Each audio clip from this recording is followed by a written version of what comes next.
here. Yeah. Are you live already? Uh, Oh, okay. Good. Good. Good. Good.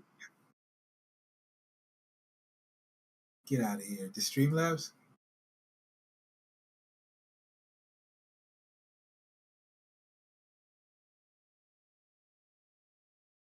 Ah, that's awesome. Have you ever restarted your computer in a long time? You did? Oh, okay. Really? Oh, okay. I was thinking maybe that could have fixed it. So they can hear me on Discord. We need to mute it. I muted it. I muted it. They would have heard me on live stream, but don't start yet unless you're ready. I mean, okay.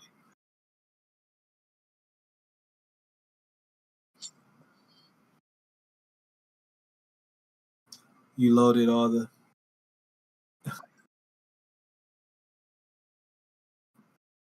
way dark. Well, this is probably the darkest I've ever seen. That's what. See, as soon as you stood up, it blocked the light from the back. Way better. Way, way better. Let me see.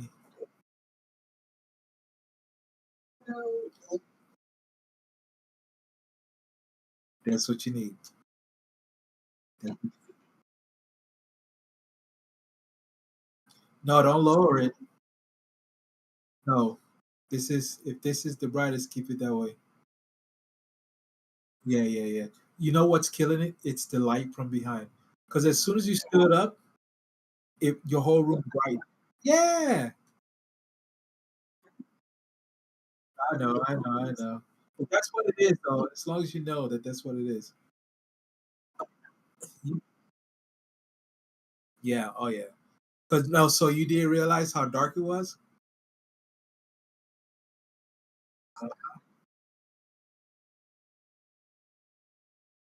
Oh, yeah. Yeah, because it's dark. It's the light. But you gotta. What's that notification at the bottom? It's probably telling you your mic. Probably, but it knows we're not. It should know that. Oh, 2 minutes ago. All right, so you loaded the screens. So you got the main flyer up, but do you have the other ones loaded? Oh, you loaded. I can, but I didn't know if you loaded all of them up. Like, oh, okay. You, you've been working.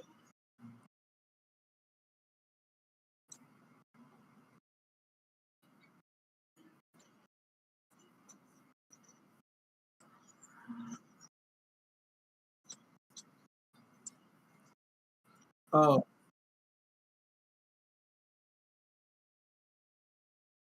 look, it's what? It's not hard. Just click on it. Click on the one you want. All right. Now click in the box. You see the bounding boxes?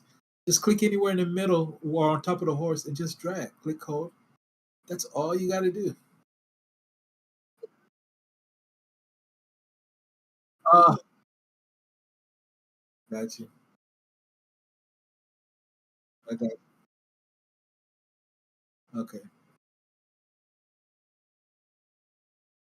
You're moving something else. It looks like that's you're on race three. Yeah, and whatever the Saturday biggest races is on top of whatever. So race one is live and it's on top. That's why it looks like you can't see it.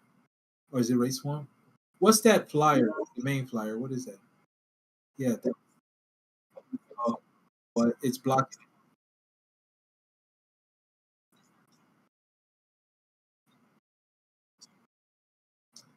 Yeah, okay. So that's fine.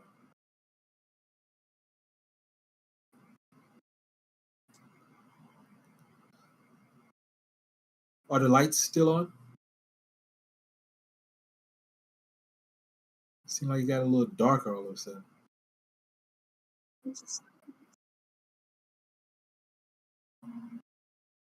All right. Cool, cool.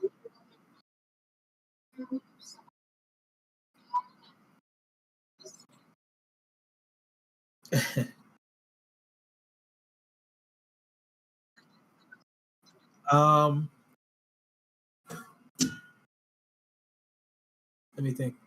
Remember, when it goes live, you'll probably hear the music this time, I guess, since the speakers are working.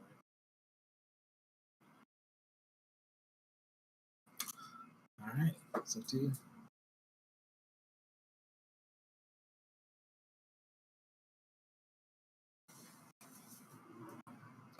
Did I disable? I wouldn't have taken it completely off. I just muted it.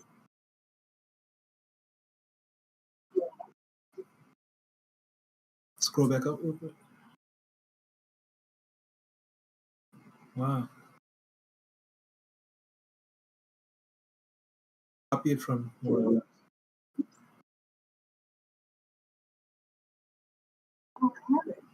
There it is. It is. It should be. What other music we got? Oh, yeah, we did make jazz. Um, Try one of the other ones. It's got to be in there somewhere.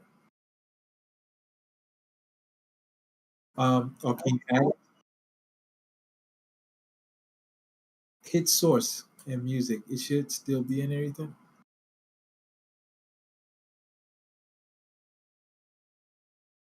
I think it's media file.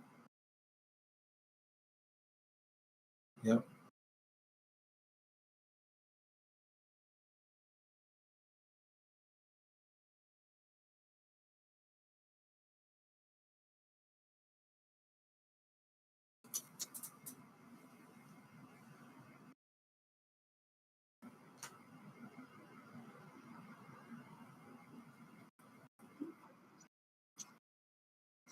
Right click and hit play. Right click it and hit play to preview it.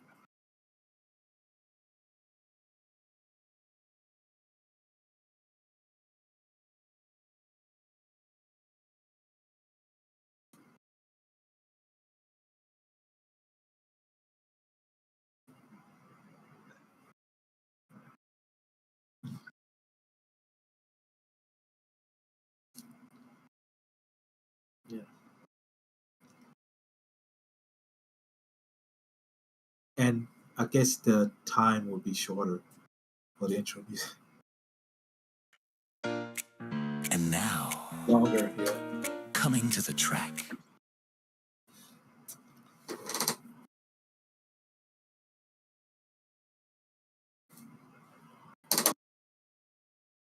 No. Wait. Restart playback when become active. Show nothing when playback ends. Okay. Yes, that's it.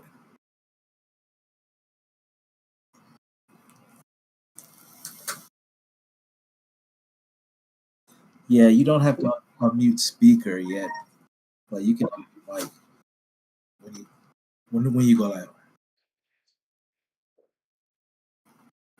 or desktop. Coming to the New track. desktop. Wait, we got two desktops now. Miss Lady Dabs. Right below.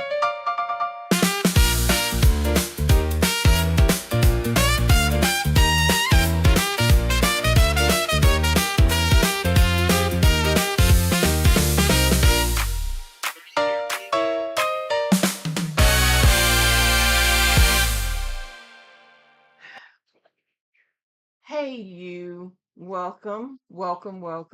I'm so glad you were able to join me today as we go through. We got a lot of races today to go through regarding the stake races. And the big one, the last race today is the big Belmont stake race.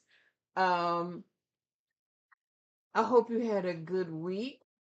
Looking forward to you being here, and hopefully you'll get some feedback out of this and have some fun right along with me. Again, this is a site that's just for fun. I am not any way, shape, or form any type of professional better or um, strategist. I'm just here to have fun, just to talk about the races and maybe pick something that I think might sort of kind of come in. But it's not, this channel is not, if you're wanting a channel that's looking for some real die-hard picks and whatnot, I'm not the place for you because I'm, like I said, I'm just here to have a little bit of fun and to talk about the horses and anything that comes up regarding horses and learning new things. So that's why I'm here. So to get started, the first thing I want to do is I want to cover some news. The first race at Saratoga is, let me change. Um, sorry. Uh, And now, coming to the track, so we're gonna put up the first race. Miss Lady Anyway, the Dabs. first race at Saratoga starts in about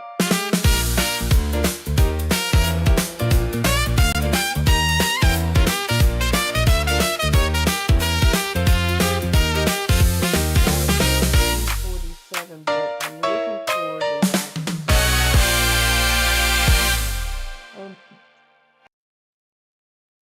it says 2:47, but I need to, well, it'll come up on the screen. I have the TV screen up, so I will let you know. Currently it's at 2:47. I don't know if it's going to change. But in the meantime, news in this week's stake races or any this week's thoroughbred races. It's about the Belmont Stakes, of course, whether or not Golden Temple is going to win, or is it going to be a surprise, or maybe Wintergate might be the next one to win. I don't know.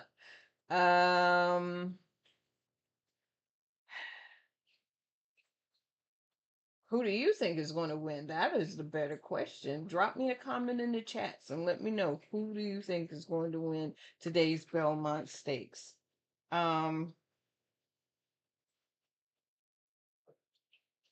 Oh, and I talked about this before. Little Wayne's horse is one of the celebrity horses racing today. It's Vitruvism, Vitruis, oh, I can't even say it.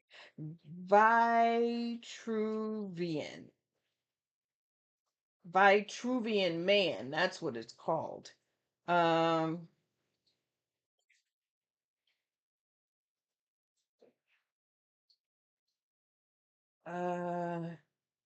I'm sorry, I'm stopping because I hear something dinging and I don't know what's dinging.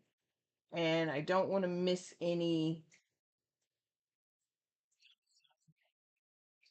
Something is dinging though. Do you hear it? Oh, you do know what it is. Oh, okay. Well, as long as you know what it is, we're good. Um.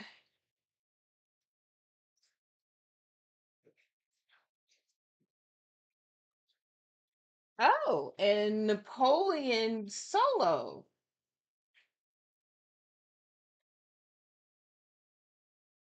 One of the biggest stories of the week is who is not running. Napoleon Solo, Preakness winner, is absent from the Belmont, so he is not running in the Belmont Stakes today. Well, I know that's got to be disappointing. Big winners. Friday's first grade race produced several outstanding performances. Nitrogen dominated the Ogden Phelps And now, race. coming to the track, That means there was no Miss Lady Dabs. by that many lengths.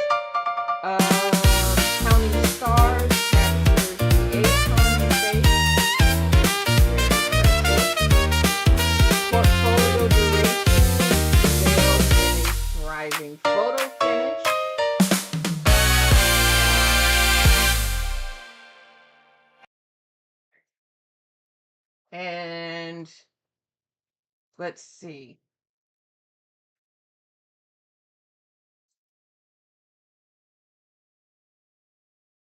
Got some fun facts.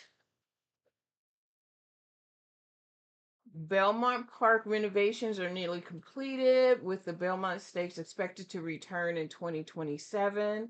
That's good to know. What happened to my screen? There it is.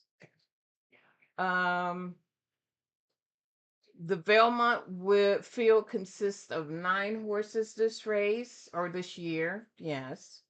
Todd Pletcher trained Renegade enters into the morning line as the favorite. I don't know if he's still the favorite. I haven't looked at it yet.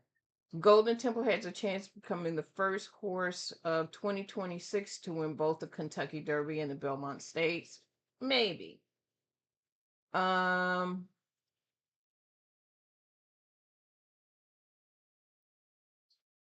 here's a trivia question. Well, it's not really a trivia question. This is just a question in general. If you could own one horse in today's Belmont Stakes, which one would it be and why? And again, drop me a line in the comments so that we can talk about it, figure it out. Me, I'm not really sure. Of course, I would talk about Golden Temple for sure.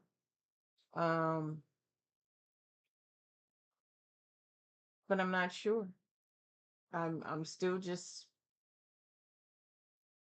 an observer at this point. I don't have an opinion really one way or the other because of the fact that it missed the Preakness, so it's kind of hard to gauge.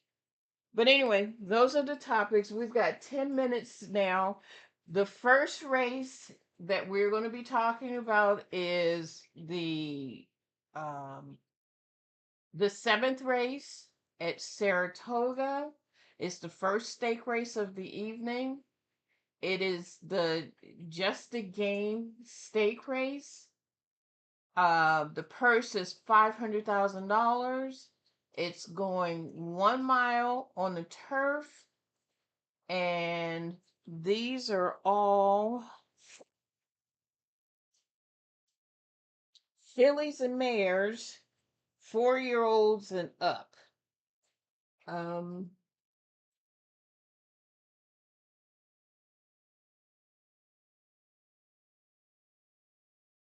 the one thing, okay, I'll show. Let me go to, where's my handy dandy?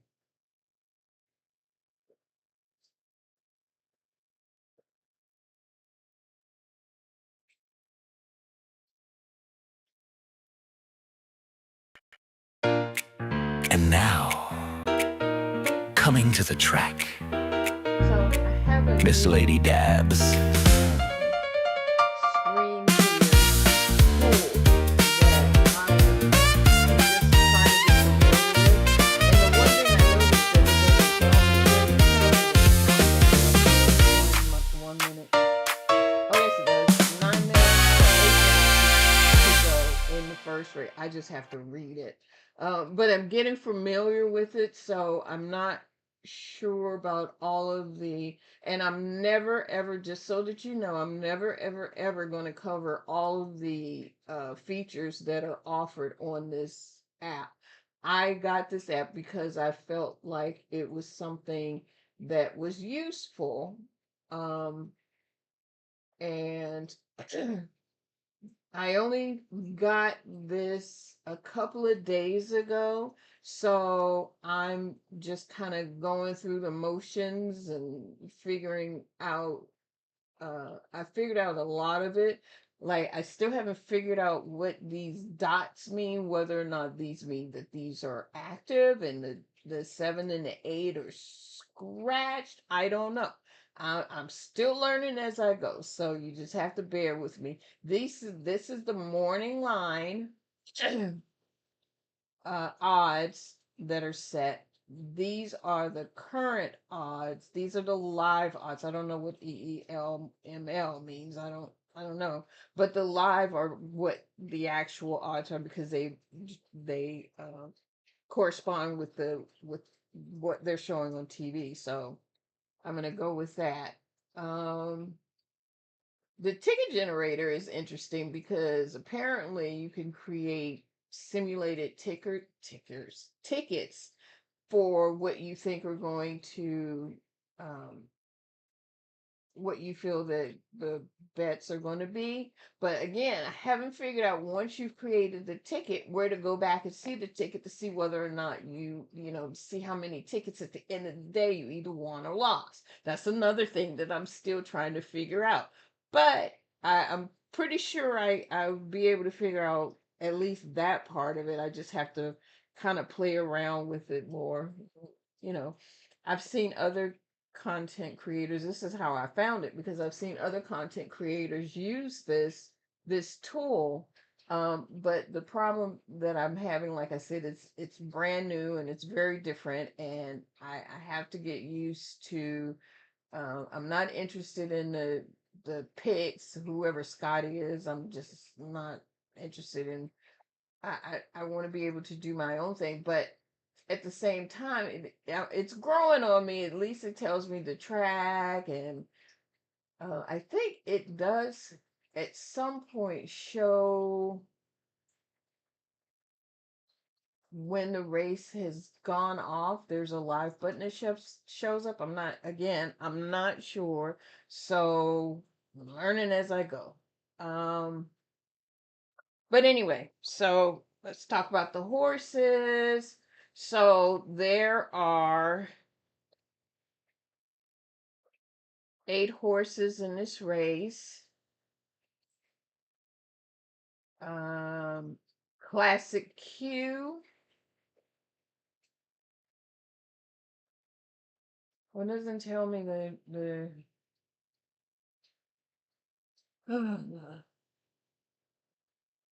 hang on. I can get it better from here.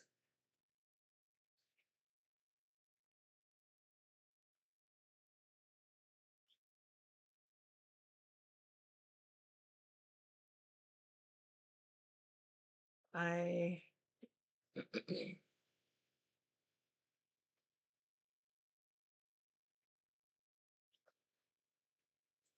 okay, so 8 horses in the race.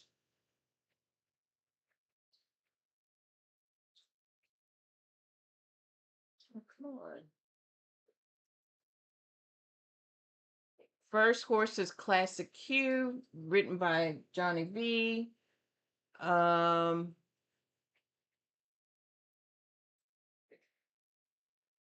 and it's 5-1. The second horse is 4-1, written by Frankie Manny Franco. Sorry, Sandstrap. The 3 horse is Suggesta at 2-1, and that's the favorite right now, written by Flavian Pratt. The 4 horse is Mandanabo Mandanaba at 3-1, written by Clement Le Soror. I am not sure who that is. I don't even know how to pronounce his name. I just butchered his name all over the place. The 5 horse and one more time is 12-1, written by Javier Castellano. The 6 horse Fast Market is 15-1, written by Dylan Davis. The 7 horse is Buttercream Babe, written by at 18-1, written by Luis Saez. Yeah, he's okay. And the 8 horse is Deep Satin 9-1, written by Jose Ortiz. Um, and they're announcing the horses. That's the reason why I looked up. I was looking at the number 3 horse because I've never heard of this jockey before. I'm gonna have to look him up and see who he is because I am so unfamiliar with him. Um, and there were no changes in jockeys, so the jockeys have remained the same. Um, oh, I guess if I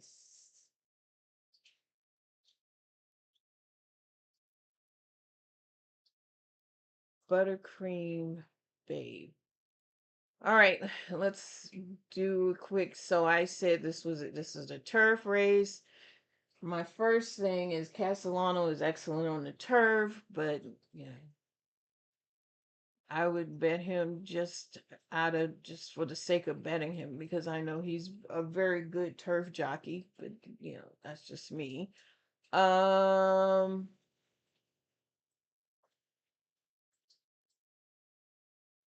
and all of these horses have gone the distance. Uh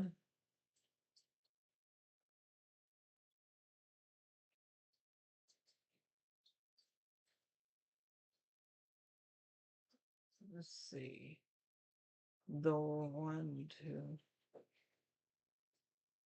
And they all seem to want a race except for the 6. And it is 1 minute to post.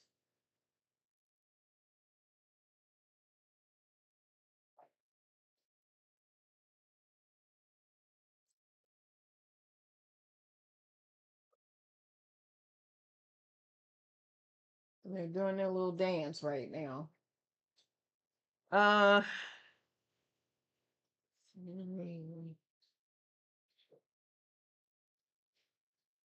this is going a mile. Hmm.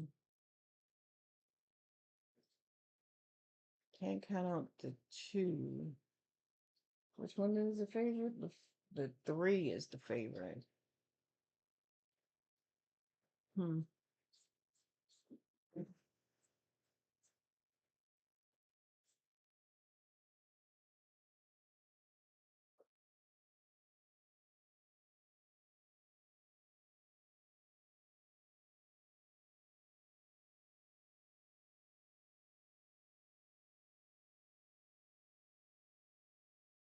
Um,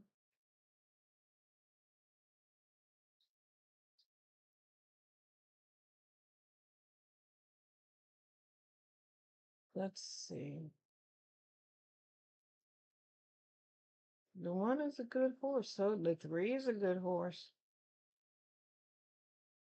But there are only 8 horses in this race, so can't pick them all.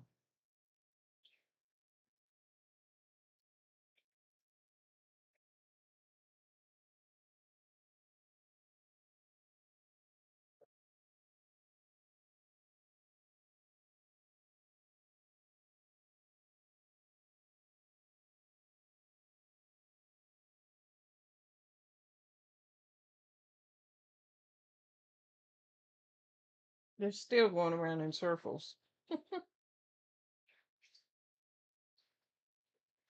Although it's saying the 3 is the horse to beat.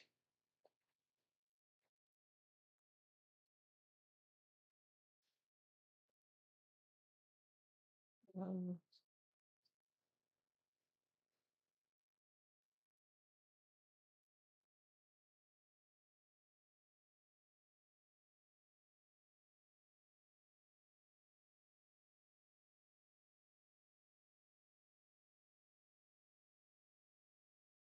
so the 2 horses wearing silks that has a big old apple right in front of his chest. A big old apple.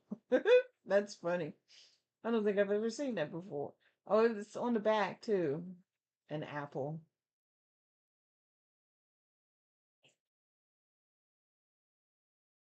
Um,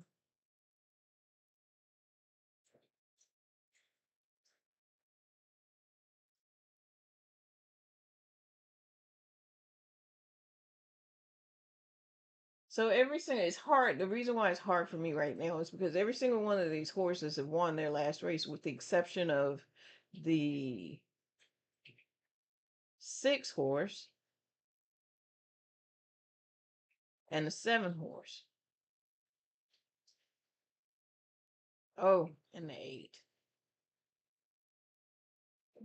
The 8 hasn't won in a while.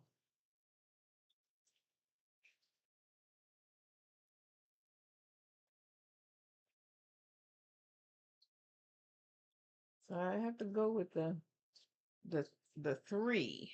But I'm still kind of liking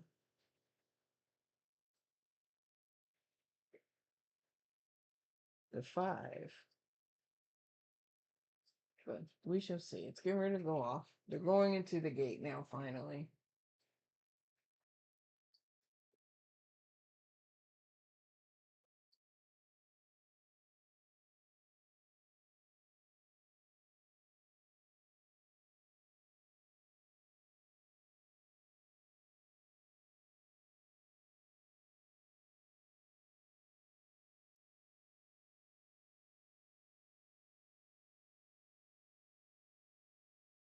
Sit quietly. And deep set will be the last one.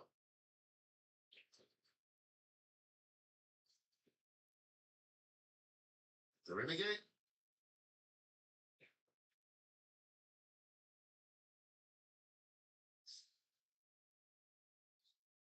And they're up in the Just the Game presented by Resolute Racing. Classic Q, and one more time has speed too.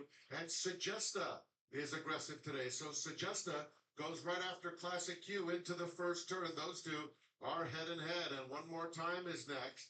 And then comes Buttercream Babe, who is packed out 4 deep going into the first turn. The lead So belongs Classic to Q Classic is in the Q. lead. It's a length and a half advantage. Suggesta is racing in second. Mandanaba's a little bit keen. She's on the inside third, but only 2 lengths off the lead as they make their way down the back stretch. And one more time is next, followed by Sandtrap, who was in a little tight going into that first turn. Buttercream Babe is now 4 wide. The 2 trailers, Fast Market and Deep Set, 23-3 was the opening fraction for Classic Q, who leads it by a length, tracked by Suggesta into the far turn, the half at 47 seconds flat. Mandanaba has a ground-saving journey and has settled into her stride third. They're followed by And One More Time, who's fourth. Sandtrap is in the mix, fifth. In between horses, Buttercream Babe asks for a bit more, followed by Fast Market and Deep Set, and they're at the top of the stretch. And Classic Q hanging top. Suggesta is still a length and a half behind her in second. Mandanaba now moves through to take that second spot. Has to get to Classic Q in the final 16. Classic Q strong on the front end. Wow. Favorite John Velasquez, and Classic Q takes them all the way in the Just the Game. Second to Mandela. Classic Q won. Suggesta. They just cannot catch Classic Q, and not that far off a course record. Going gate to wire for the win. 1:32 and 4 for the mile. Lightning fast time here. And Classic Q is one way. Oops, that's not When she gets the lead, she's pretty much undefeated. And when she got Okay, so that one was Classic Q.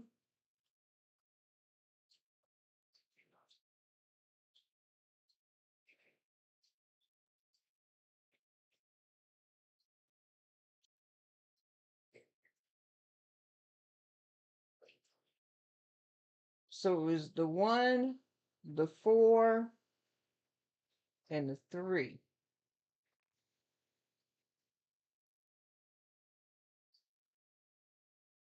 Oh, that was that Clemente guy that I don't know who he is. This one right here. I don't know who he is. That's his name. 0% wins. Okay, but he came second.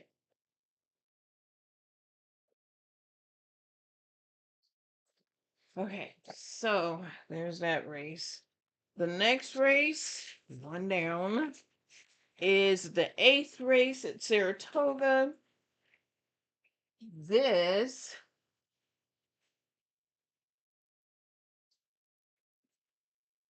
is going to be the True North Stake Race. It is going 1.5 furlong. I'm sorry, 6.5 furlongs on the dirt. $400,000. These are 4-year-olds and up, and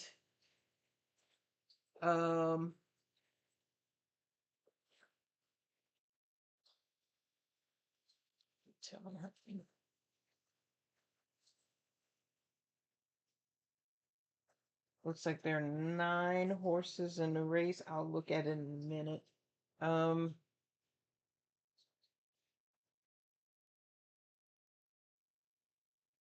But in this one, you gotta be able to.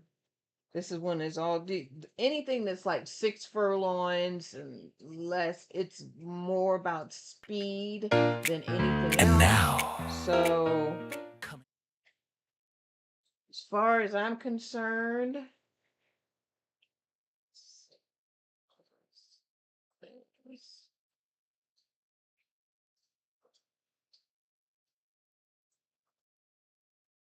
speed. As far as I'm concerned, speed is everything in these short races. 6.5 furlongs.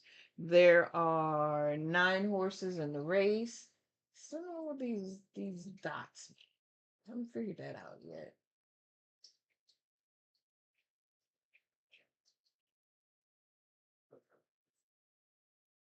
Oh, so it tells me down here. I'm learning as I go. So on the screen,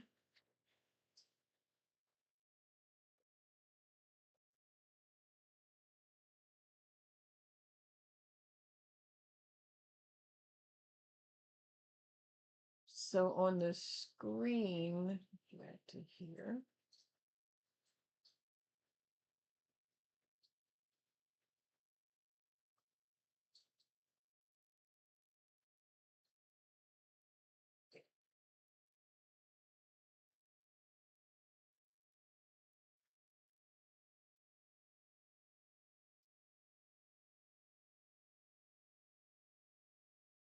Daggone it. I'm trying to get it right on the screen.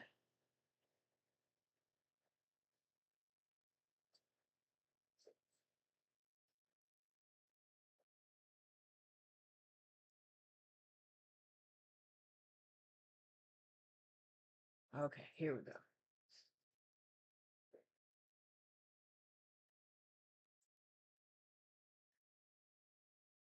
I don't know how to make me smaller so you can see more of the screen.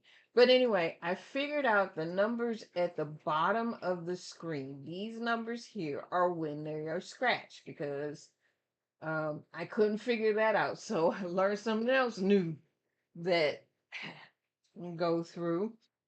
So in this particular race, the 1 is scratched. The 2 is Imagination with Flavian Pratt.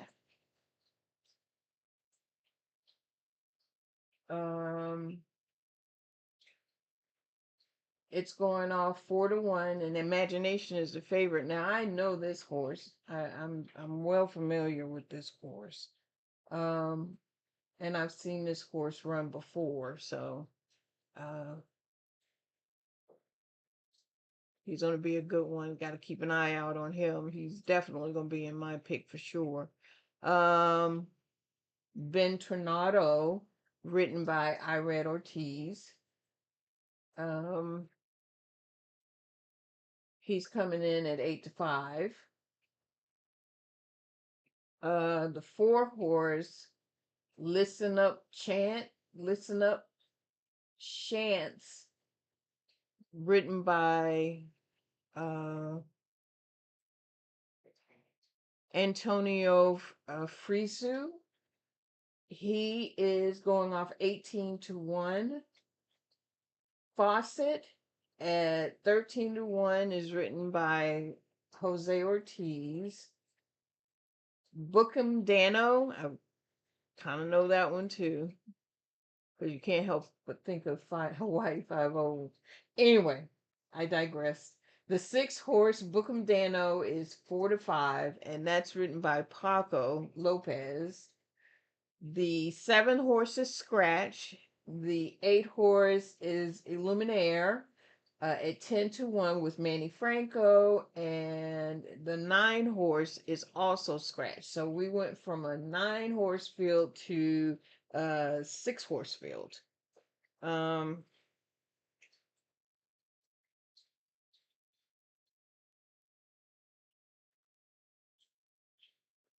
At first glance, for me, I would have to say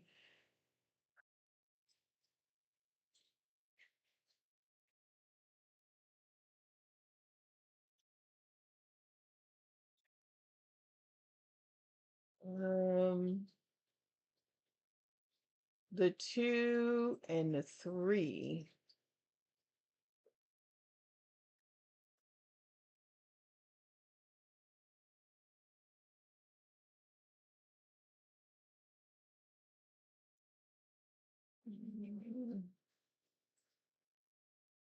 Which is Imagination and let's see, 4.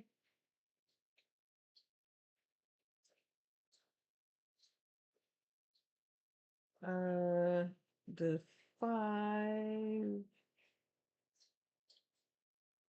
Yeah.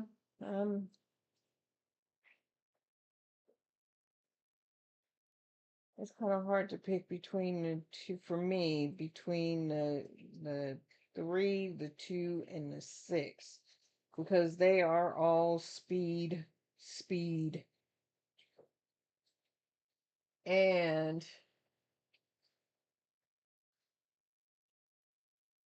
they keep switching between the 2, 3, and 6 as being the favorite, so that's not helpful at all. We got 23 minutes left in this race. Let's see if there have been any changes. Nope. None that I'm concerned with anyway. Out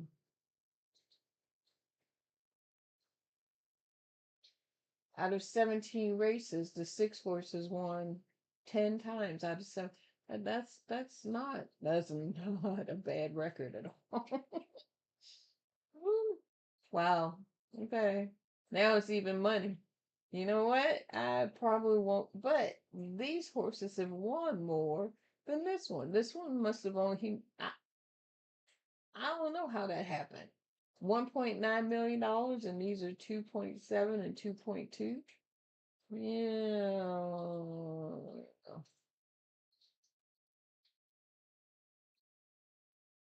But I'm still sticking with the 2, 3, and for a long shot, just for kicks and giggles.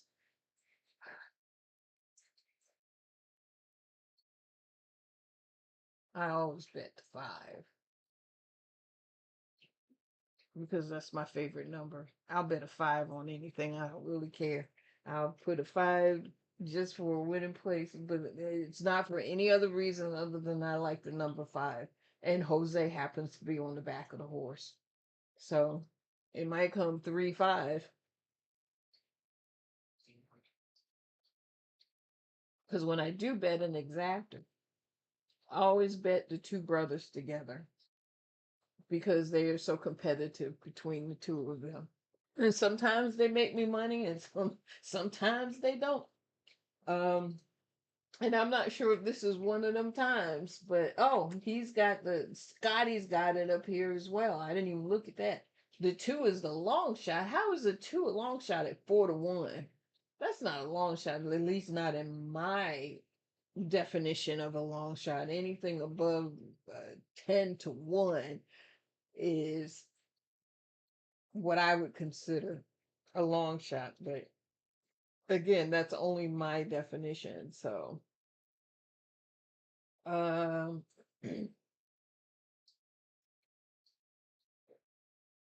Yeah, I can't. I can't. I can sit here and look at it all day long, and still, I don't come up with anything better than what I've come up with. So we're just gonna move on from that because there's nothing else to talk about. It's 20 minutes to post time, and I'm still don't think I'm gonna change my mind as far as those three horses are concerned. So I'm gonna switch over. How about something else for a little bit? Let's see. How about some trivia? Because we haven't done any trivia today yet. Just to kind of keep things moving and shaking. How about that? I think that's a good thing to do. What do you think? Um,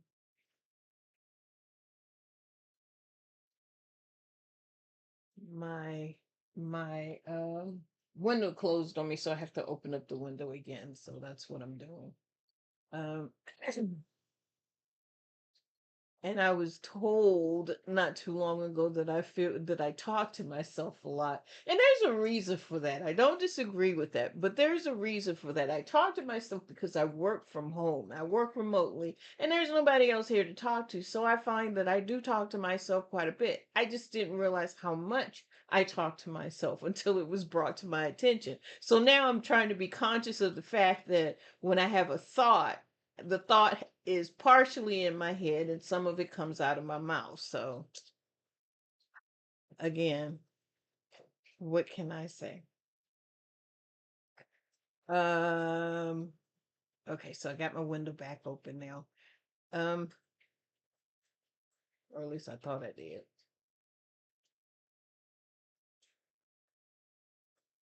Let's see.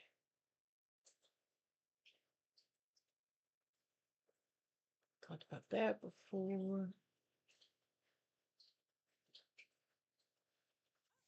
Here's a good one. Um a maiden race. I don't know whether you've heard me mention that term before, but a maiden race is a race where a horse has never won the race before. They have been racing for a long time, but um, they've been racing for a long time and they've just never won a race. So they do have maiden races and where these horses have run but have never won. So they give it the opportunity to compete against other horses that haven't run in order to get a win in their pocket. I I stopped because I'm looking at the TV and we've gone from horse racing to Indy racing. I don't even know why I did that. Is that what we've gone to now?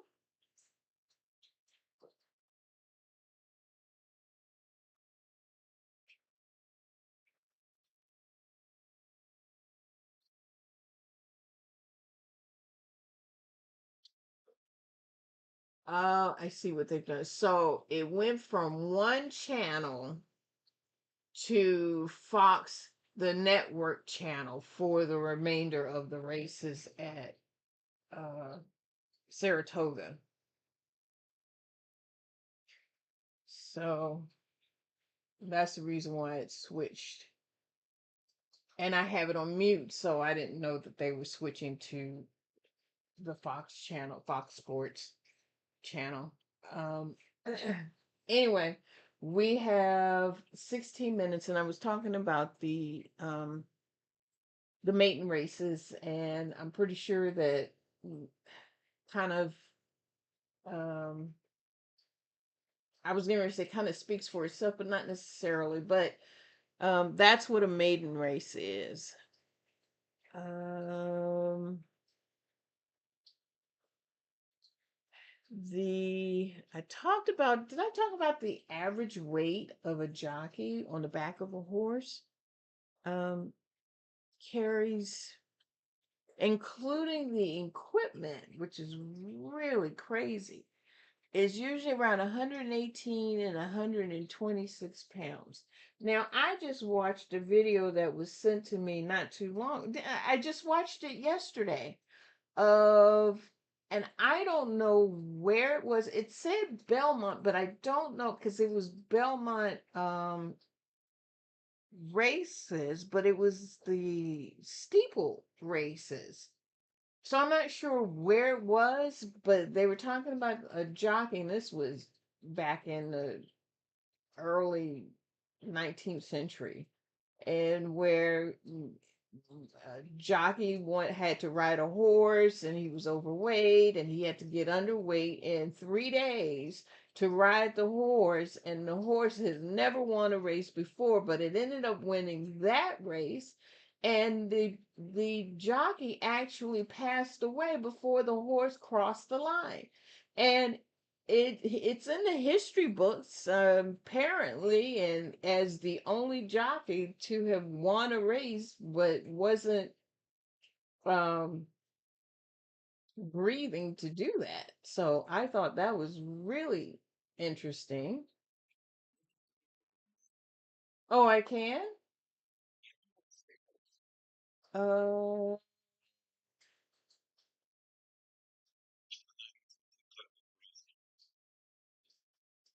Let me see. I don't even know which TikTok I was in. That was the other thing.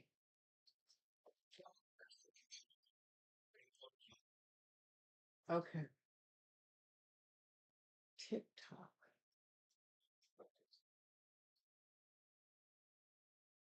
Doesn't matter.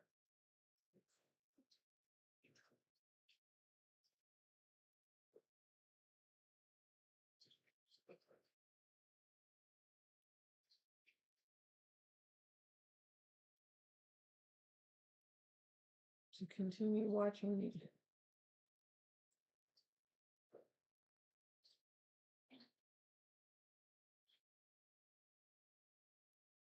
I don't even know what I'm looking at. Oh, okay. I don't even know where I am. Got it.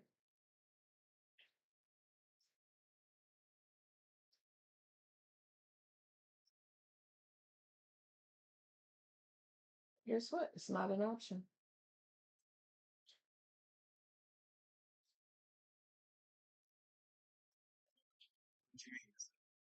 It's not an option to sign in. See, it's not an option. Yeah, the lady by the phone. It's not an option. Oh, that's probably what it is too. Yep.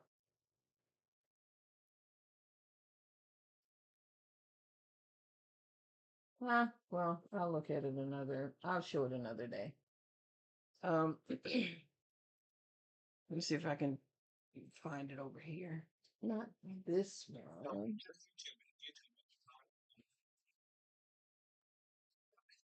Okay.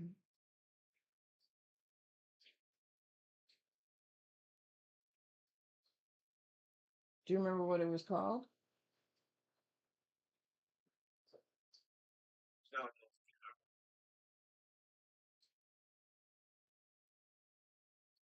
Oh, here it is.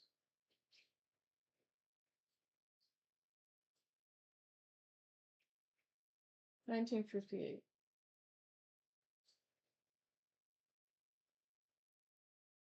I'm not going to show the long one. It's 4 minutes long. I'm not going to show that. This is only 42 seconds.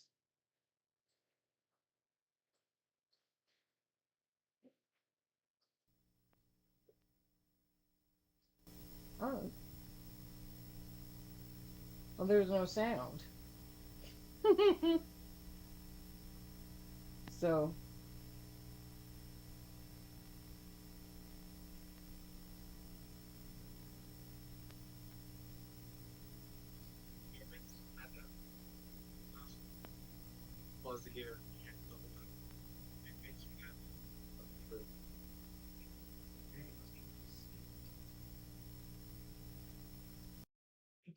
what can we do? We've got 11 minutes to the next race. Yeah, put it this way.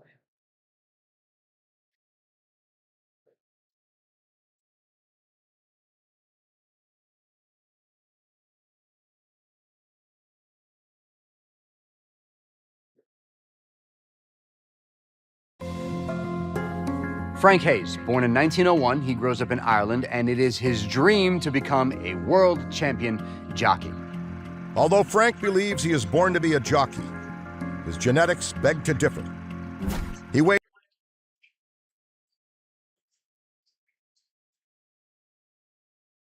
We have too many things open. 142 pounds, much heavier than most jockeys. Frank Hayes moves to New York City. He still loves horses and he still wants to be around the sport in some way, but he's still a little bit too large to be a jockey. So he has to reset and he has to start somewhere, so he starts working as a trainer for racehorses. But imagine you're Frank Hayes and you grew up wanting to be a jockey and you're working as a stable hand, you're doing all of the grunt work, you're getting none of the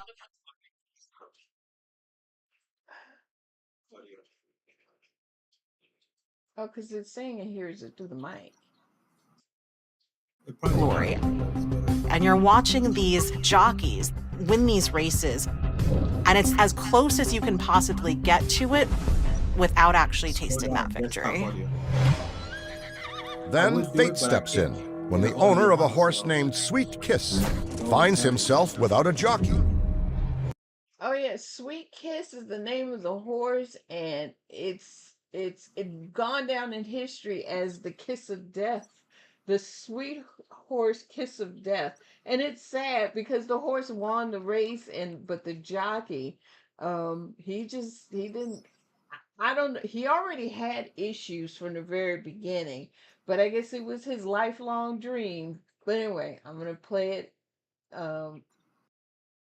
What were you saying about the sound? Scroll down, desktop, unmute. There you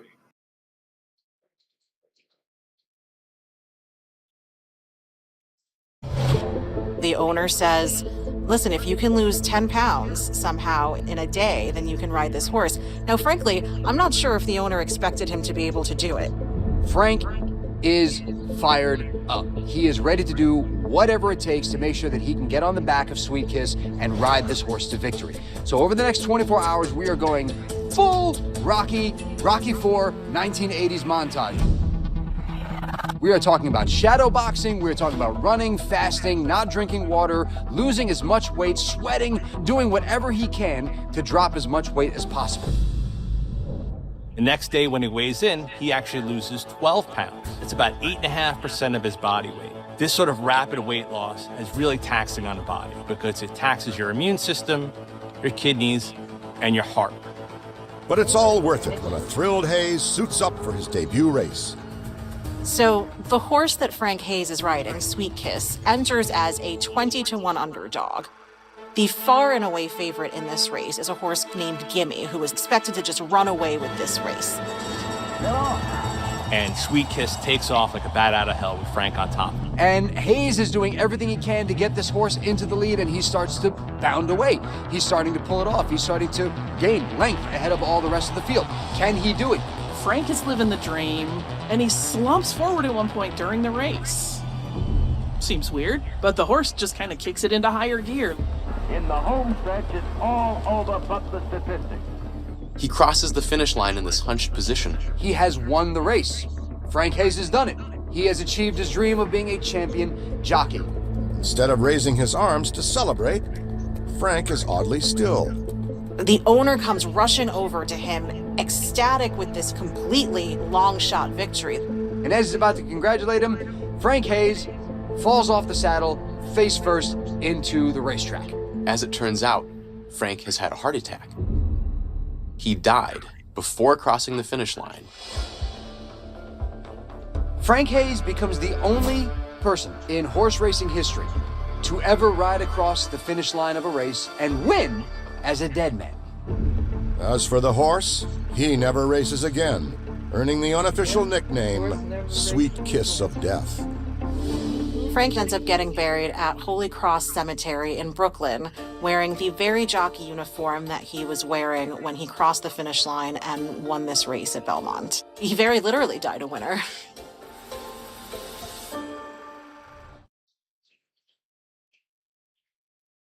And that is the story of the horse that won the race with the dead man on top. Or you get what I'm saying. But I found that really interesting. That was a really interesting segment. I had never heard that before. And I'm not sure too many people even know that, but I'm here to share it. So we've got 5 minutes to post. Excuse me. 5 minutes to post.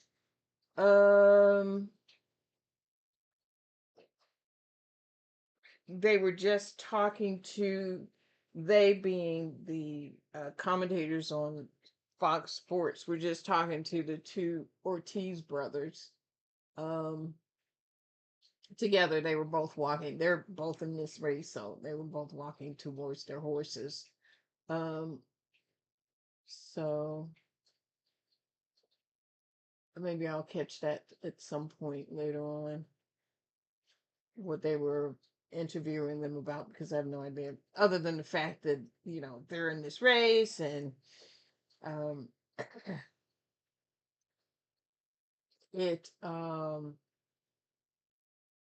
it's always a competition between the two of them, and it's actually pretty exciting whenever both of them are in the same race. So and usually wherever one brother goes, the other one follows, so it's not like they're apart very long. So but anyway, we got 4 minutes to go. Oh, I found out today also that there are 2 Breeders' Cup races today. And I don't know if you're following me on the Breeders' Cup segment that I do every Thursday, but I'm talking about the Breeders' Cup so that I can get a better understanding of what the Breeders' Cup is and what it's about and what it entails and how you compete and all of the little bit of tidbit that I can find and trivia that I can find and knowledge that I can share is what I'm doing on Thursday regarding the Breeders' Cup. Well, there are 2 races today that I think are part of the Win It and You're In It races. So I'm definitely going to be keeping an eye out on those, and I probably will be talking about those 2 races on Thursday. But I was really excited to see that 2 of them are going to be today. And we'll get to them, and as soon as we get to them, I'll cover, you know, I'll let you know what they are when they come up. So 2 minutes and counting. There's not much else that I need to cover before this race goes off. The odds, and the 6 horse is still the favorite at 3-2. 3-2 is a lot better than even money. 3-2, that's a $5 horse, whereas even money, it's $1. I think you lose money every time. So I don't bet the horse when it goes to even money, because you don't win anything. You win less than the money that you put out there. So even if you win, and 8-5, that's roughly $4 and change. I forget what the change is, but that it's not much better. If I'm betting the races, and I mean I'm actively betting, I don't bet anything under a 9-5, because at least that's little over 5, little less than $6 to win. If it's not anything like that, I just wouldn't bet. Now the 6 horse is 9-5, but I just have a feeling it's not going to stay there. So it's going to fluctuate between the. It looks like it's fluctuating between the 3 and the 6. So I just wouldn't. I wouldn't do it.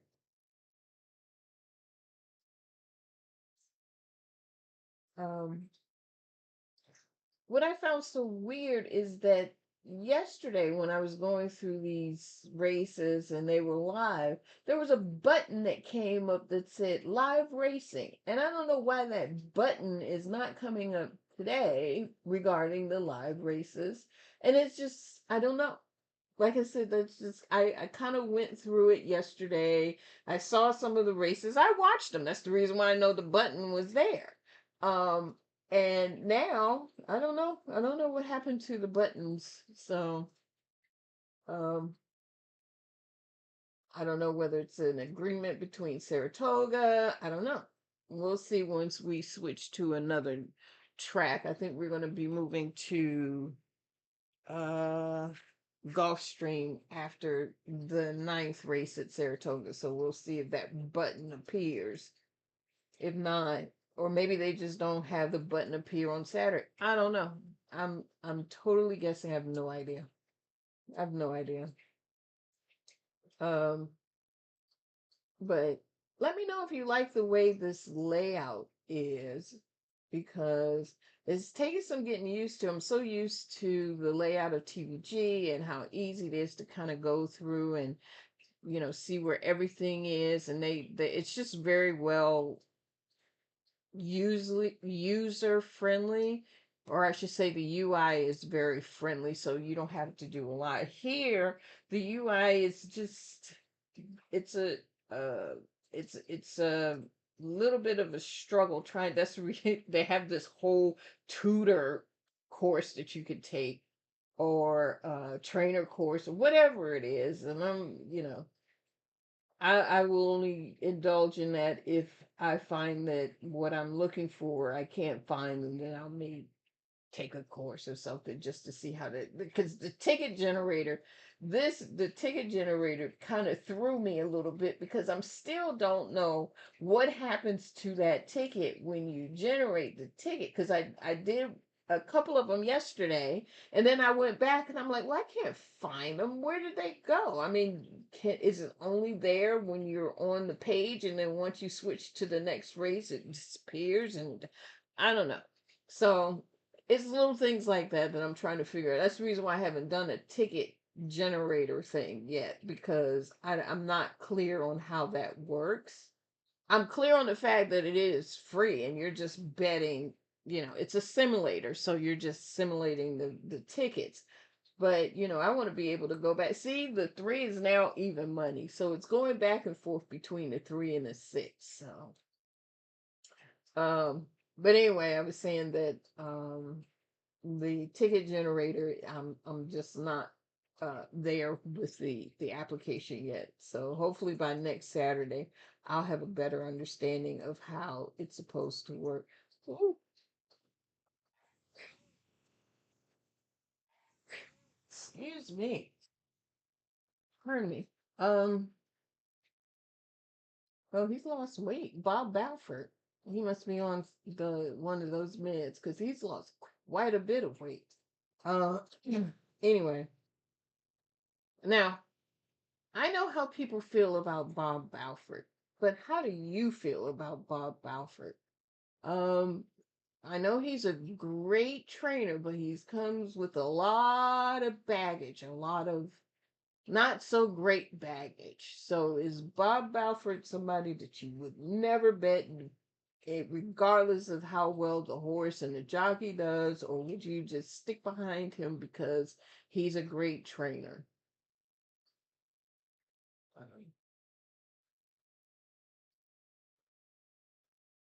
They are now heading, they're circling, they're heading to the gate. So let's go.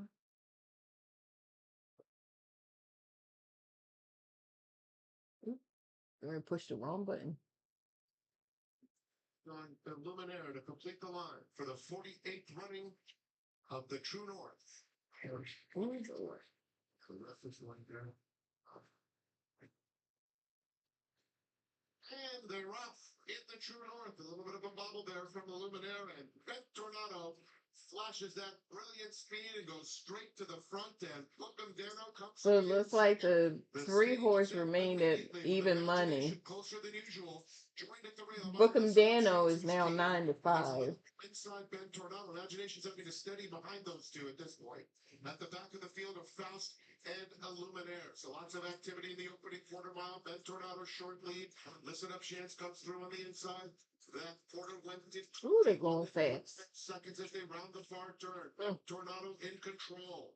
Listen up, Chance on the inside. Oh, I forgot this is going 6.5 furlongs, so they're not going very far. To get closer, imagination inside of him.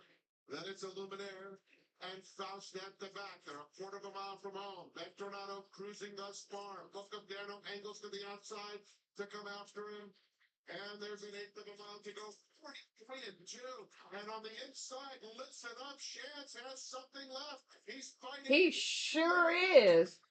Bocamdano is 2 lengths back as they come past the 6. Fuck him. Fuck him. He sure did. A photo for Tornado and listen up, Chance. All right. So Bookham Dano won. Who came second? I have to see the replay. I was so busy looking at Bookham Dano. And I don't care what anybody says about Paco Lopez. If you put him on a horse, he gonna try his best to win. And he won. He was the jockey on Bookham Dano. But still, 9 to 5. Yeah, okay.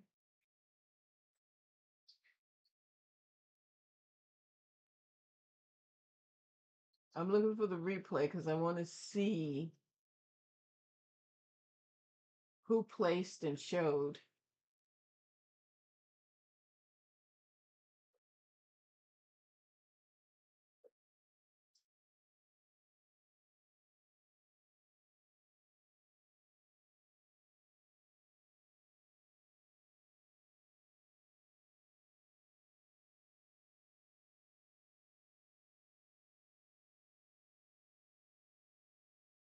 Come on.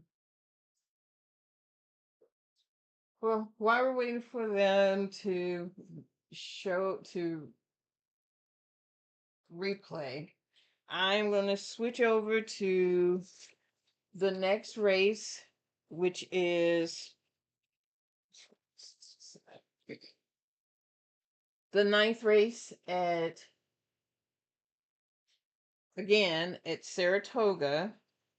Oh, and this is the first Breeders' Cup Classic race.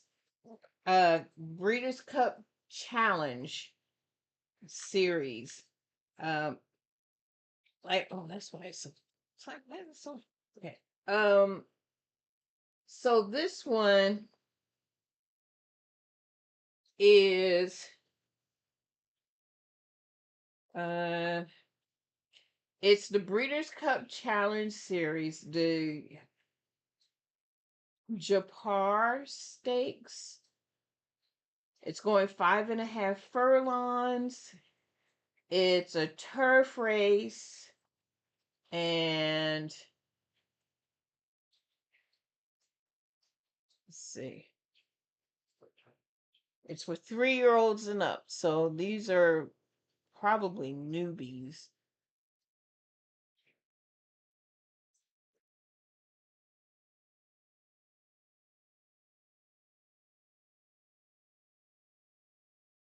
Oops.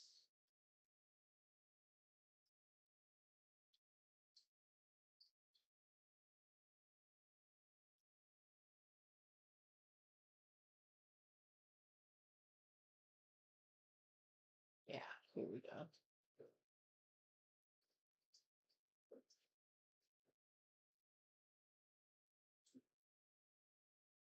So this is the next race that's coming up. Like I said,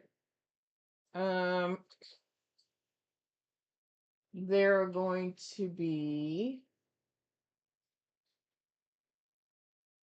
10 horses in this race.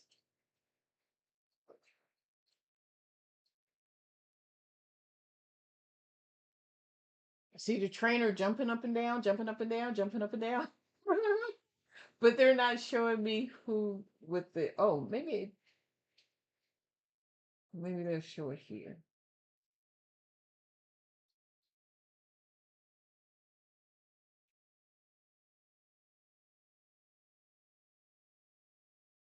So they show it eventually.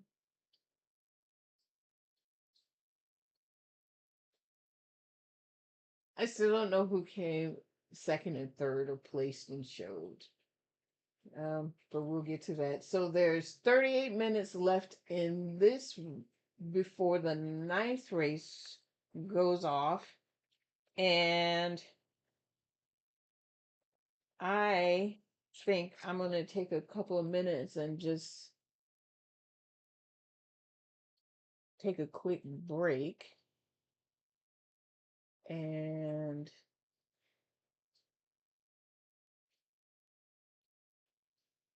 I will be back.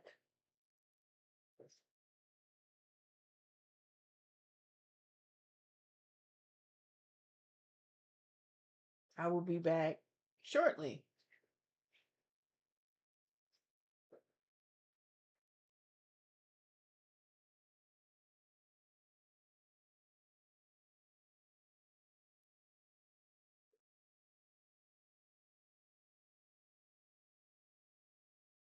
All right, let me get the mouse. I see you struggling, but I can't do nothing.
I'm back. I don't know if the music is playing. I have a theme song that's supposed to be playing, but I don't know if it's playing or not because I don't hear it.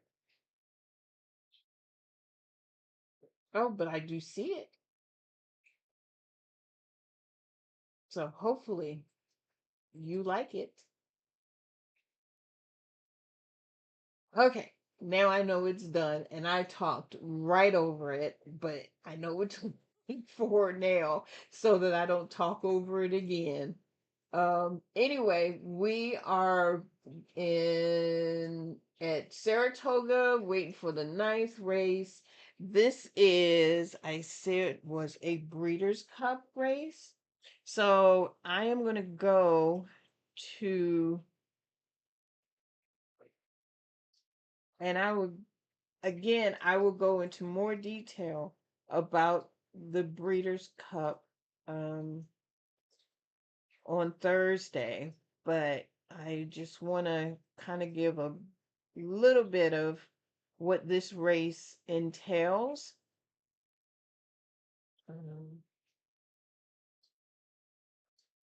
This is ninth race, Saratoga. Please forgive me, my machine is running a little bit slow.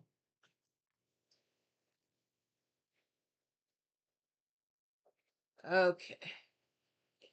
This Breeders' Cup. What the heck is that?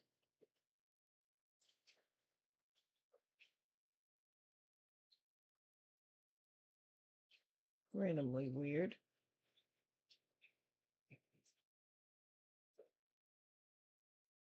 So this stake race has been selected as one of Breeders' Cup Win and You're In It challenge races. The nominated winner of this race will be entitled to automatic entry into the 2026 running of the Breeders' Cup Turf Sprint.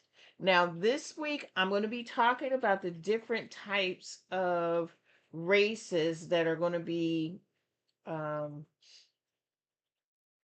performing at both Friday and Saturday, the 30th and the 31st. So I will be explaining the turf, what that means, all on Thursday. But this is a contender for the Breeders' Cup Turf Sprint. The nominated winner will also be entitled to have pre-entry and entry fees waived, or will receive credit equal to the Breeders' Cup based on location outside of the Commonwealth of Kentucky. To be eligible for the Breeders' Cup World Championship, all horses must be pre-entered by noon on October 19th. Winner must be nominated by pre-entry deadline to receive challenge rewards.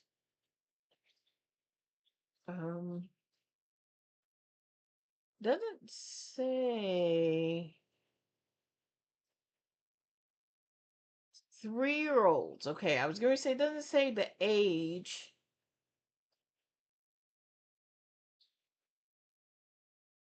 Three-year-olds, 122 pounds older, 126 pounds, non-winners.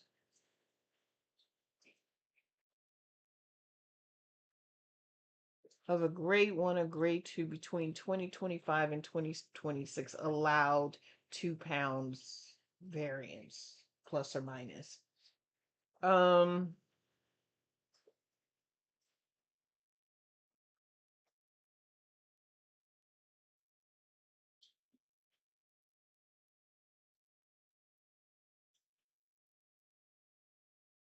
So that's where we are. Anyway, so we got 12 minutes to go. So let me run through the horses. The one is Governor Sam going off 14-1. Jockey Paco Lopez.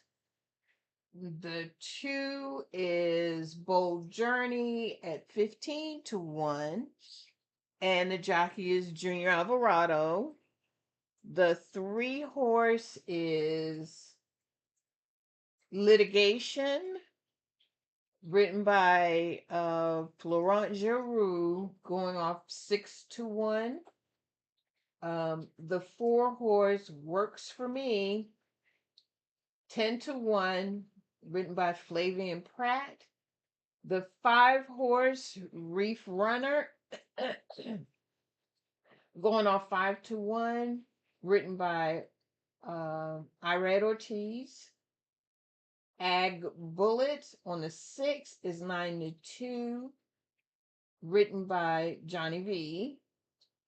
The 7th horse is Clock Tower, 28-1, written by Dylan Davis. The 8 horse John the Beerman, 6-1, written by Camouche. The 9 horse 26 Black, at 10-1 is Manny Franco, and the 10 horse My Boy Prince, which is the favorite, at 3-1, written by Jose Ortiz. That's where we are right now.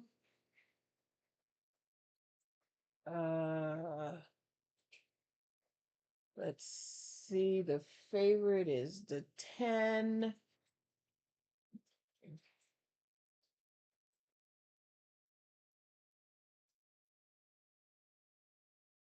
I don't know why, but I'm actually at quick glance. I'm wondering why he's in red.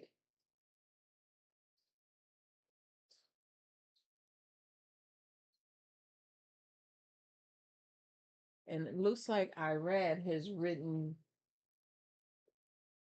both the 2 and the 3. He's on the 5. He's written it before.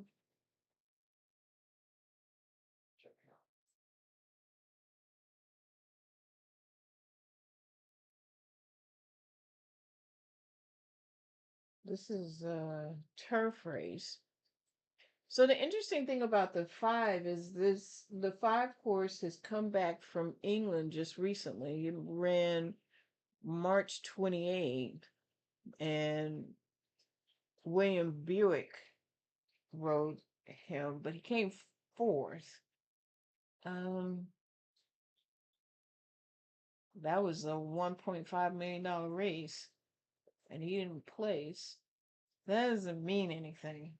I mean, it means something, but doesn't really mean much to me. I'm just sharing facts right now as I see them.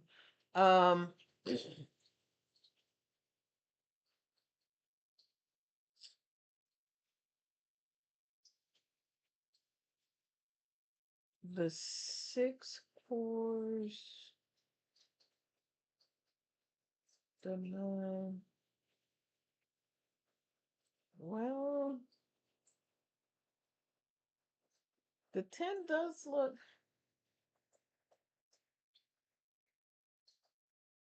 The 10 does look pretty decent. Let's see.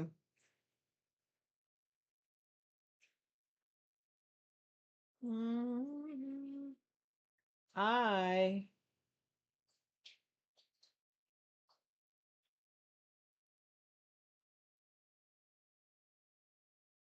am going to have to say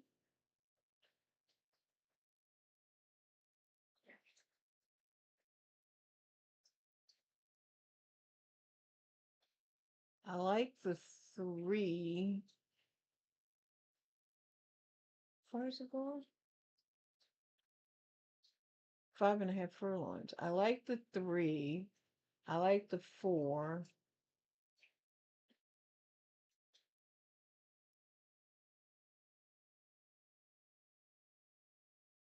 I like 10 for sure.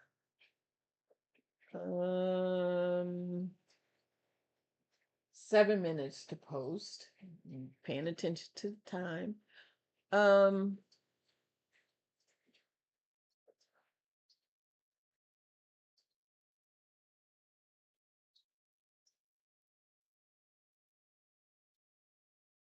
Came about the 5 though.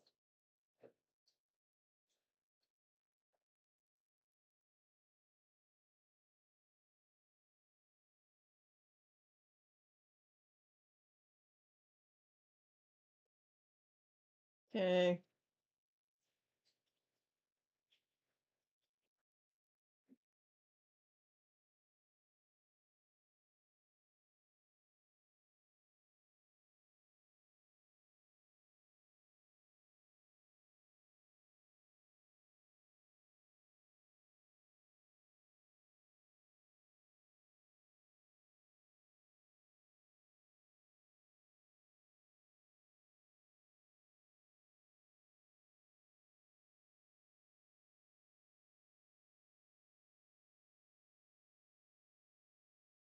Litigation beat. They competed against one another before.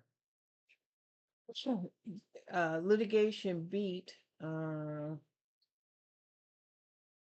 My Boy Prince. So they've competed before.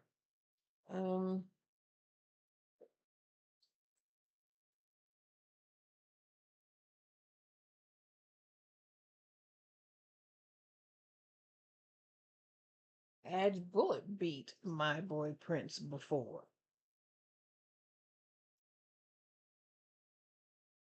So this horse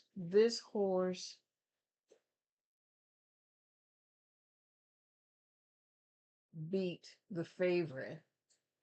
And My Boy Prince beat Bold Journey, the 2. So I'm just saying.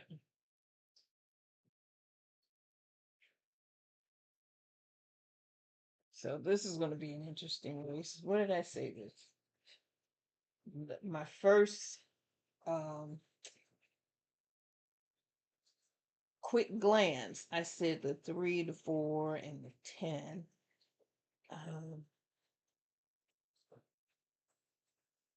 Who did I leave out? Who's the other one? The 6. Yeah, about the 6. That's Johnny V. He can certainly bring the horse in, that's for sure.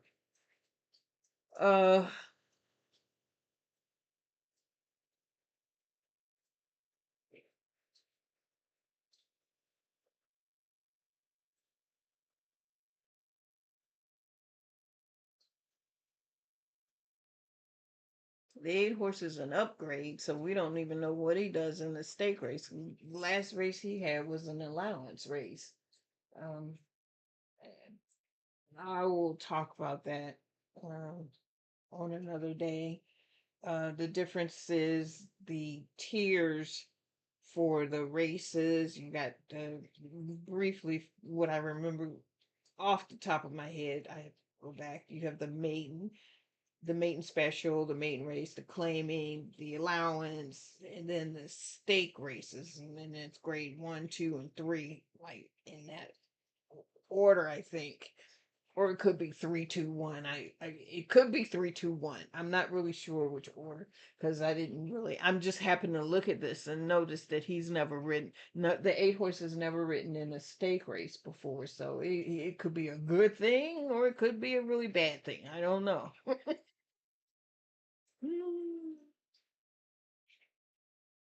um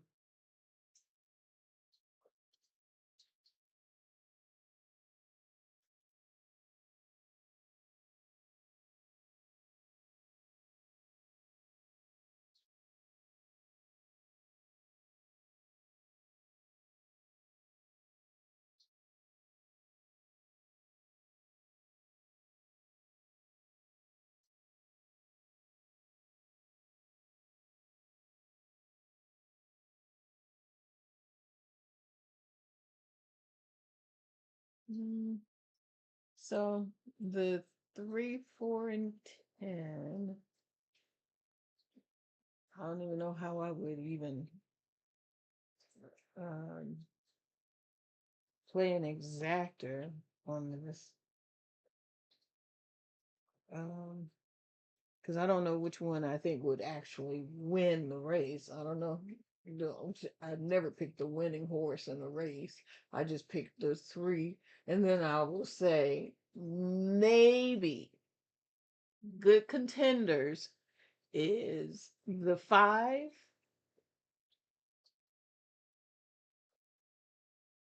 maybe, or the 6, because the 6 beat the horse before, the favorite before. So I don't know. It is 1 minute to post anyway, so I've run out of time. So the 10 horse, even though it's still the favorite, it is 3-1. Um,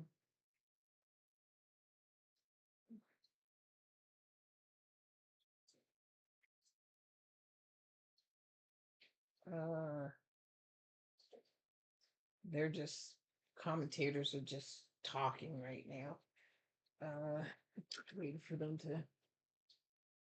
They're talking about who they feel is going to be the win and place. You know, put your bet on this horse because I'm not even going to say because it doesn't even matter to me because I. Oh, he's doing a pick 5.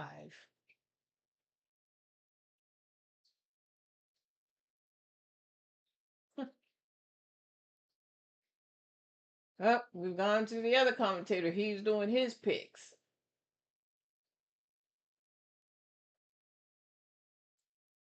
So we're just waiting now.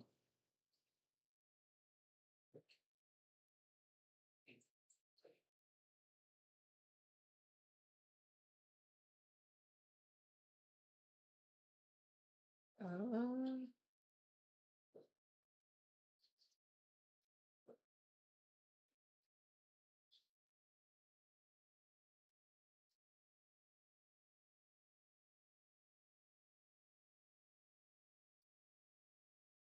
okay, so now they're doing their circle around. They haven't even gotten on the turf. This is a turf race, right?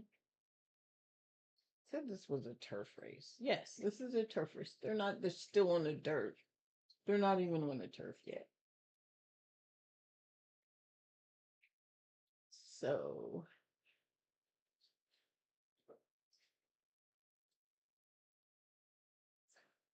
I'm just afraid to leave Paco out on the 1 because he scares me. He's so unpredictable.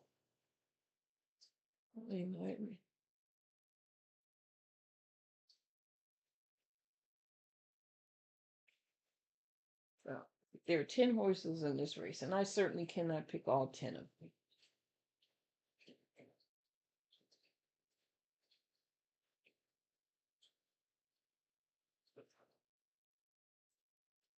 And I can't even go based on the jockey this time. I'm looking at the jockeys, and I can't because they're all great jockeys. Oh.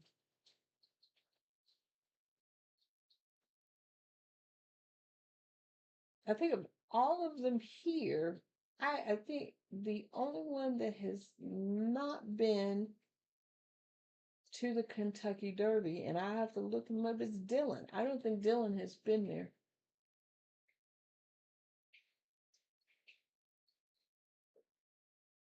I'm not sure about Paco. I have to look him up too. I'm not sure if he's been. He's a rebel, Paco. He's been fined so many times for doing stupid stuff until it's not even funny. So I'm not sure if he's been there. He's a great jockey, but he's a rebel. So they're heading on to the turf now. They're getting ready to line up. Now, again, remember I said this is a big race because of the Breeders' Cup entry. So whoever wins this is automatically has a spot in the Breeders' Cup Turf Sprint race.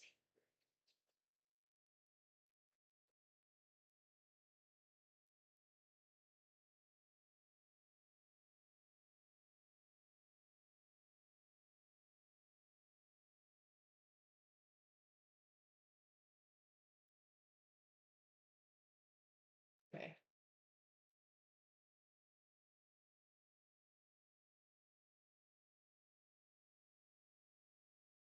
They're in the gate.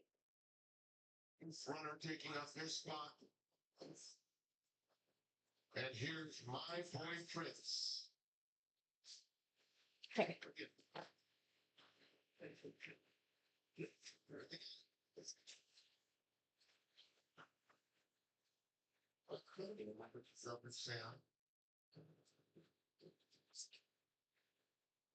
Adjustment being made.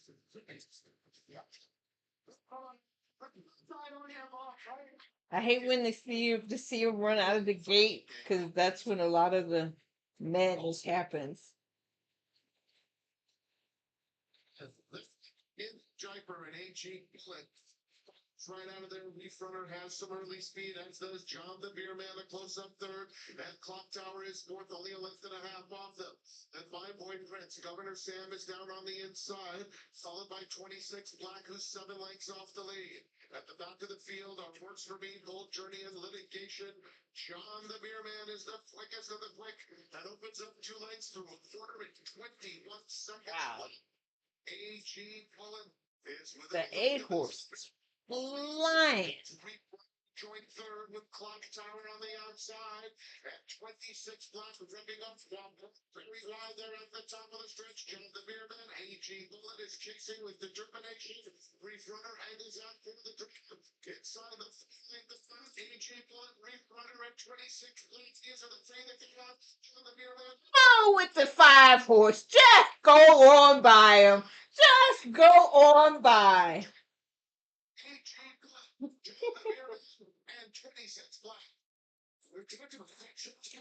Well, that's the Iran.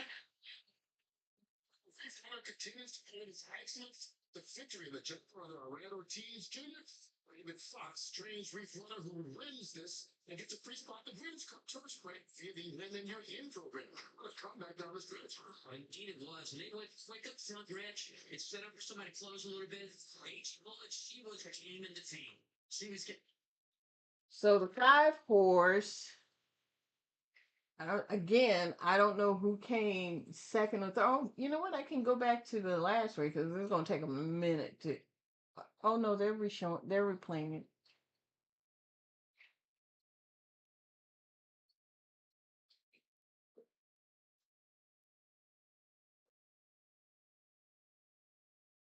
Came 5, 6, 8. I mentioned the 5. I mentioned the 6. Did not mention the 8. If the 8 had won, I wouldn't have had a dime on it. Not a penny. I don't know what happened to the 10. The 10 wasn't nowhere in the money. So it came 5, 6, and 8. What happened in the last race? 6, 3. Oh, it came second. 6, 3, and 4.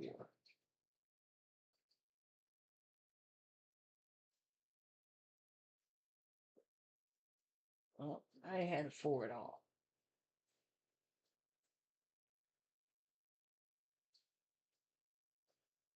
Oh, I'll get to this at the end. I'll recap everything that we've done. So this is the good thing. This is what I like about this. I can go back and look at it and be able to. Okay, so we have to look for Reef Runner coming up in the Breeders' Cup. Excellent. That is Breeders.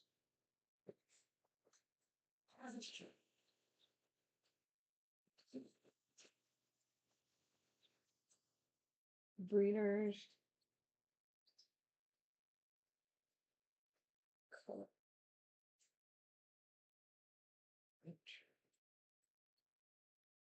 Okay, so that's it for that one.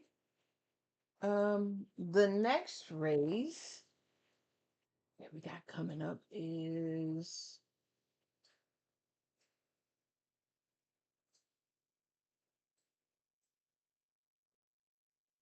the Martha Washington race. That is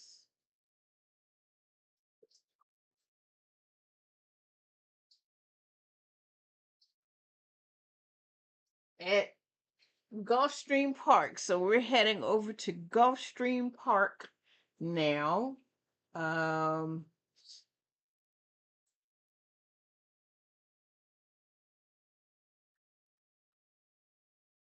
and this race is going a mile and the 16th. It is on the synthetic or all-weather track. It's an all-weather track. It's $100,000 purse. These are 3-year-old fillies. And there are, I'll tell you in a minute, how many horses there are in this race.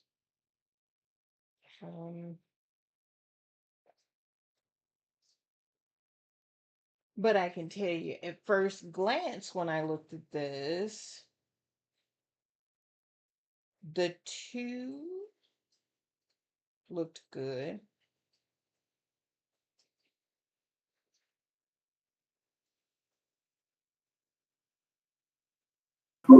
Go ahead, take it right now. It's fine. Okay. I can't. Okay, hang on.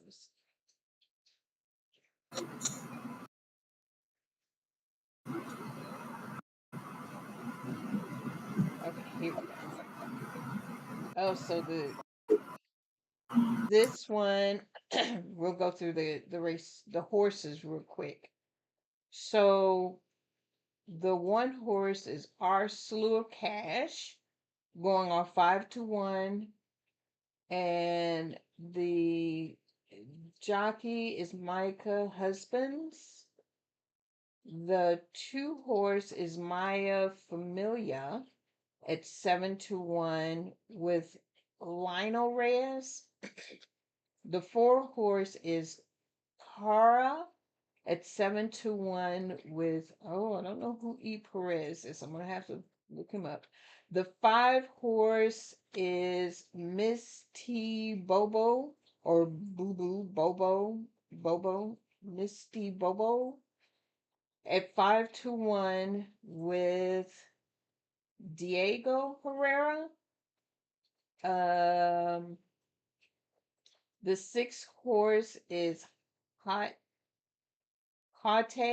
Diva or Hot Diva at 5-1 with either Keith or Kevin Asmussen. The 7 horse. Oh, the 3 horse was scratched. I meant to mention that.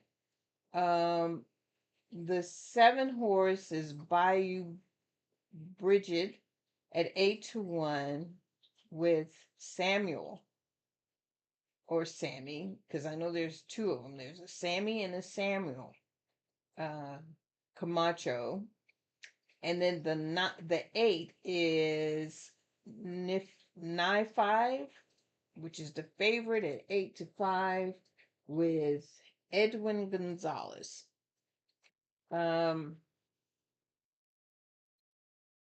Now,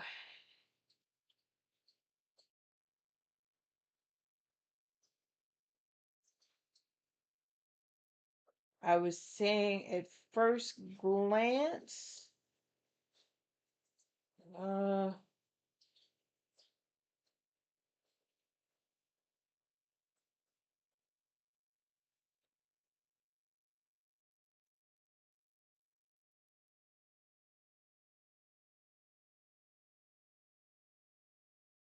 Let's see.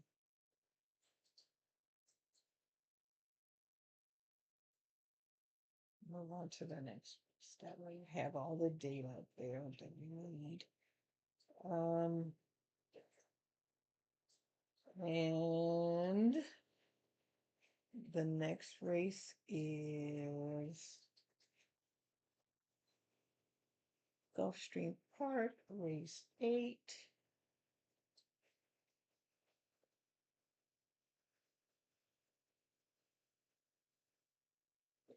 There's this one, close this one. Okay, let's see. See what I can figure out here. A mile and the 16th. This is also a dirt race. Oh no, this is a synthetic race.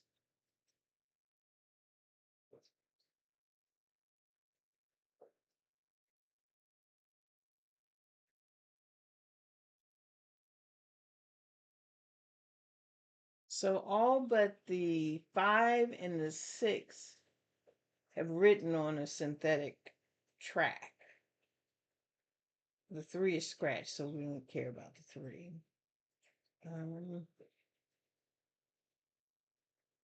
Now,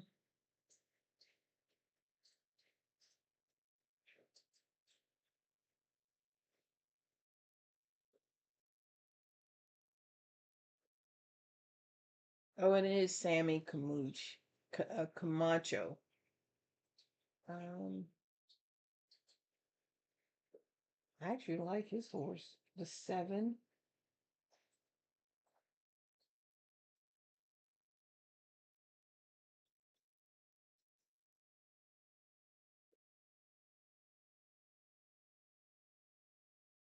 Oh man. So the 3 horse, which was scratched, had my favorite jockey on the back of the horse at Gulfstream Park, and that is Miguel Vasquez. Now, Miguel, my personal opinion, I think is such an underrated jockey. He is by far my favorite at Gulfstream Park. Because I've watched him ride over the years. I wouldn't know him if I saw him because I don't think I've ever seen a picture of him. But he is by far one of my favorite jockeys there. But he's been scratched. Otherwise, I would tell you I would be betting Miguel. And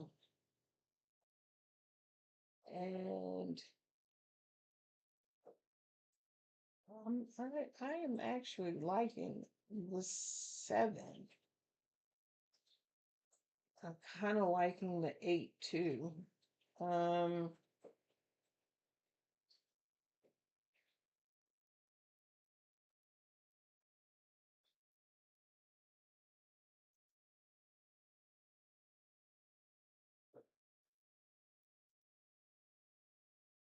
Oh, and it is Keith Asmussen. I said either Keith or Kevin. It's Keith Asmussen the on the 6 horse.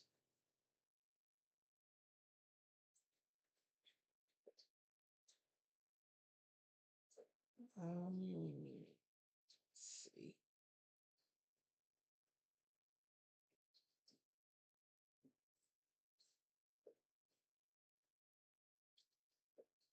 Problem is, I don't have an opinion of any of the other horses. I mean, yeah, all of them could win, but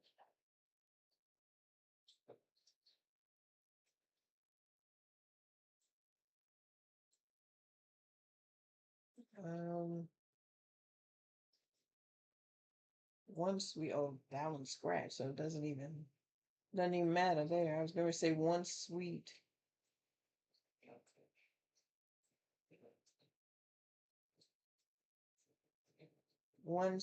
girl was beat by you, Bridget, but that was no longer in the race, so it doesn't really.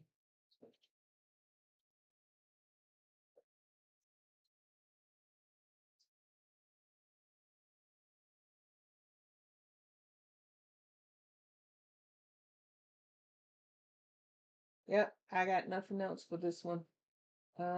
We have 7 minutes to post. Um,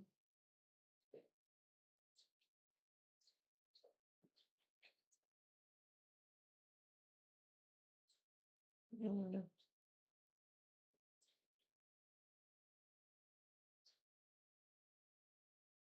yeah, I could be way off base on this one. I don't know, but that's what I'm going with, the 7 or the 8. And this is,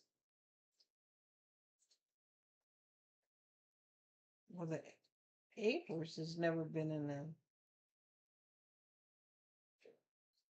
a stake race. Neither has the 7 for that matter. At least the 6 horse has.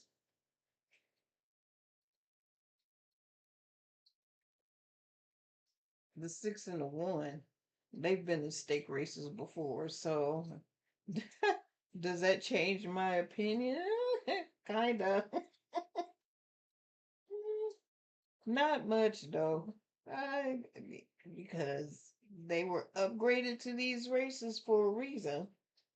Oh, oh no, I take that back. The 7 has been in a stake race before, but the 6 has, I mean, the 8 has not. Oh, the 6 is the favorite because I was going to say, why is it the favorite? But I guess there's something about that horse that I don't know what they see, and I'm just not going to sit here and try and figure it out. Um, I'm just going to say I think the 7 horse will come somewhere in the money. I don't know where the 8. Um, but that's just me. Or I have to put it on the. I have to switch to Gulfstream Park. I like the announcer at Gulfstream Park. I always have like him. I forget his name now. Um,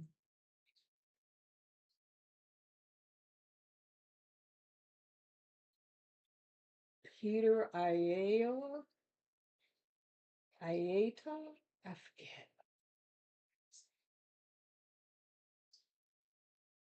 Ayorta, I think his first name is Peter.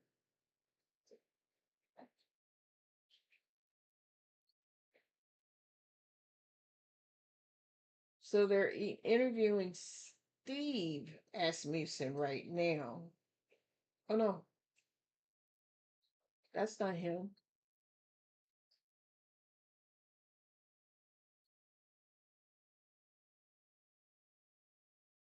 Because I think Steve Asmussen has the long curly hair. This is God, I don't remember his name.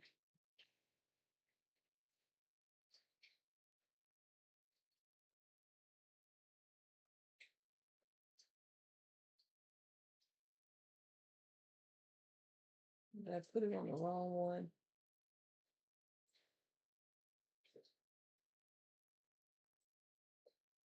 We got 4 minutes.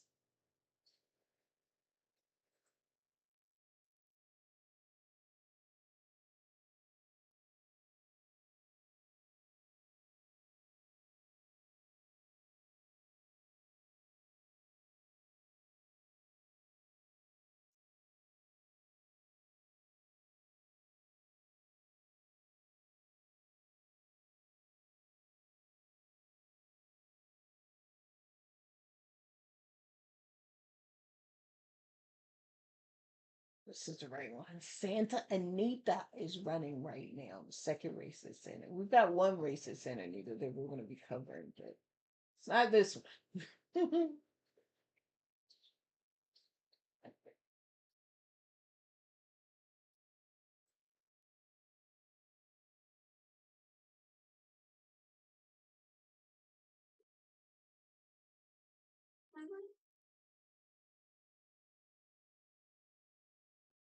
I was getting tired.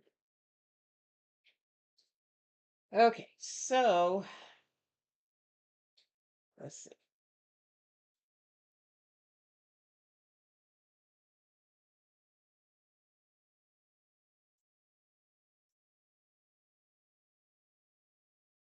So you've been hearing me talk about furlongs, and I'm just learning something new right now. So one furlong is 1/8 of a mile. So there are 8 furlongs in 1 mile. So 4 furlongs is a half a mile. 6 furlongs is 3/4 of a mile. I just know that it's less than a mile. But then they throw a 7 furlong in there, and that just throws everything out the window for me because I'm like, it's math. I don't feel like doing the math. I just know that it's also less than a mile, and that's where I go. We've got 2 minutes to post.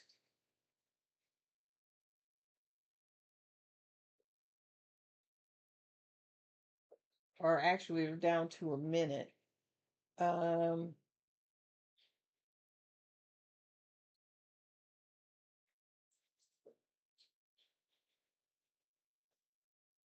So another trivia fact is, while we're waiting, is whenever, I don't think I've mentioned it because I don't think it's happened yet. And where a horse has gone, at least not that I've talked about, I don't think it's happened very often since I've been covering the stake races, is when a horse goes from wire to wire. And that means that horse comes out the gate in the front and nobody can pass it. It goes from the gate to the wire without any other horse passing it at any point in time. I don't think that's happened. Or if I did, I don't think I mentioned it because I assume that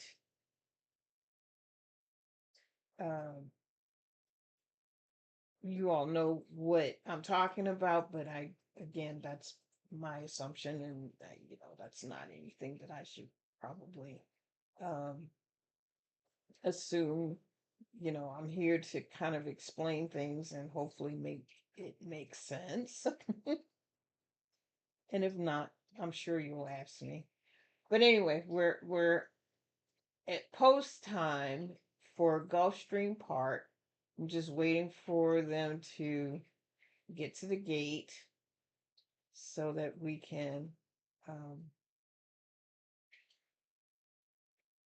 see who's gonna win this one.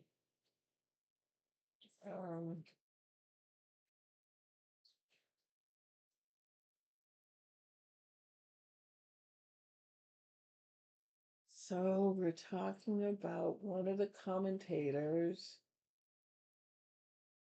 Oh no, he's talking about his pick 6 for today. I've never done a pick 6. Pick 6, even though they're 10-cent pick 6, I've never done a pick 6. That's too hard. And what I mean when I say a pick, it's either a pick 3, a pick 4, a pick 5, or pick 6. That means you have to pick the winning horse in the 3 consecutive races, 4 consecutive races, 5 consecutive races, or 6 consecutive races, one behind the other. It cannot skip. It's got to be one after the other, after the other.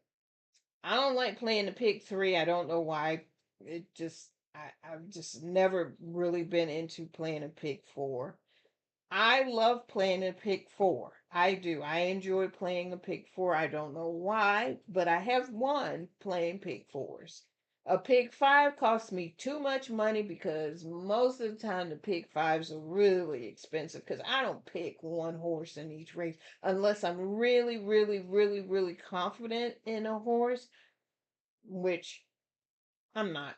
I'm not even going to sit there and lie and say that I'm confident in, I mean, unless you look at it and you can tell that horse, but it's not going to pay any money. So, and I just said I don't do a pick 6 because it's just too many horses. I mean, I get that they're 10 cents for pick 6, but by the time you put all the horses in, it's just, yeah, It's just not. Maybe one day. Only when they are a guaranteed payout. But even then, you know, you got 50 million people that are betting on the guaranteed payout on the pick six. So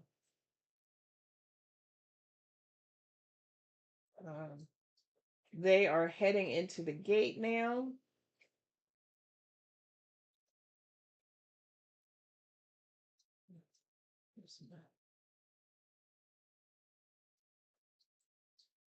And we are closing in on, I think, one of the more anticipated undercard races in the Woody Stevens with Crude Velocity and English. Hey, I'll be right back. Got an emergency. Coming Okay. up in about 11 minutes. Huh?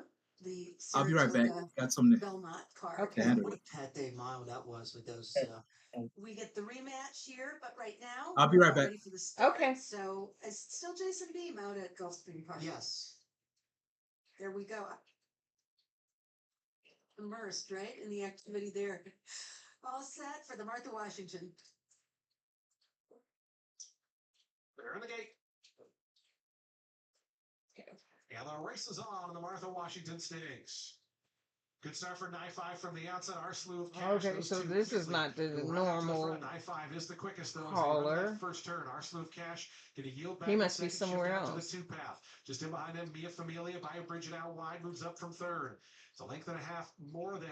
Back to Miss T-Boba, who's away in that 5th spot. Cora stays down toward the inside of Hapdiva, the trainer early on. It's Knife 5 to set the pace. It's Knife 5 to the backstretch. In front by 2 to Our Slew of Cash. 23.98 seconds for that opening quarter mile. So the backstretch run begins with Knife 5 in front of length and a half to Our Slew of Cash in second. Brian Bridget stays right to that one's outside in third. They're a length and a half in front. But Mia Familia, who's fourth in the blue and lime colors. It's a break of 2 more to Miss T-Bobo and Cora. And another break of 2 back to Hapdiva, who continues to trail. Just over a half mile left to go to Martha Washington. Knife 5 is led throughout. It's Knife 5 running to that far turn off an opening half, 47.75 seconds. The lead is a length. Our Slew of Cash starting to inch closer now. Draws within 3/4 on the outside. They're a length and a half in front. Mia Familia comes through down on the inside of Bayou Bridget, traveling pretty well as Mia Familia. Just 2 lengths off this leader. 2 more back to Hot Diva, who's starting to come into contention as well. So they come around to the top of the stretch. The picture changing here as Our Slew of Cash right up alongside to grab the lead from Knife 5. Meanwhile, Mia Familia, Hot Diva, they're swinging into action 3rd and 4th and winding it up on the outside as Hot Diva coming with this big move on the outside. Mia Familia tries to go with her. They're lengths clear of Our Slew of Cash. Bayou Bridget down the outside. Final 16 to go. How Diva, Mia Familia digs in. These 2 for the final 16 to settle the score in the Martha Washington. How Diva's narrowly in front, and How Diva wins the Martha Washington Stakes. Yep, nope, didn't have that 6 horse at all. I mean, I mentioned the 6. The 2 was the second one. I know I didn't mention the 2 at all. Happy birthday, Patrick Biancone, as Hot Diva gets the win with Keith Asmussen. I said something about the 6. Now I forgot what I said. Yeah.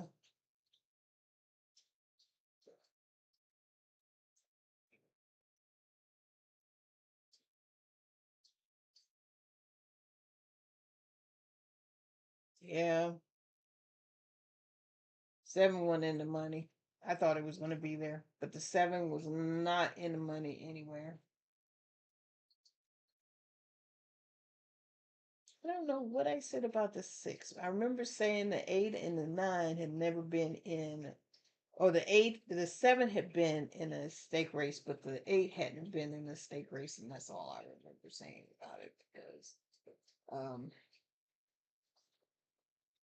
anyway, so the 6 horse won that race.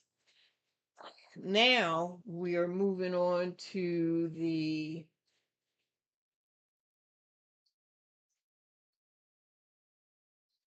next race at Saratoga. This is going to be, let's see.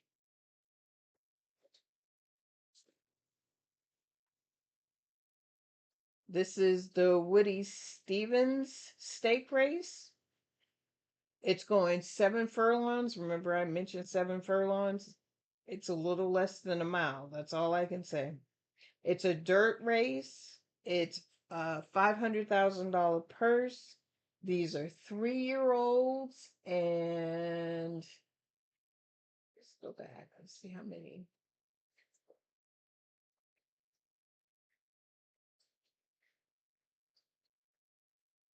And there are 9 horses in this race.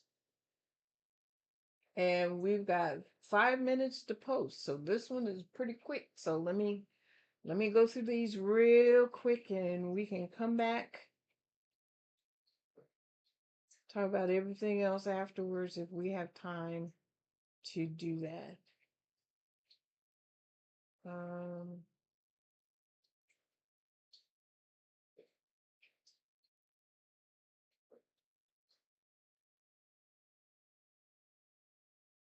So one is Gilded Bandit, going off 14-1 with Junior Alvarado. The 2 horse is Obliteration, going off 6-1 with Johnny V. The 3 horse 6-speed, going off 10-1, or it went up to 11-1 with Irad Ortiz. The 4 horse is Stradell at 29-1 with Ricardo Santana. The 5 is Solitude Dude at 10-1 with Flavian Pratt. The 6 horse Crude Velocity, which is the favorite, going off 4-5 with Florent Giroux. The 7 horse Englishman going off 9-2 with Jose Ortiz. The 8 horse Silver Liberty going off 16-1 with Frizu. I always forget his first name. I'll say it as soon as I remember.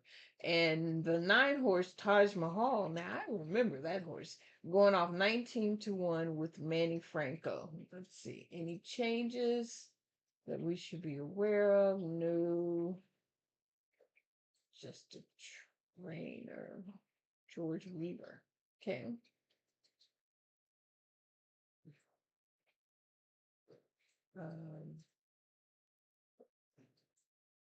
Well, Steve Asmussen has 2 horses in this race.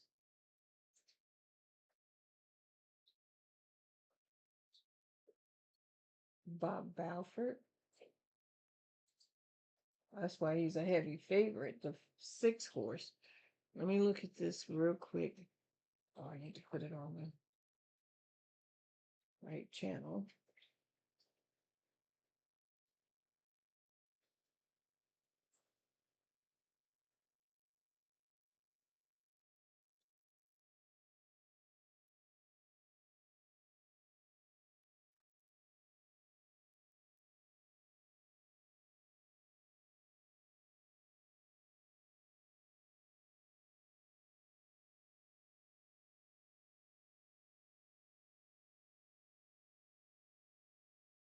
Okay, so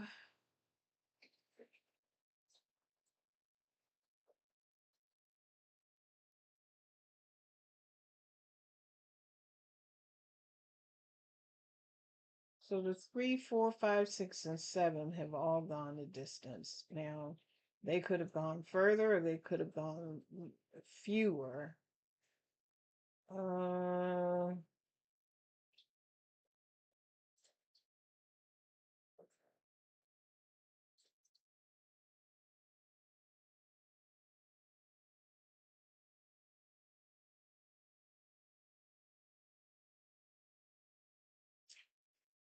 Yeah, I'm not sure if any horse in this race can beat Crude Velocity, which is the heavy favorite. Antonio Frezu. I keep forgetting his name.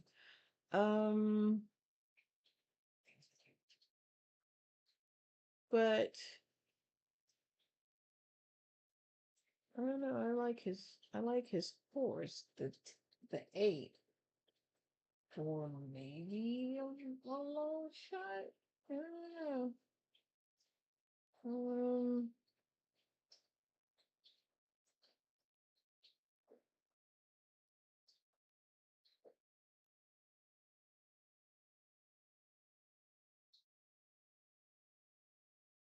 the 5 doesn't look too bad either.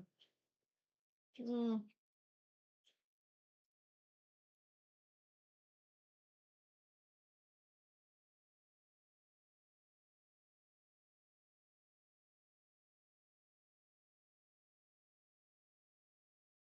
Oh, how did I miss the 2? Because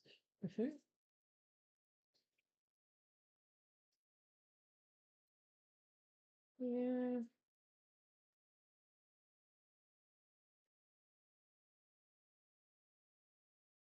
the 2.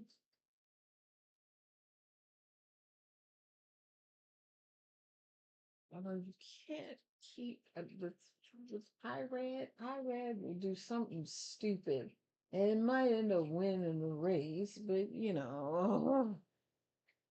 again, it's all great, great, great, great. Mm.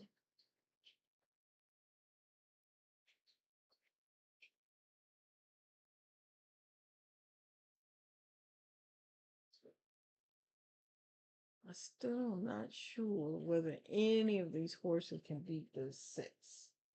I have to go with the crowd on this one, which is why I probably wouldn't bet this race, because I just think, this is when I would box this. I would do an exactor box or key the 6 across the field. That's what I would do. That means I would play the 6, and anything that came behind it didn't matter. But I would box it just in case that anything that comes behind it happens to win.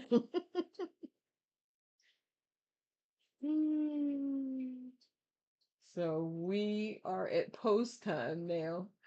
Um, I know I crack myself up. I'm just here to have fun, and that's what I'm doing. I'm having fun. So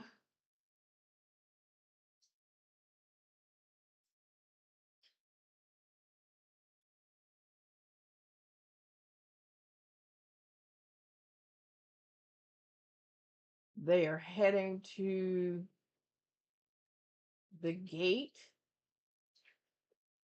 now.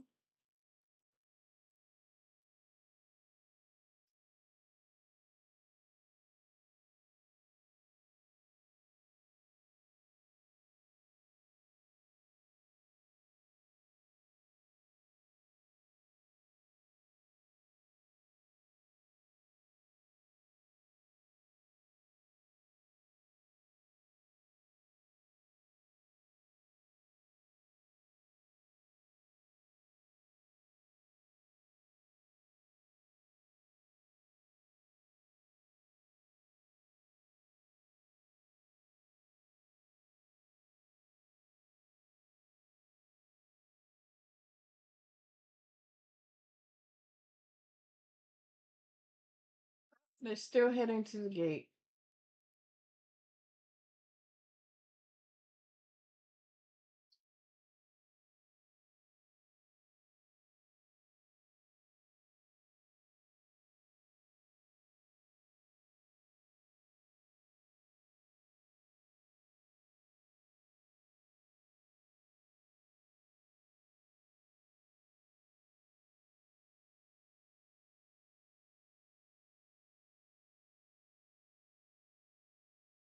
Now they're doing their circle dance.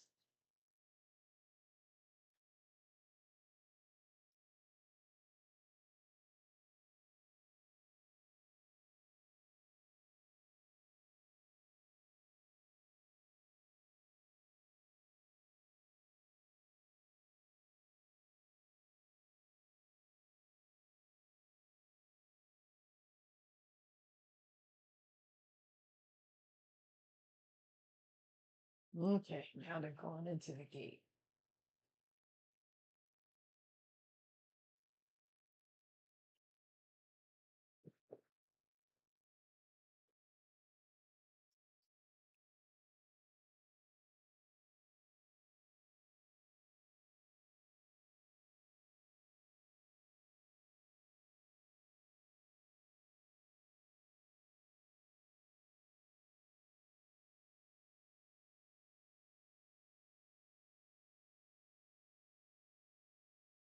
Okay.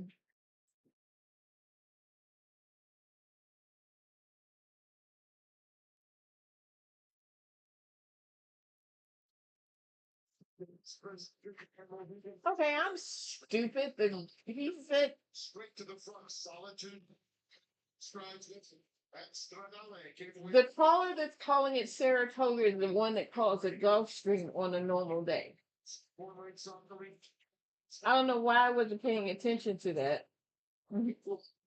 Shift 6, medium field. Oh, they are flying. The 5 is in front. Twin trip turning. To a half in 21. And 4/5. That would be only 574. That's the rating right now. 576. Inside is 6 lengths off the lead.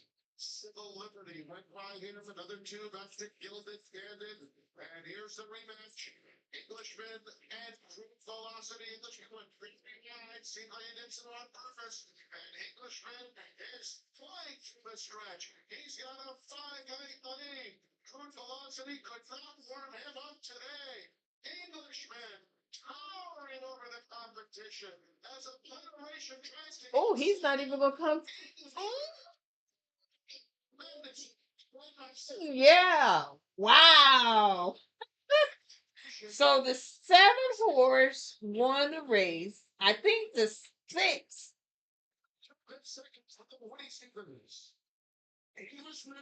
I think the 6 came second. I told you I would box it, but I'm not sure because the 2. I don't know whether the 2 got him at the wire or not. Huge day for his trainer, Sharif DeFore, and jockey Jose Ortiz. Of course, they won the Kentucky Derby, and they were all again in the Belmont Stakes. So we have to wait and see who came. Oh, Cherie won. That's her horse, Englishman. Okay, I wasn't paying attention. Oh yeah, DeVoe. I wasn't paying attention to the trainer. Sorry, I don't pay attention to the trainers unless I have to. Well, she's having a year along with Jose.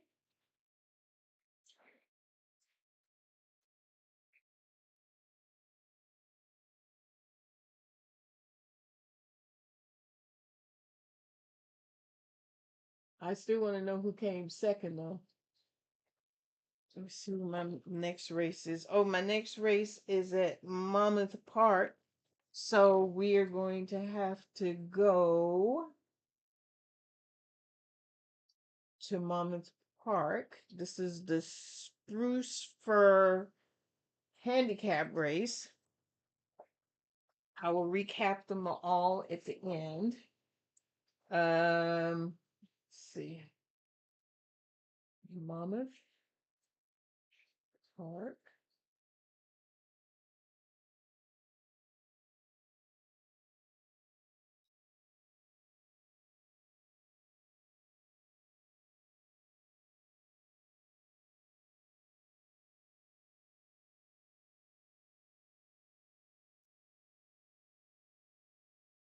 Oh.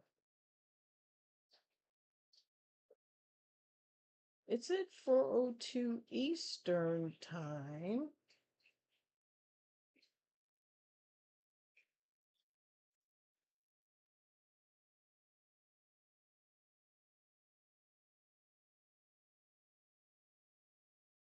I'm stupid. I did this again. One of these days, I will absolutely get the time right. The next race is at Churchill Downs.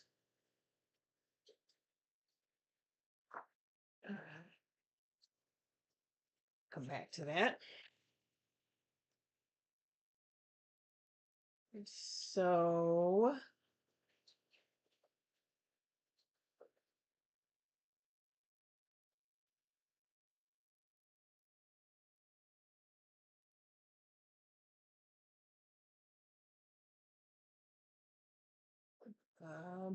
nothing can ever go as smoothly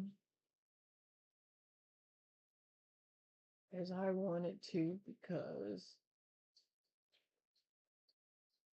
I'm stupid. Okay, so the Mighty Bow is the next race at Churchill Downs. Make sure that is the 10th race. That is in 26 minutes. This is a 5 furlong turf race. The purse is $225,000. These are 3-year-olds and up. And there were 9 horses in this race, but the 7, 8, and 10, oh, there were 10 horses in this race. The 7, 8, and 10 have been scratched. So let's go to Churchill Downs 10th race.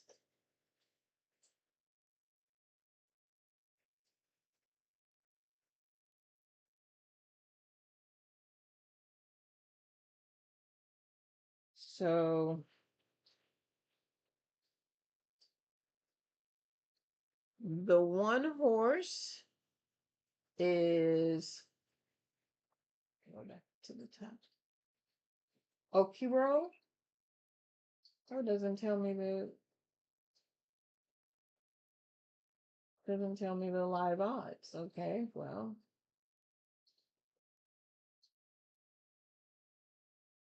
Anyway, it's Jose Morales on the horse. The 2 is Troubleshooting with Tyler Gaffleon. The 3 is Sweet Danny Boy with Alex Concepcion. The 4 horse is Doncho with Jaime Torres. The 5 horse is Joe Shasty. I'm back. Okay. With Fernando de la Cruz. I haven't seen him in a while. The 6 horse is Okay, let me look over here.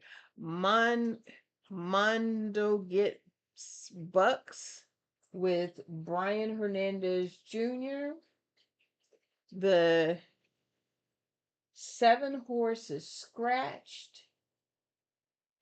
The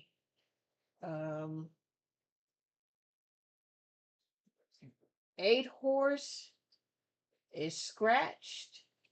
The 9 horse is Schwartzmeyer with James Graham, and the 10 horse is scratched.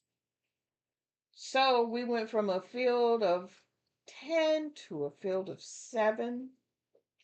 We still have 23 minutes left. Let's see. What do I want to do?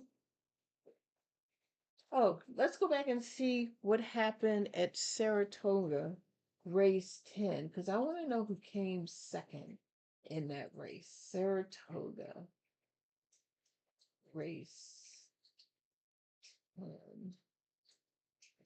Okay, so it came 7-6. So like I said, I would have keyed the 6, but I would have key boxed it. And as long as that 6 was in first or second place, I didn't care what else happened. But it worked out. It worked out. So there you have it. So let's go back to Churchill Downs now. Race 10. So let's look and see what we got.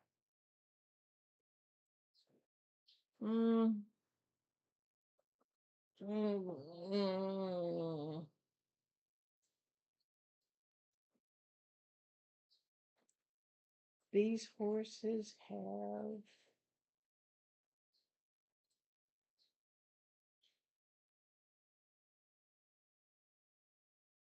history.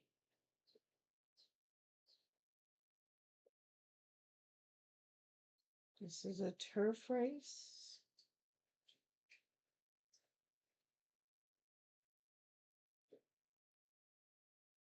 No, right off the bat, I'm gonna say I like the 2.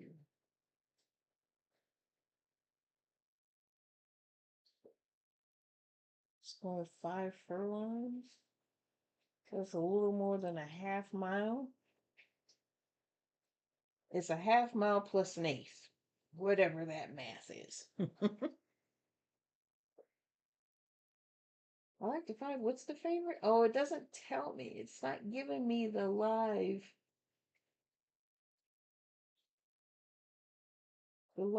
feed at all. I don't know why. Maybe it will come up on. Oh, I need to find Churchill Downs. It's not here, I know.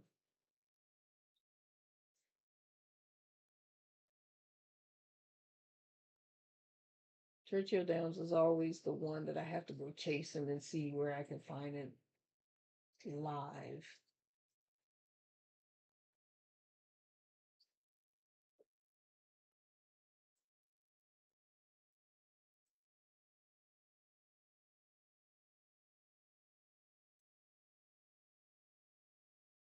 Okay. My TV's moving so slow. I think I have too many things going through the internet right now, and my internet is saying, "What are you doing to me?"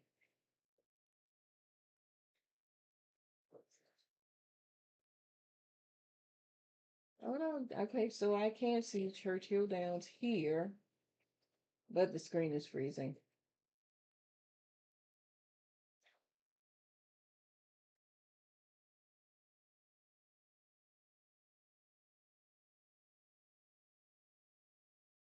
Maybe it'll reset itself by the time the race is. I mean, we still got 19 minutes, so I'm just gonna let it play.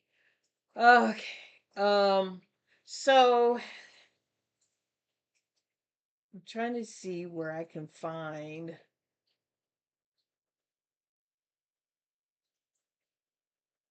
I just want to see what the live odds are.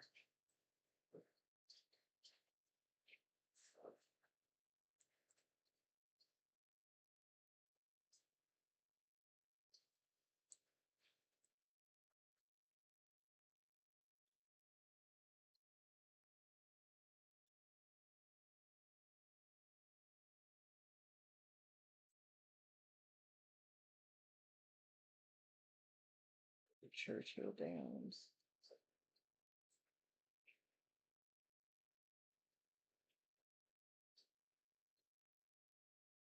Austrian Park. I didn't go to Churchill Downs. Okay, so here's the live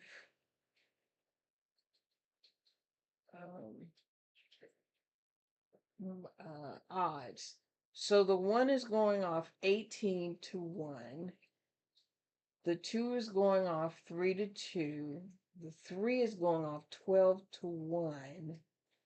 The 4 is going off 21 to 1. The 5 is going off 4 to 5. So the 5 is the favorite. I said I like the 5. The 6 is 12 to 1. The 7 is 17 to 1. So the 5 is the favorite. Oh, okay. Now it puts it up. Okay, so I can close that because I don't need more apps open than what I need. Okay. So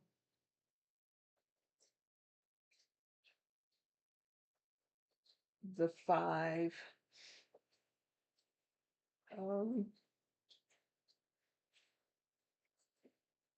I said I like the 5, but I also said I like the 2 as well.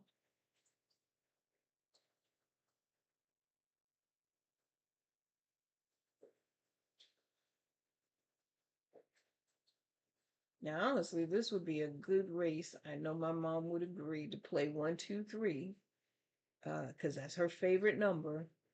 and she would do a 1, 2, 3 exacta box for $2. It costs $6 to box all 3 numbers. Because you never know. You never know. But in this particular race, yeah, I like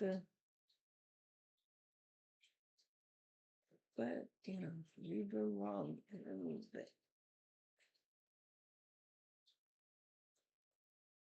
Oh, that's scratched though. 7, 8, and 10 are scratched. So I'll have to look at that.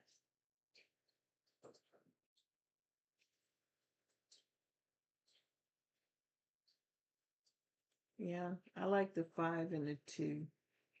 But I would do that exactor if I could, the 1, 2, 3, because like the odds are really decent.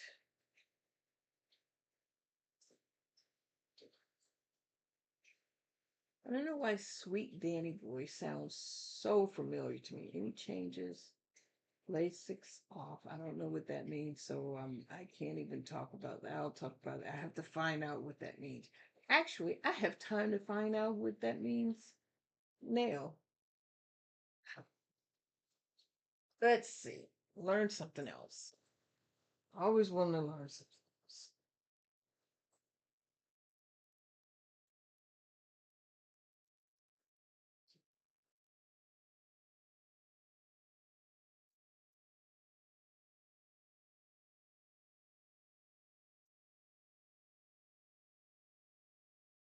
It's at LASIK, LA. Did I spell it right?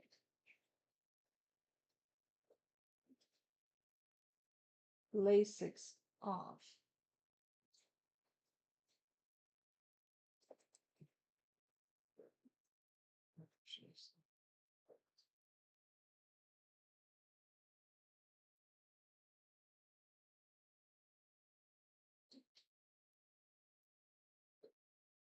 Okay, so it's saying it's a medical treatment to reduce severe pulmonary hemorrhaging. But that doesn't make sense. The dosage.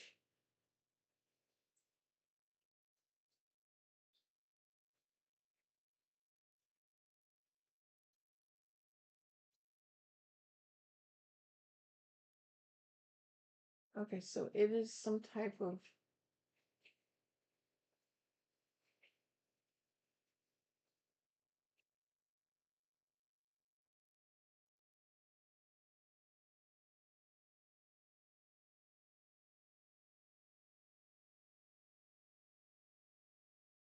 okay, I hate when it does this.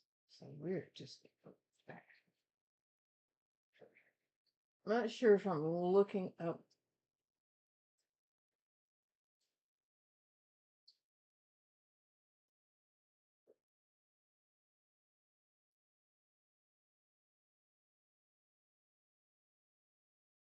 So it's saying that it's a medication that is in it looks like it's banned from being administered for 2-year-olds and all horses competing in stake races. But the way the language is saying, when it says Lasix off, I don't know what that means. That means they're off the meds? I have no idea what that means. So I'm gonna have to do a little bit more digging because the way it's being explained here, it doesn't make sense the way the terminology is being used here. So I'll have to do some more research into that and try and figure out what that means. And then once I figure it out, I'll explain it in a way that kind of makes sense. But right now, it doesn't make sense to me, and maybe it's because I have gray hair that it's not seeping in my brain right now. It's the language that's throwing me off. So we've got 13 minutes. I said what I wanted to say about this race. So we are going to go back to some more trivia. I have nothing else that I want to talk about as far as this race is concerned. Scared me. Okay, so here's a good one. What is the purpose of blinkers on a horse? And blinkers are, let me show you while we're waiting.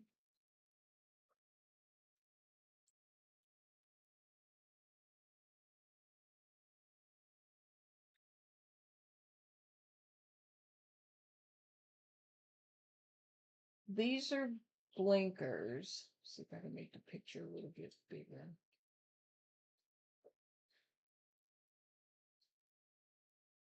These are called blinkers on the horse. And the reason why they put the blinkers on is so that the horse can look straight as it's running. I think it's because they're afraid that it will, you know, not be able to stay in its lane as it's running around the track so that it doesn't bump other horses. Or maybe, well, let's see what it says.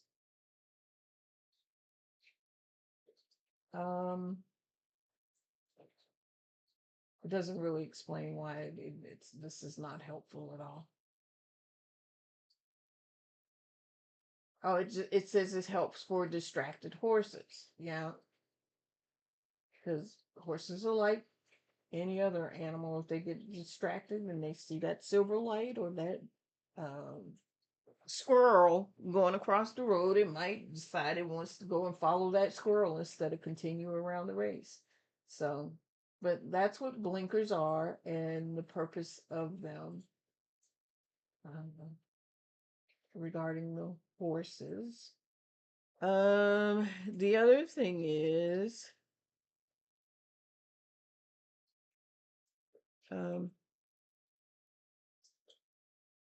which country created thoroughbred racing? Now, this one was, even if I don't know anything about horse racing, I know the answer to this one, and that's England, because they've had horse racing for years and years and years and years and years. So, I think I talked about this at some other point in one of my other videos, and where I was saying we need to take the knowledge from what England is doing to keep the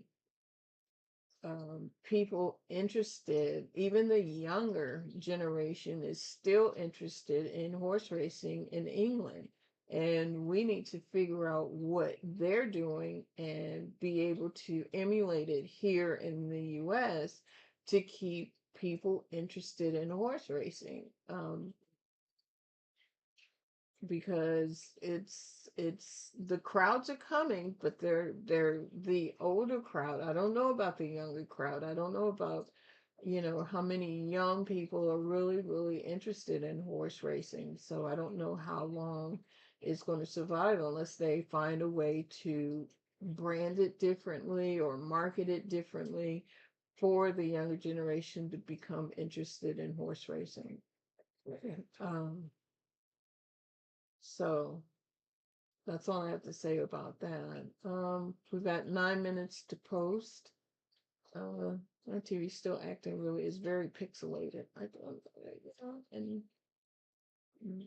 I don't know whether I have too many things running on and it doesn't make sense because they tell me I'm supposed to have the fastest speed, but it's up to, not necessarily at. There's a difference. So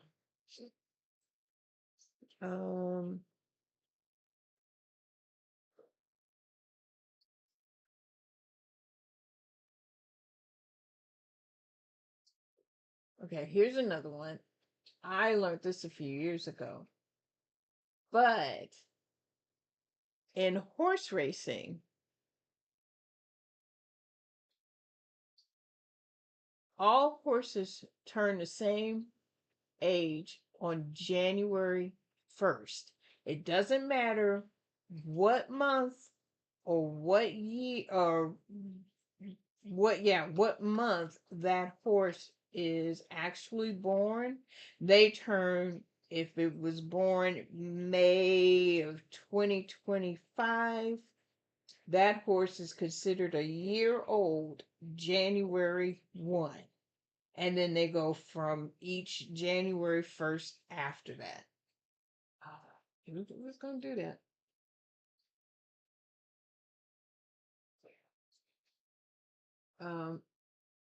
So technically,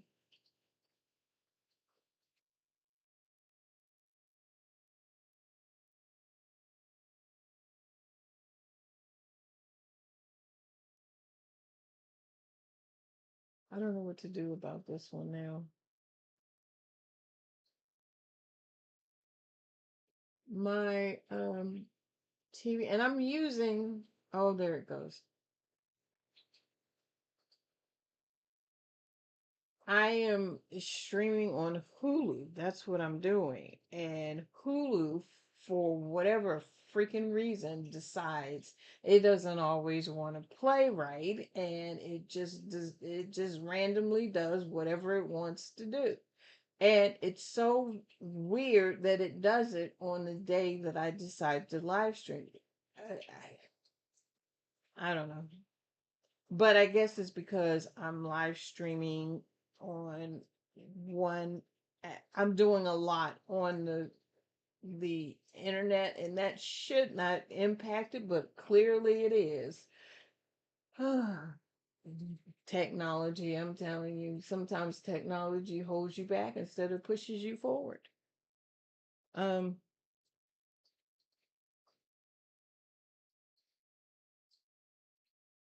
Another one. So I mentioned that horses are scratched in a race. I've mentioned that a couple of times today. When I say a horse is scratched, that means that the owner, trainer, or stewards have decided to pull that horse from racing on that particular day.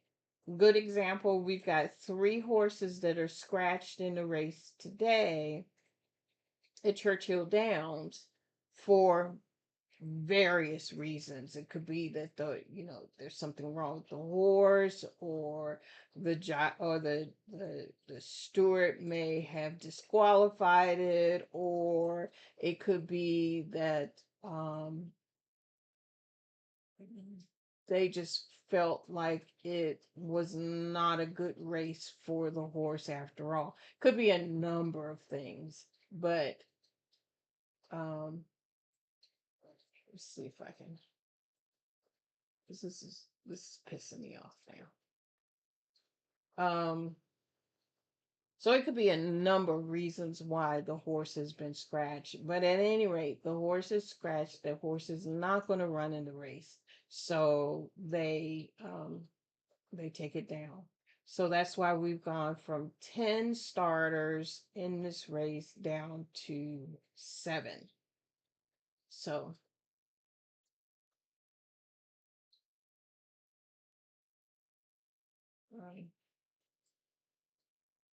it is 88 degrees in Kentucky, and they say it feels like 91. That means the humidity is hot and heavy there. I wouldn't want to be there. And I don't know how, well, it doesn't matter. I was going to say, I don't know how She was close. trying to make this into an ag murder where she can avoid her in Tampa, Sorry Florida. about that. I'm trying to restart my Hulu and see if it is behave better this time. And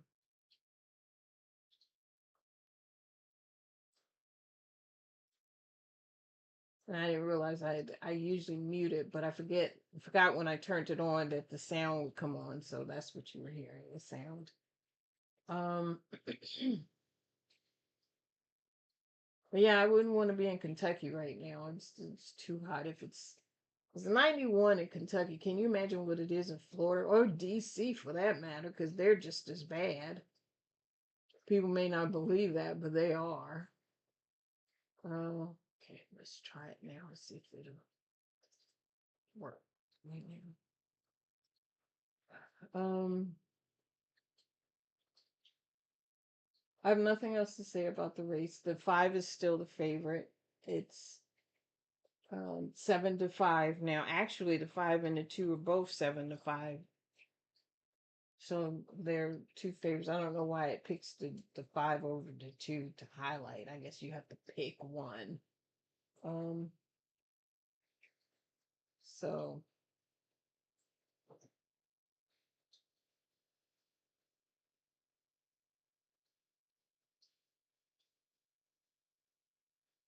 okay. The female version of a horse in the thoroughbred race is called a filly, which is a horse that's under 5, and a mare, which is over 5, or 5 and older. So under 5, they're fillies. 5 and older, they're mares. Yeah, I didn't know that. I do know. I thought they were under two, between under 3. I thought were fillies, and 3 and over I thought were mares. I didn't realize it was 5, but that's what it is.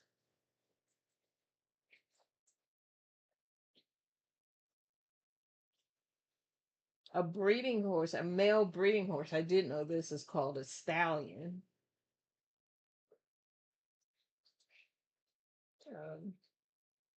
Which is good. Churchill Downs, we're at 1 minute. That's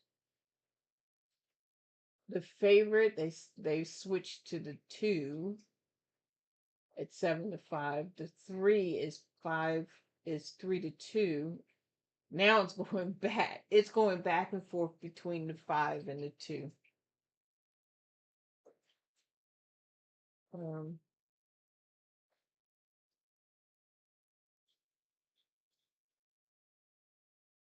They're circling. This is a dirt race. No, this is a turf race. They're still on the dirt.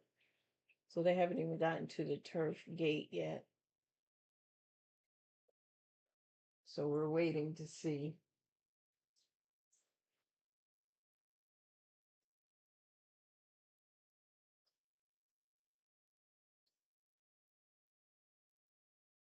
Oh, so it puts up the information. Hey, I'm learning something new. This is all the information about this particular horse race.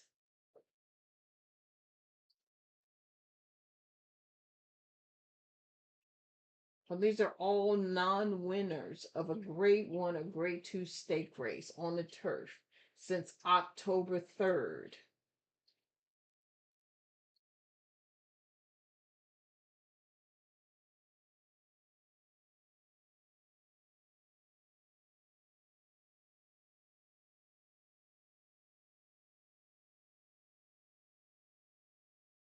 Okay. The entry for this was $875.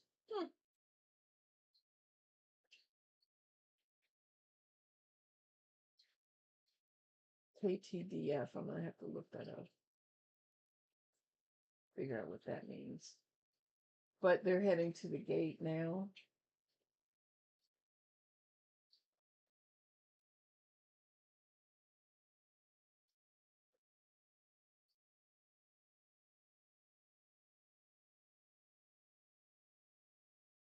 Yes, they're all in.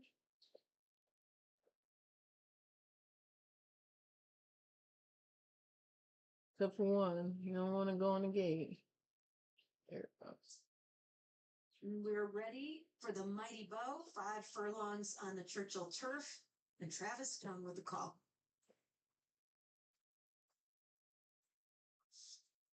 And troubleshooting broke right in stride, but quickly here comes Doncho racing out for the lead, and so too Joe Shiesty. Joe Shiesty up for the lead, and here comes Schwartzmeyer from the far outside, and that puts Doncho in a bit tight, and down inside and back into third. Troubleshooting after that good start is out of their fourth as they hit the far turn. And then farther back in the field, Okito comes through. So right now, the 5, the 9, and the 4. Round the far turn, Joe Shiesty short lead.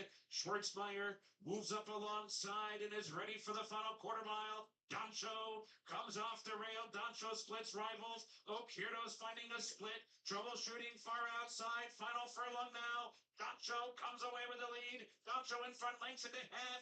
Joe Shiesty troubleshooting Okirdo. It's still Doncho. Doncho in front, and Doncho won it. Doncho first on the wire. Tight for second there. Joe Shiesty. So my 1, 2, 3, and 5 came behind the 4. The first turn from the great Jimmy Blue Jeans. That's crazy. It came 4, 5,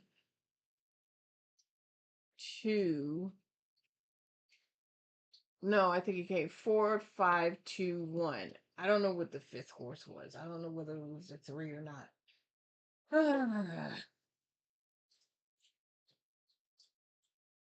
So that's what happened with that one. So the next race, we are back at Saratoga. I don't have time to dwell on the horses, the race, because the next race is coming up. Saratoga. This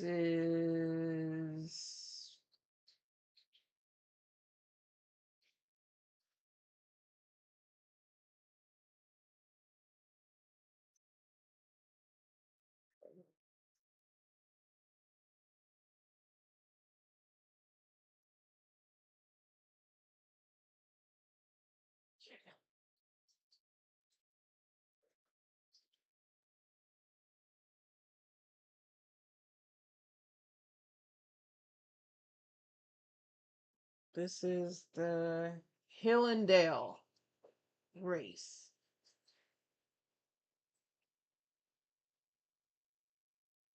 This coming up at Saratoga.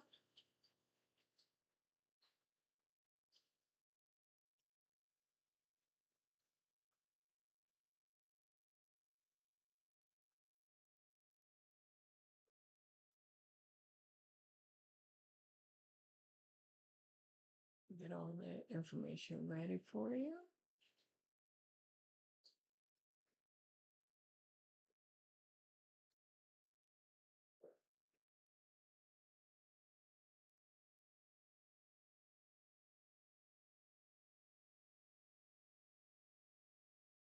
So this is the Hillendale Metropolitan Handicap Race.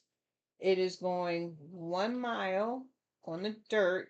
This is a $1 million race. Now we're getting into the really, really, really, really big races at Saratoga right now.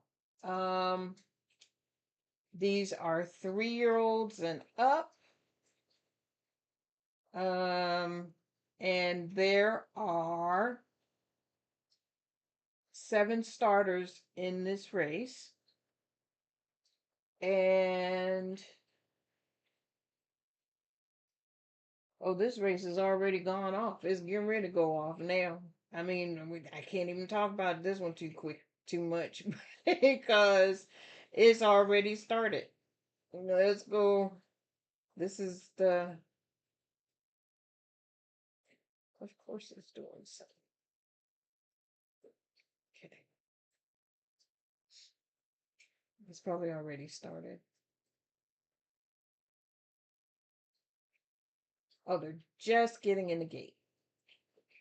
So I don't even have time to talk about this one.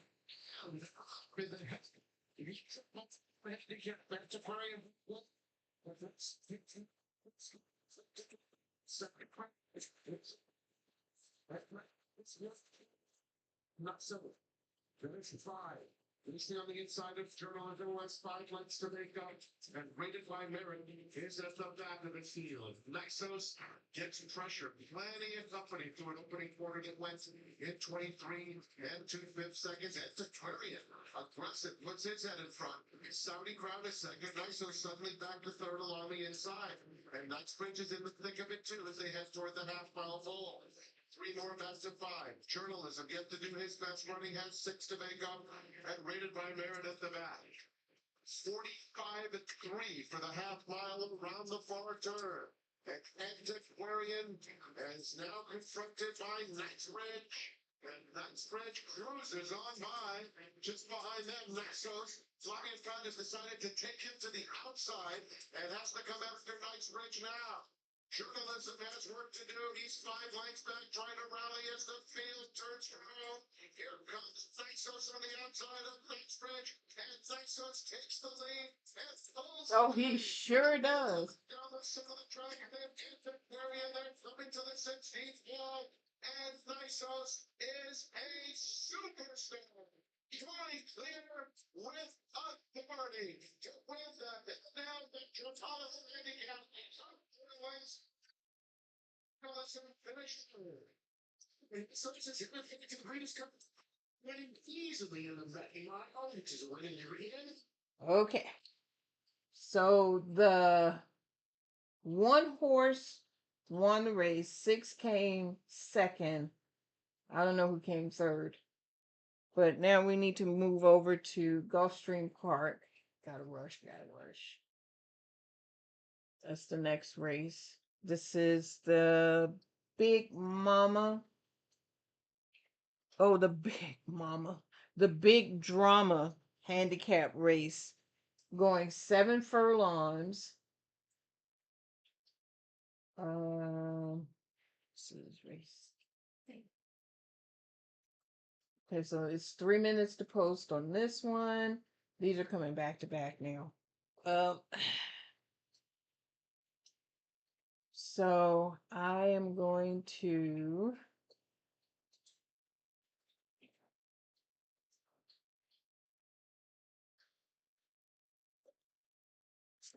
go through this real quick. The Big Drama handicap, 7 furlongs. A mile, a dirt race, $100,000, and these are 3-year-olds that are racing.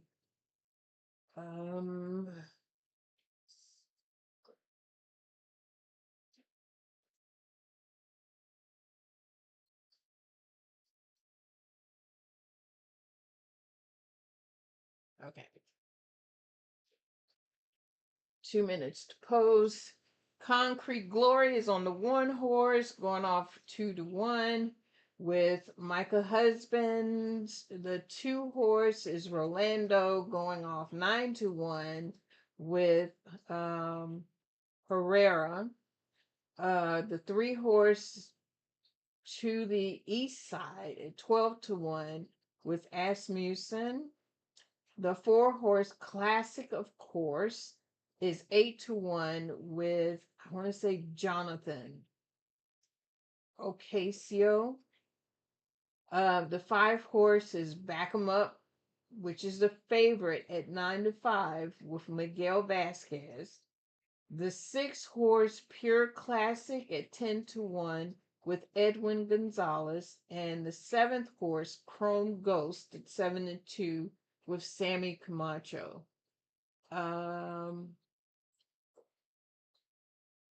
And I need to look up, make sure it's Jonathan, because I know they've got a couple of them. I don't want to call the wrong. This is Gulfstream Race 10.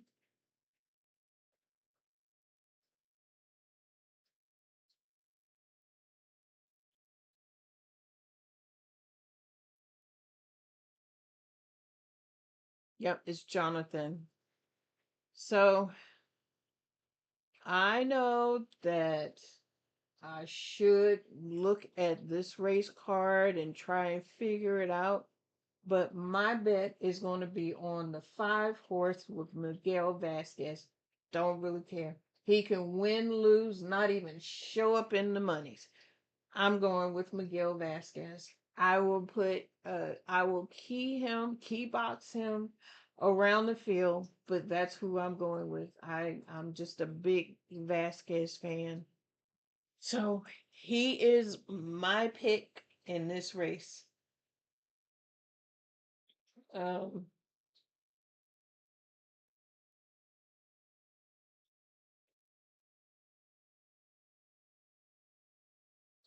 So I will take a minute and look at the other uh let's see if I have any.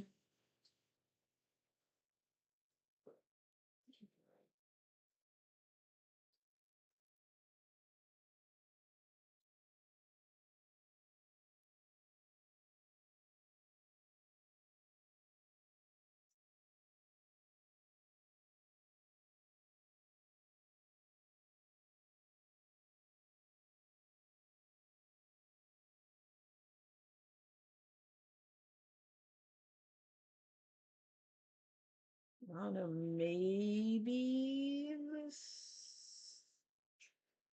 6 or the 7. Huh. I'm still going with the 5. That's crazy bet. I know. I get you. I hear you. But I'm going with the 5. Um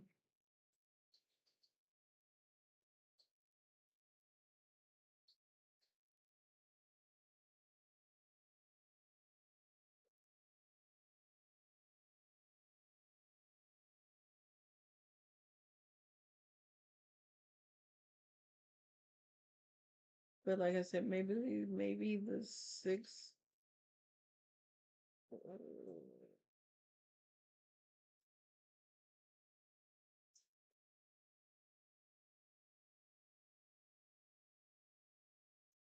Ooh, I can't leave the 1 out. Maybe I don't know. I'm going with 5.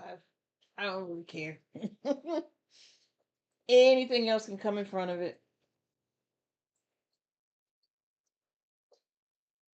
It is post time. They are heading to the gate.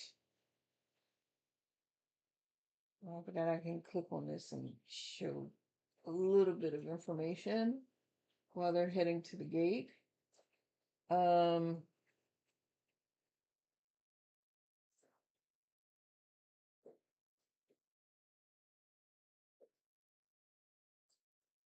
hmm. After payment of 1% to all owners of horses finished 6th to last, 60% of the remaining purse shall be paid to the owner.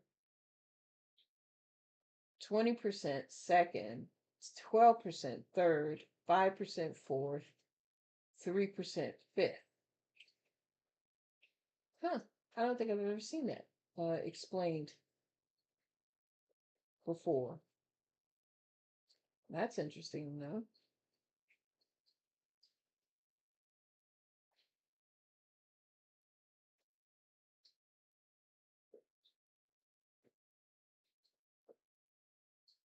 So they are in the gate.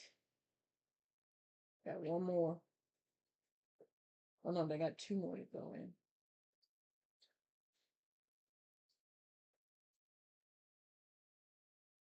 G1 in the books already.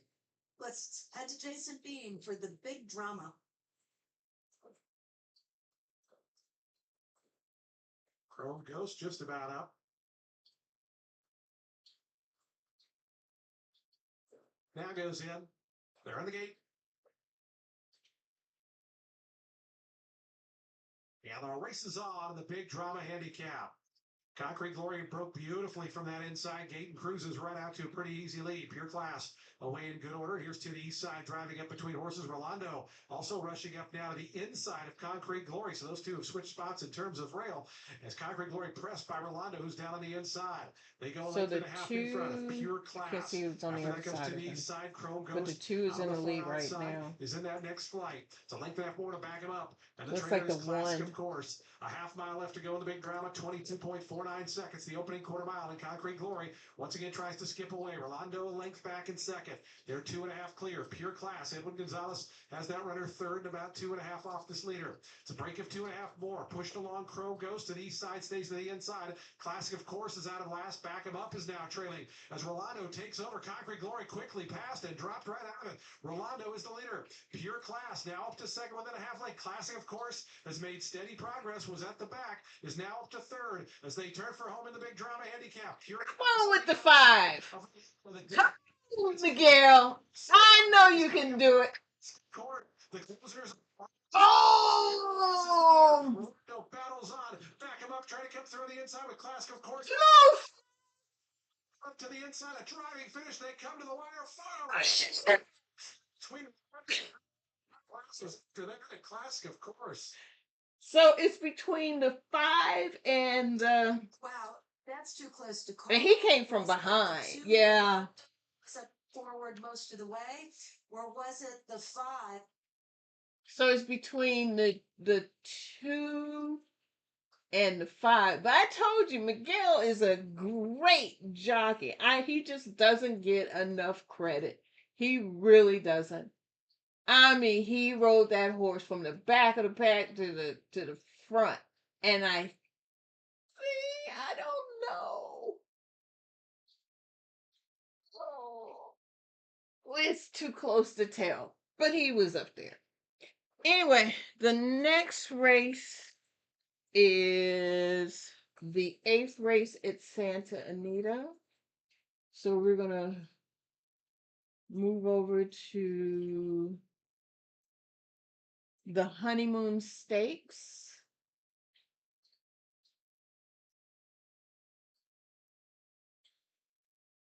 That is the next race.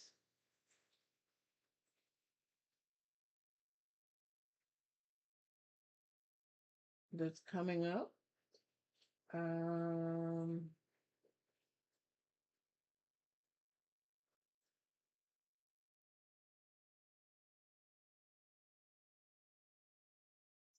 Santa Anita.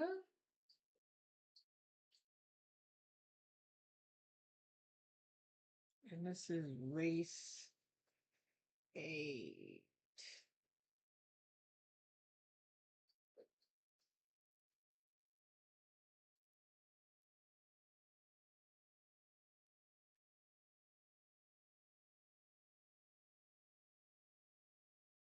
Let me make sure this is correct, because this might be a good time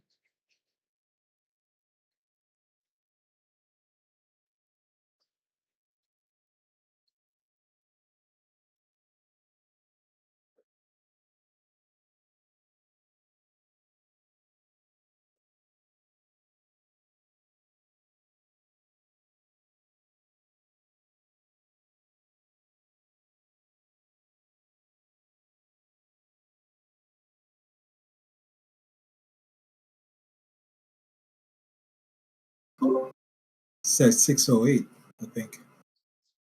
Yeah, did it get pushed? Santa Anita 8th race, 450, 451. Pacific time. 5, 6, 7. Oh, so now is a good time to take a break, because the next races aren't coming up at 5, 6, 7. No, we got some 608, 611. Oh, so I put it in the wrong order. Yeah, I think that's what happened. Okay, so the next race is at Gulfstream Park. You can come back to Santa Anita. Race 11 in 17 minutes.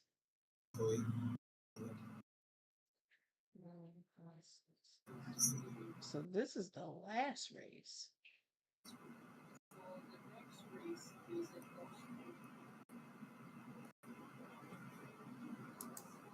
This after the okay. I'm so sorry, I get confused. So this is not the next race. The next race is the Gulfstream Park. I did worse than you as far as the the time difference.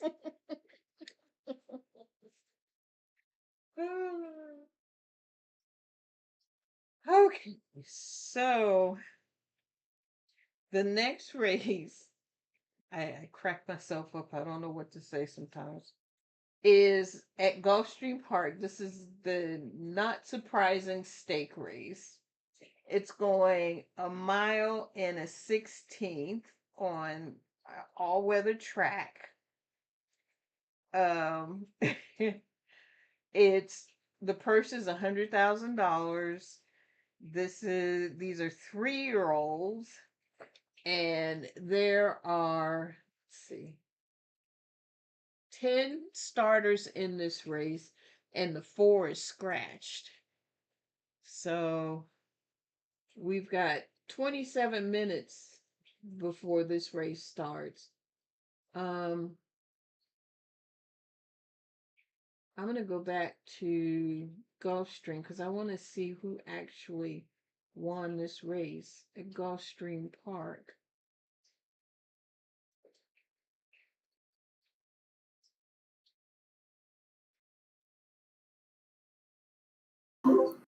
No, you don't have 27 minutes.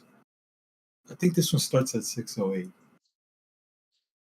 Gulfstream Park 11th race, handicap, 27 minutes. Unless they pushed it. I don't know. Am I looking at the right race? Not surprising. Yeah, not surprising stake race.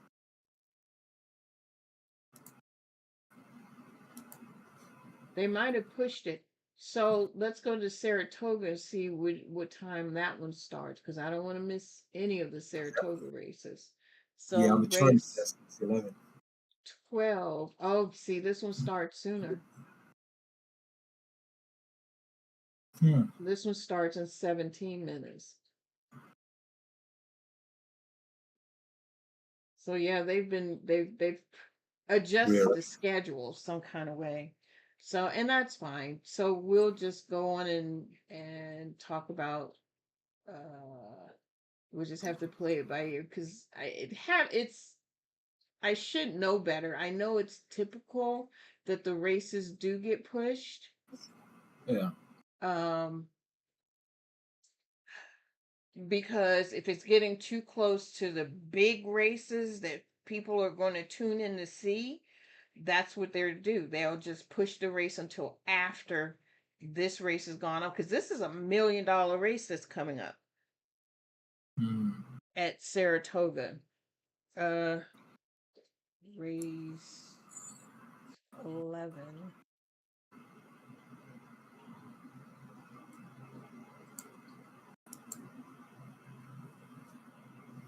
Race 12. That's not even 11.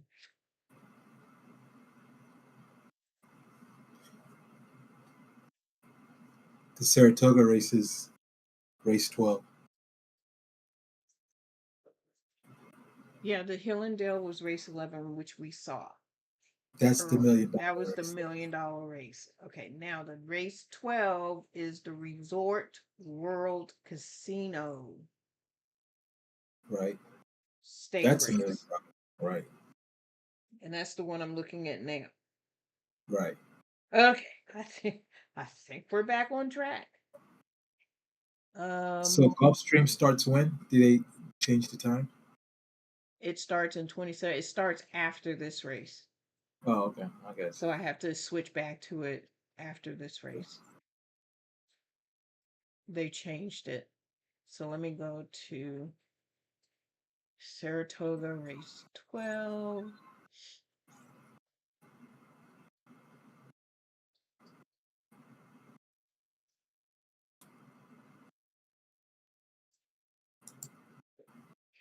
I was sure there was another Breeders' Cup race today, but I guess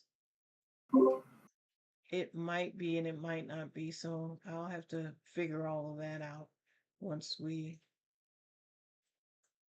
figure out all of this out. I'm not really sure. But anyway, so we're on race 12 starting in 14 minutes. This is the Resort World Casino Manhattan Stake Race.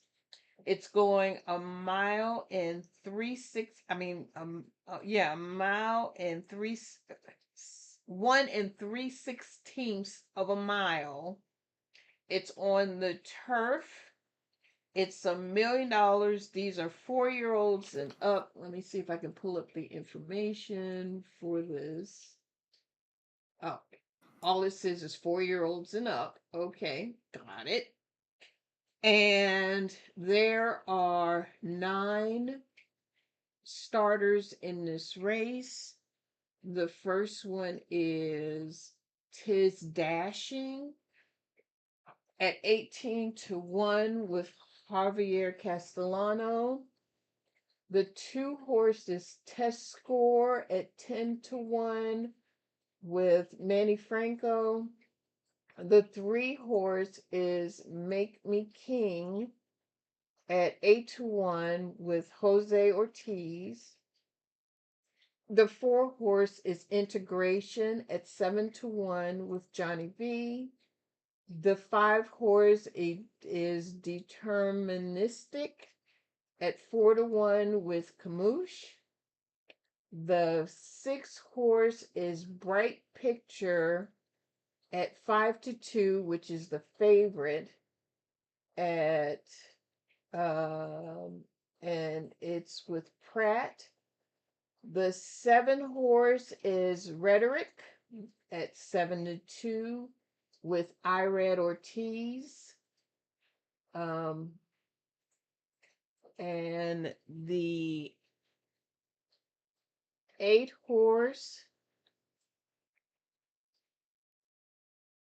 is One Stripe at 10-1 with G. Lorena. I have to find out who that is. I don't know who that is.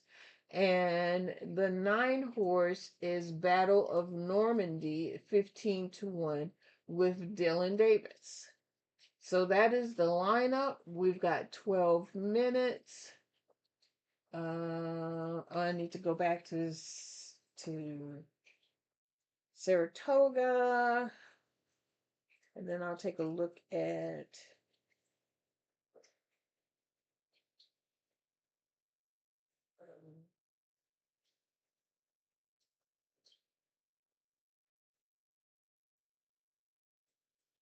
okay. I'll take a look at the horses in a minute.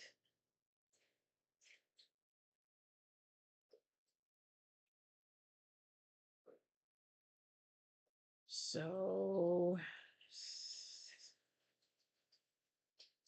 Saratoga race 12. Okay.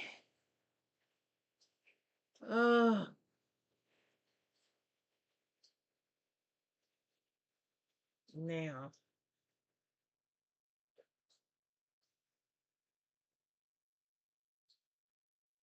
this is a 1 million. This is a $1 million race.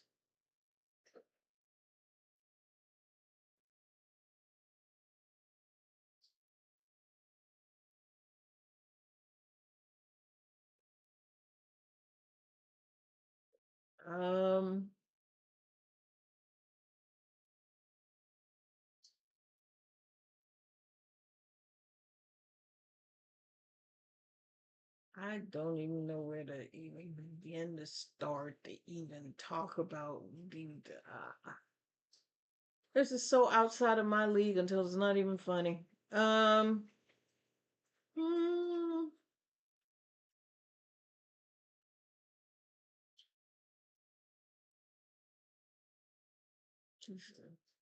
amazing, amazing, amazing.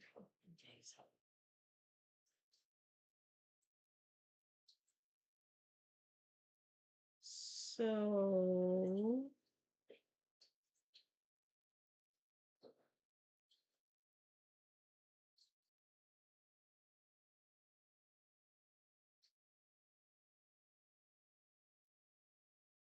let's see.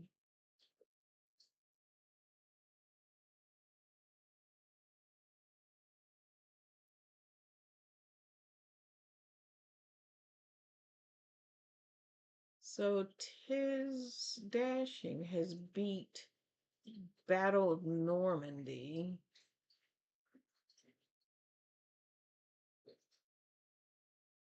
Rhetoric has beaten. Oh no, he came third.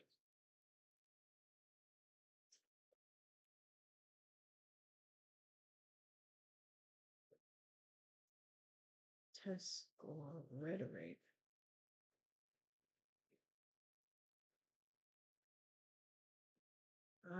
Ooh. Okay, so I'm way overthinking this. I'm just gonna have to go with my gut on this one. I don't even know. Because these are all excellent, excellent horses.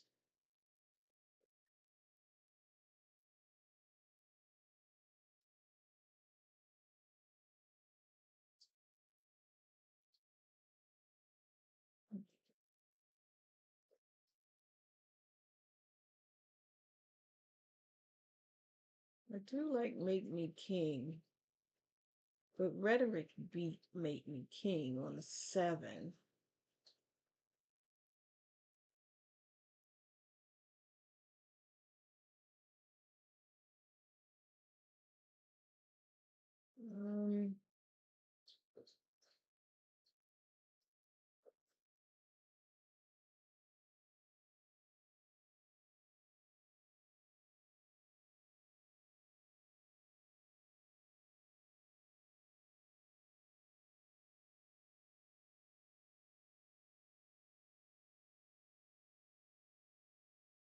Oh, on the 8 horses, Gavin Lorena. I don't know who that is. 7 minutes to post. Gavin Lorena. He must not be from here. I don't know. Or he's new. Oh.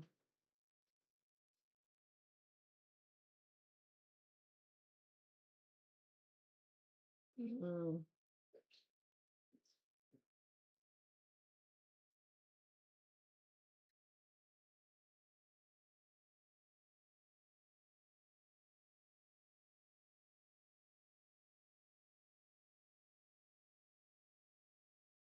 Mm.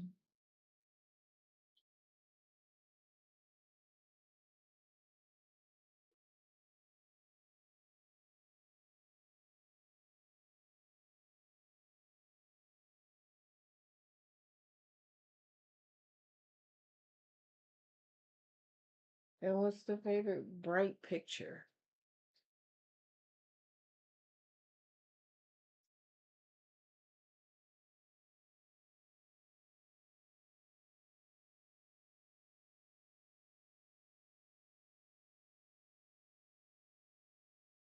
I don't know. I'm just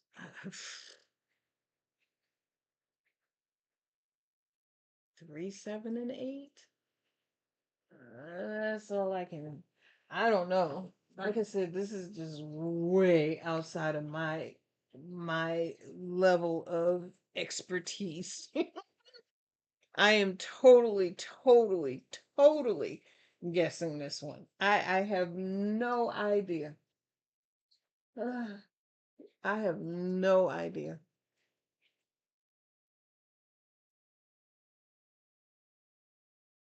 I guess this is just going to be a race that I watch and enjoy. That's all I can do. You have 5 minutes to post.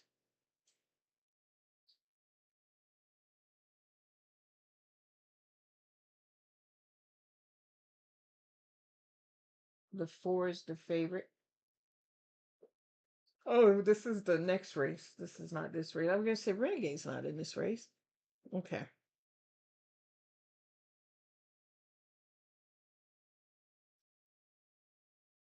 So I think the next race that I will be going to is going to possibly be, I don't know, but I'm assuming the 11th race at Gulfstream.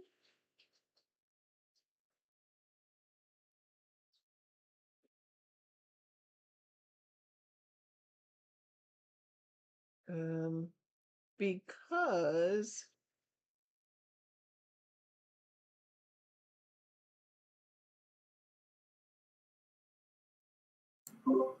What's going on with the 11th race? What happened? I'm just trying to make sure that I've got it right now. Oh, you going over it again? Yeah, no, there's nothing going. I mean, there's nothing wrong. I'm just trying to determine and make sure that that is the next race that's coming up. I was going to go and take a look, but I'm like, no, I better stay here because it's only 3 minutes and this is one race I don't want to miss. So I'm just going to stay here and then switch over to Gulfstream because I know the next race for Saratoga is going to be a minute. So I think I got it straight. This live streaming likes challenging me for sure.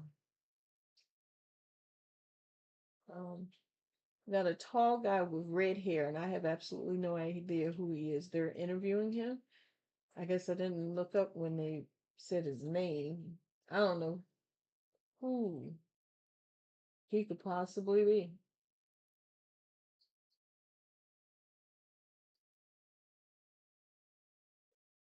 We got 2 minutes to post.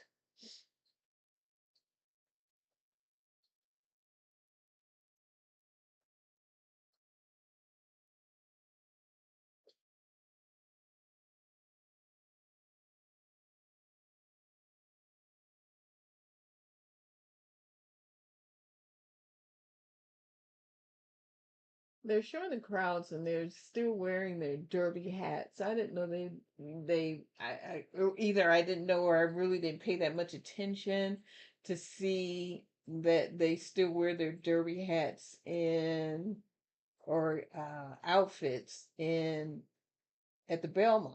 I thought it was only they were only did it in the Kentucky Derby, but I guess the tradition carries over. I don't know about the Preakness though, because I didn't really look at the Preakness crowd to really say. I know I watched the Preakness, um, but I don't know um,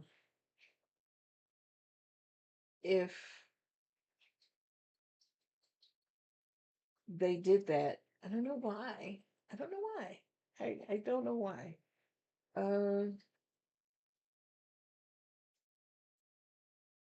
Anyway, it's still 1 minute to post.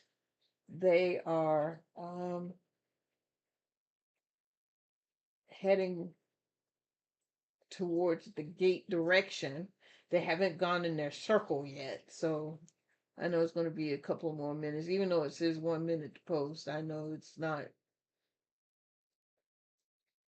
I know they drag their feet a lot of times. I won't say sometimes, most of the time, so that they can get so that those last minute bettors that wait until the umpteenth hour before the race goes off and want to get their bet. Oh, they are circling, and they want to get their bets in. My mom was one of those. She'd wait until post time and then go run up and try to get her bet, and the line is a mile long, and then she come back and complain because she didn't get all of her bets in.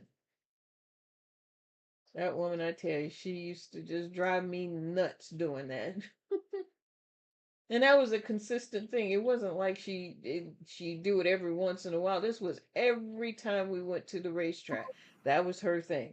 She wait until post time, then go run up and make her bets. Sometimes she make it, sometimes she didn't. Most times she did, but not always. Sometimes she didn't. She didn't move fast enough. What's the idea behind that? Waiting to the last second. So that you won't change the odds. Oh. Especially if you got a horse that's going off 10-1 and you don't want it to jump all of a sudden. I'm just using this as an extreme exaggeration that everybody else goes and pays the same horse that you're playing because we're all betting against each other. Right. So you want to get that horse in so that nobody else bets it. Yeah, that's wild. Hmm. So she would wait. She would wait until the last minute. They're still walking in circles right now. And this is a turf race, so and they're still on the dirt, so they haven't even gone over to the turf yet.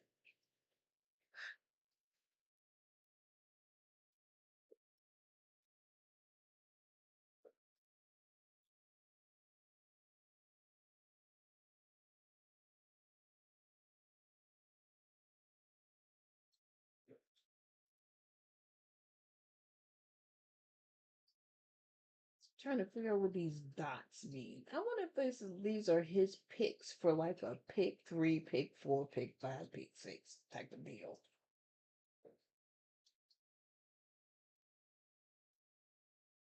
Huh.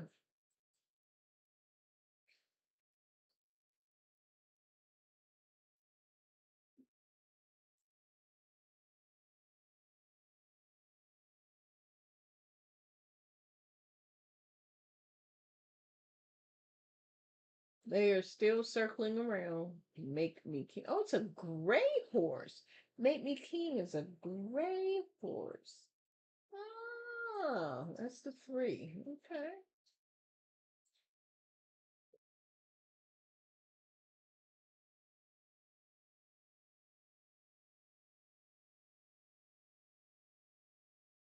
Well, they sure are trying to get betters in to make their money, huh?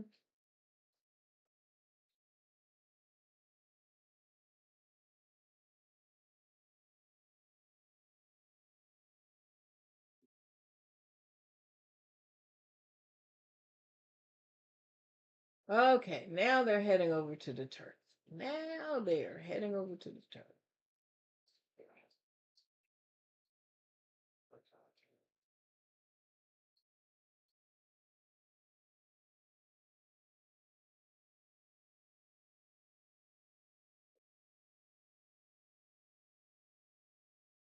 You're heading to the gate.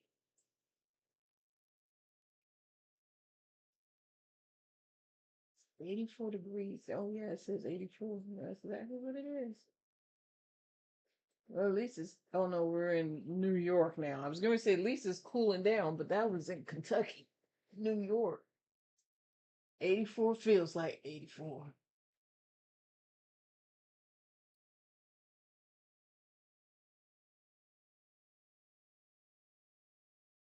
It also says rain starting in 83 minutes. That's kind of weird. I've never seen. How does it know that it's going to be starting in 83 minutes? Okay. So they are in the gate.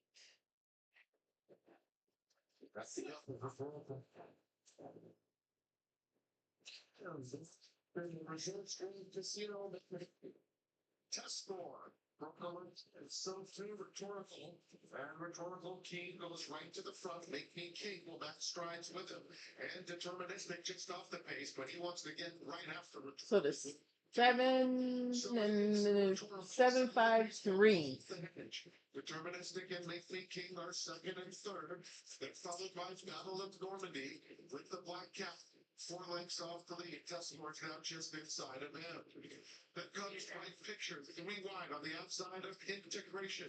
Tiz dashing is second to last, and another 2 to 1 strike. The opening quarter went to just under 23 seconds flat. And it is Rhetorical. Around Ortiz Jr. trying to ration his speed, leading 3/4 of the lane to Deterministic in second. Make Me King races in third. Battle of Normandy fourth. And then it's test score 6. It hasn't changed yet. It's still 7-5-3. Picture integrations between those two. 1 stripe at the back. 47 seconds for the half mile.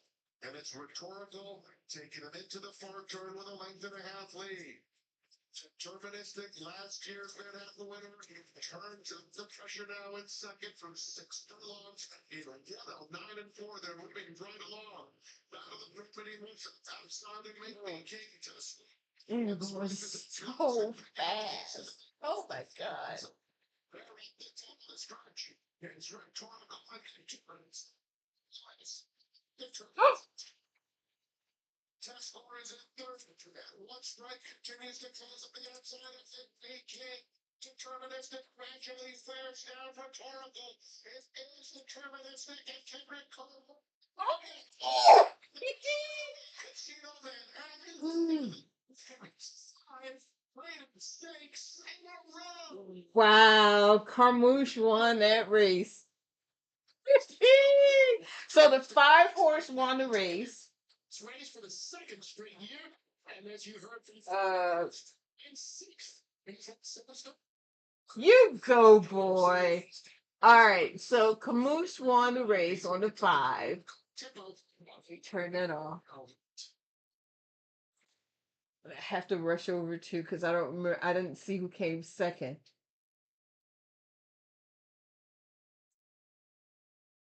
Carmouche is a brother. All right, so we're going back to Gulfstream. I think this is the right one that we're doing now. This is the hot springs at Gulfstream Park. Let me see how many minutes we got. This is the 11th race. We got 2 minutes for this race. So I am going to come back here. Right here. Oh Lord, I've got to change the channel. I'm so proud of him. Okay, so let's go to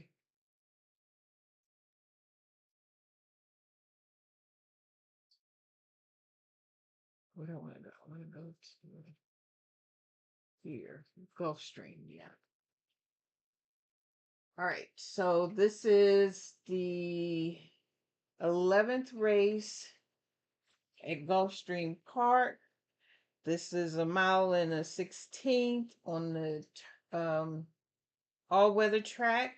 It's going 100,000. It's $100,000 purse.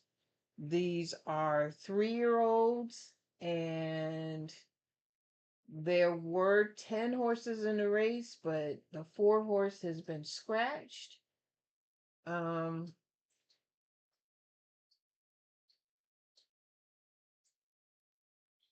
So we've got Nickel C going off 7-1 with Edwin Gonzalez. The 2 at Timso 25-1 with Micah Husbands. The 3-horse Behold the King at 3-1 with Sammy Camacho. The 5-horse Chicken Dance at 10-1 with Herrera.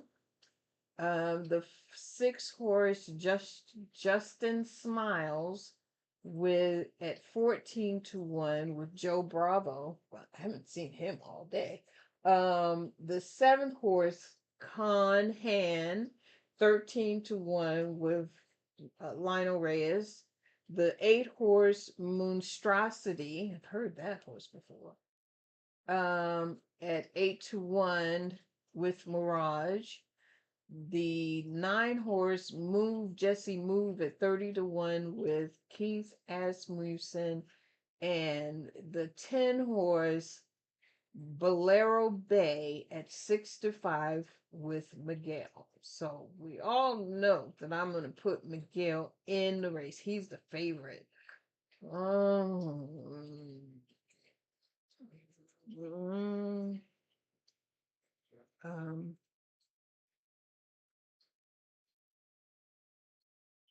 Let's see, Miguel.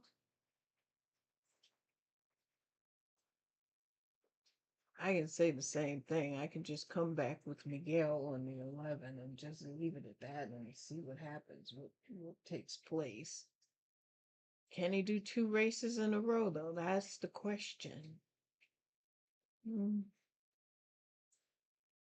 How far is Cornell on the 16th?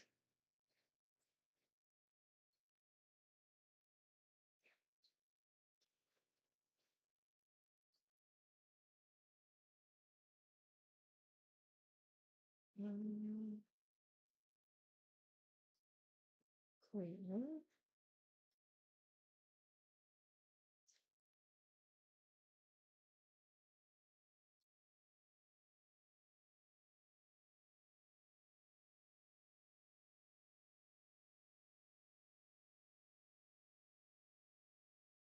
Oh yeah, I'm on the road. Just wanted to make sure. Can he come back and do back to back? That is the question. I do like the three. I think I said that already.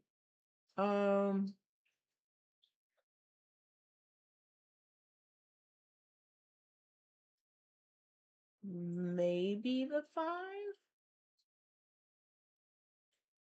or the 4 scratch.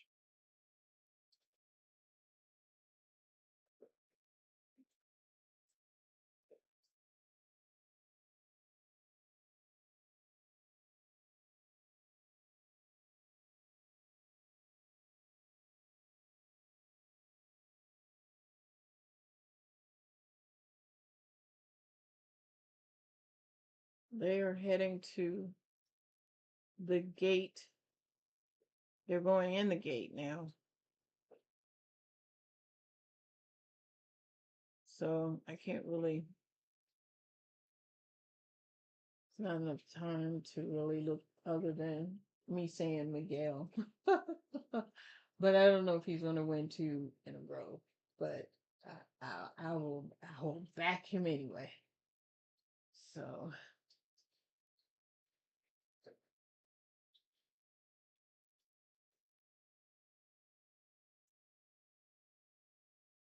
they're still heading in the gate.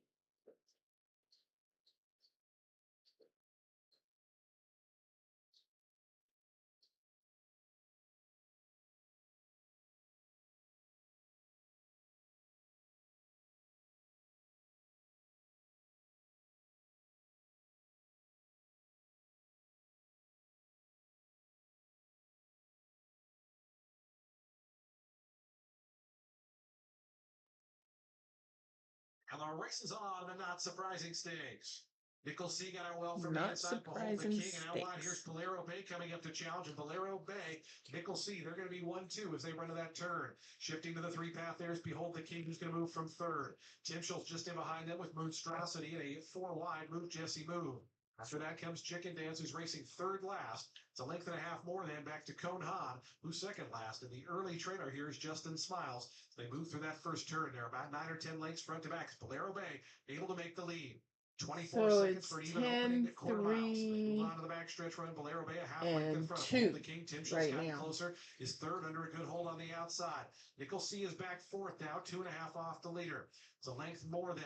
Back to the pair of Chicken Dance, Moonstrosity. They travel together in 5th and 6th. They're only about 3.5 off the top as they move with just over a half mile left to go. And behind that, Cone Han, Justin Smiles, Move Jesse Move. 8.5 lengths tip to tail after a 48.33 second opening half mile. To the far turn they go in the not surprising. Bolero Bay still holding on to that lead. Then it comes Behold the King. Nickel C's trying to get a little bit closer. Looping up Moonstrosity on the far outside is 3 deep. It has some momentum. Chicken Dance. Cone Han's also starting to commence from the back. A slew of challengers in behind this leader. Bolero Bay leads them around to the top of the stretch. Cone Han coming with a 5 wide sweep. Chicken Dance has saved all the ground. Going to shift out to the 2 path and try to come after this leader. Bolero Bay to the 8th pole. Bolero Bay by a length. Chicken Dance coming after that one down the far outside. Cone Han. Final 16th to go. Here's Chicken Dance coming after Bolero Bay. Chicken Dance to the 16th pole. Pokes ahead in front. Bolero Bay back to 2nd. Chicken Dance. Diego Herrera wins 4 on the day. And he wins the not surprising with Chicken Dance. Okay, so Miguel came 2nd. The 5 horse won the race. Okay, I got it. I don't even know what else I said. I remember saying that it was going to be the 10, and I forget all the other ones that I mentioned. So the next race is the biggest race of today. This is the Belmont Stakes coming up.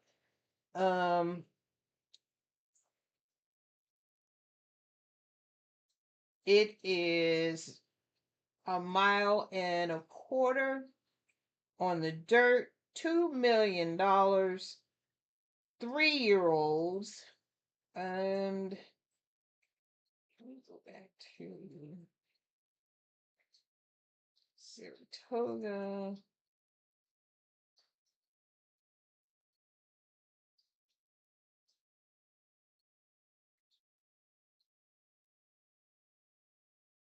Nine horses in the race.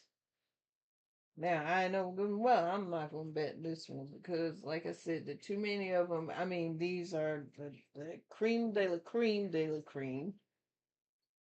Let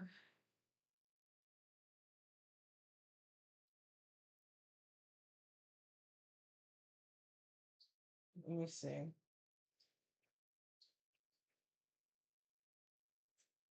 I can guess.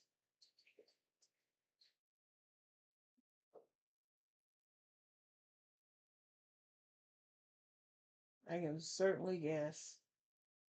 The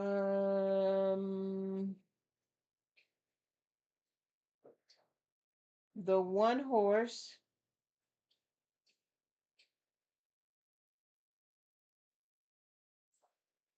Vitruvian Man. That's the one with Lil Wayne and his crew that owns that horse. Written by Antonio Frisu. Or Fresu. 20-1. The 2-horse Power Shift is 11-1 with Luis Saez. The 3-horse is Chief Wallaby at 5-1 with Junior Alvarado. The 4-horse is Renegade at 9-5 with Jose Ortiz. The 4-horse is Ottenho with Dylan Davis, and look, I'll check that out in a minute. The 6-horse is Growth Equity at 12-1 with Manny Franco. The 7 is Commandment at 5-1 with Johnny V. The 8-horse is Emerging Market with Pratt at 5-1, and Golden Tempo at 5-1 with Jose Ortiz. Right now, they're looking at Renegade as the favorite. See, were there any changes in this? Nope, no changes, no changes. So, there you have it. This race is going to be in 30 minutes. So, what I'm going to do, I'm going to take a quick break. And I will be back shortly. As soon as I can, of course, before the race started. Maybe, I don't know. I'll be back shortly. I'm going to take a brief break and then we will continue with the Belmont Stakes. So stay tuned.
Hey, you. Welcome back. Welcome back.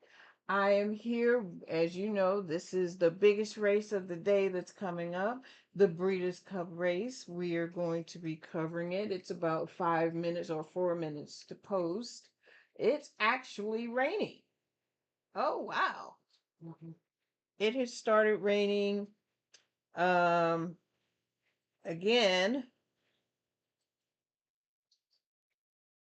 And they're starting the race early because it's raining, so they're not waiting. So this is 1.25 miles on the dirt. It's going 2 miles.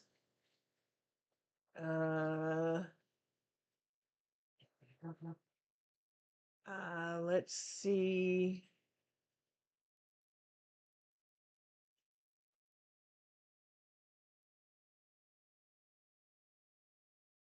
Yep, they are moving these horses fast because it is coming down.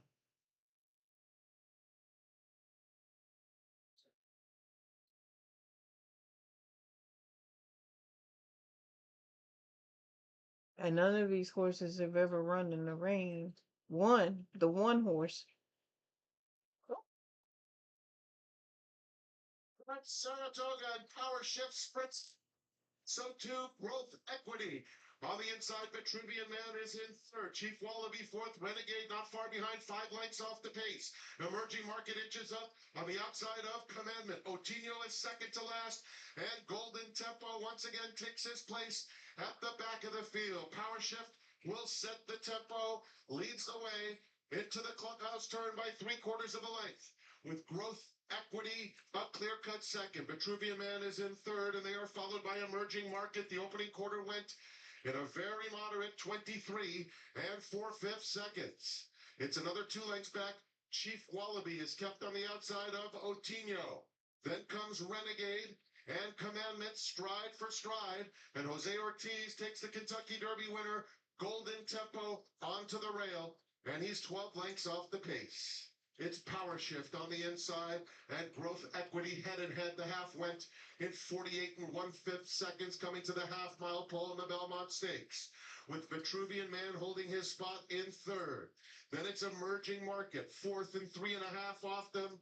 Chief Wallaby will go 3 wide outside of him.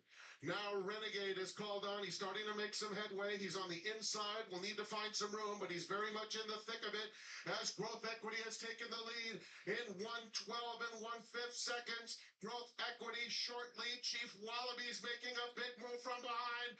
Golden Tempo is coming along with Commandment as the field. He sure is.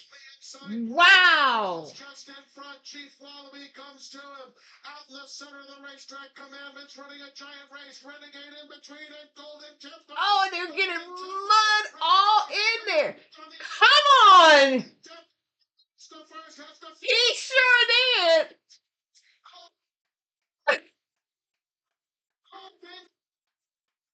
Oh my God. And Cherie DeVoe writes another chapter in her outstanding. Oh my God.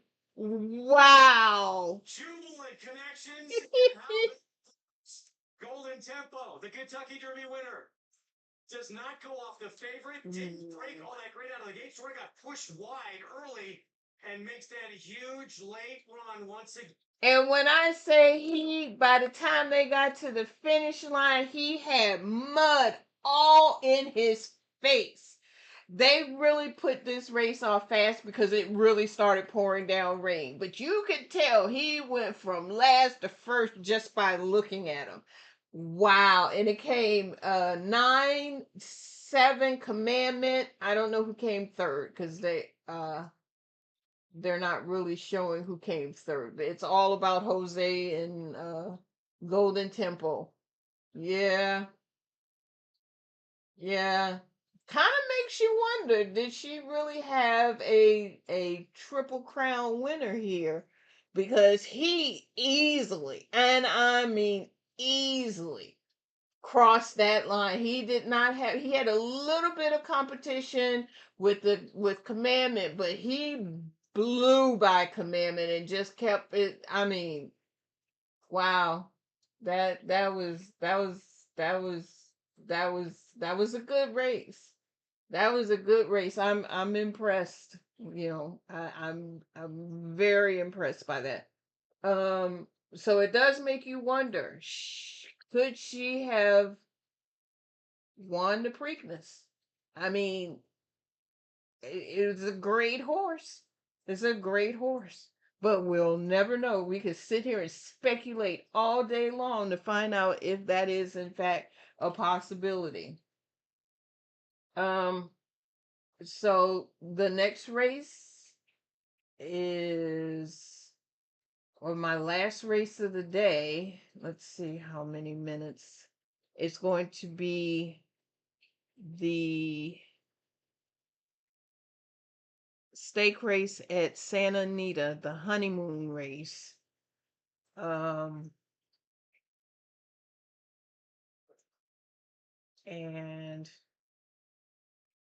I'm trying to see how much time we've got for that race. Let's see.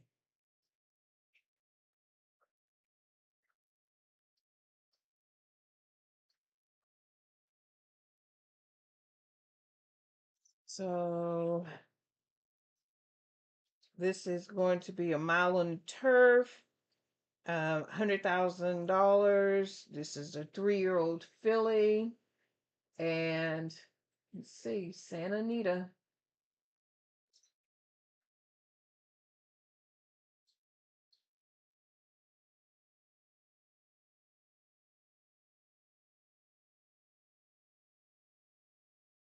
Oh, this one's about 40 minutes out.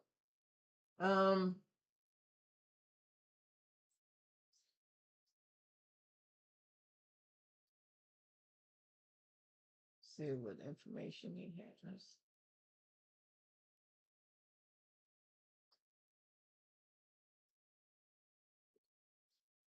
So, oh, this one does the same thing.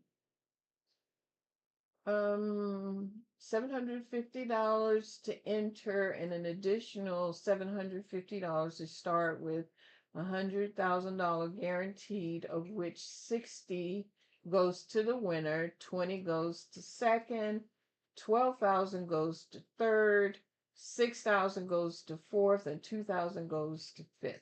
Does it break it down? Okay, now I got to go back to Saratoga for a minute because I want to see if it breaks that down. Nope, this is for 3-year-olds. I wanted to see if it was going to break down the purse, but I guess that's asking for too much. So we'll go back to Santa Anita, and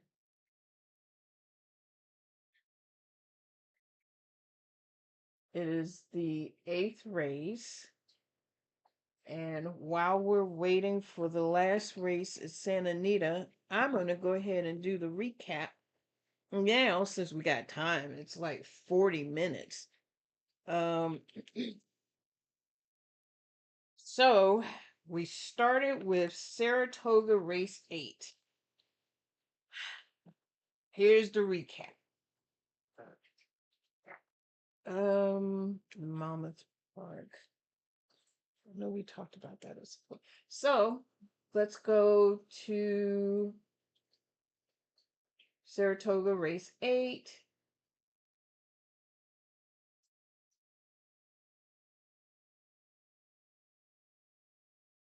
Bookham Dano was the one that won that race.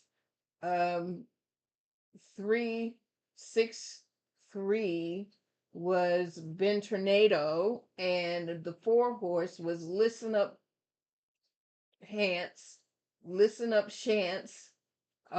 Came third. The exactor on that paid $6.95 for a $1 exactor. For the trifecta, 50-cent trifecta, 634 came $24.35 for that stake race at the 7th race. Just a game stake race at Saratoga. The next one was the 8th race at Saratoga. This is the True Stake race, the True North Stake race, and it came 5, 6, 8. Reef Runner, Edge Bullet, and John the Beer Man. And that one paid for $1 exactor, $30.97. 50 cents, 568 for $135.92. The superfecta wasn't too bad either, for $216.78. So that was a pretty decent payout on that one. The next race was the 9th race. This was the Breeders' Cup entry. The Japar Stakes.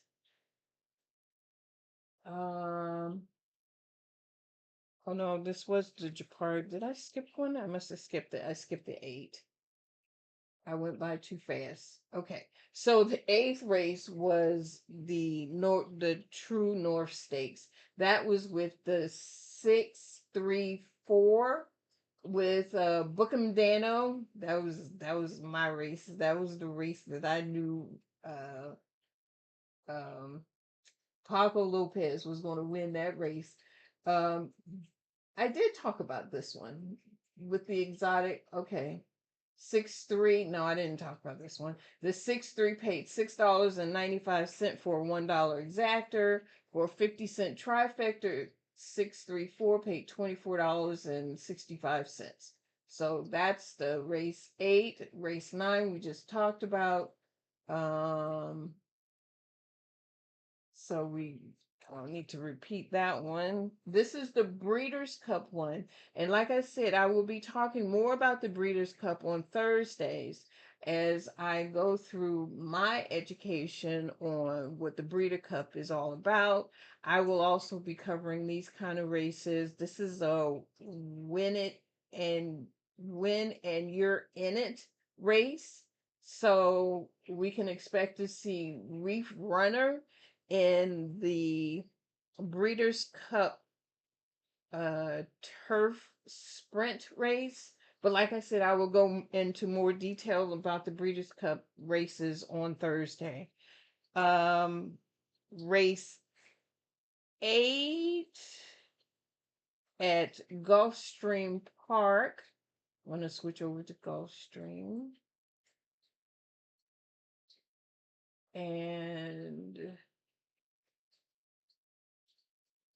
this was the Martha Washington Stake race at Gulfstream.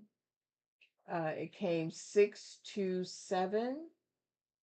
Hot Diva, Maya Familia, and Bayou Bridget. The exotic, the $1 exactor, 6-2 paid $16.50. The 50-cent trifecta, 6-7 paid $21.45. And the superfecta paid $10.86. So that was the Martha Washington Stake race at Gulfstream Park today. The next race, we go back to Saratoga for the 10th race.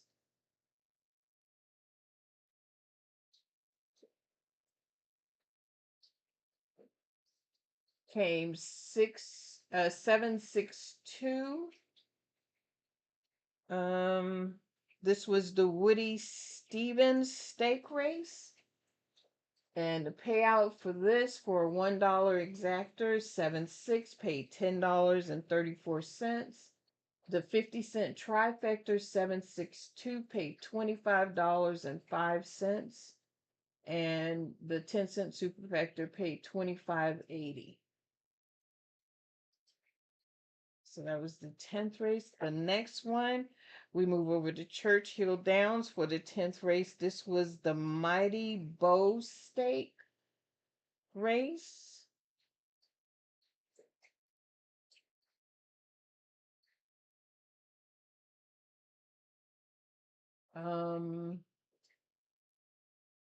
It came 4-5-2. Doncho, Joe Shady, and Troubleshooting. This was the one where I had the 5, the 2, and the 1, and the 4 beat all of them. I still don't know what came third. Done 6. Yeah, they have 6. Anyway, for a $2 exactor, 4-5, it paid $76.52 because he was not the favorite. He was a long shot. 50-cent trifecta 4-5-2 was $47.29, and the 10-cent superfecta 4-5-2-1 paid $40.60.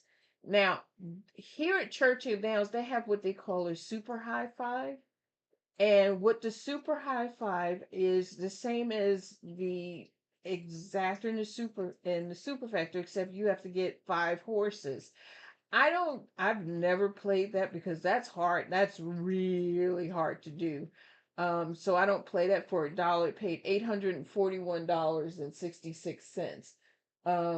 And I congratulate anybody who can do that type of exotic betting. Trying to get 4 horses is bad enough. Trying to get 5, although I have hit the superfectas before, it's just hard to do a super high 5. But anyway, that's what that means. 5 horses in the same race, 1 through 5. The next race is the 11th race at Saratoga.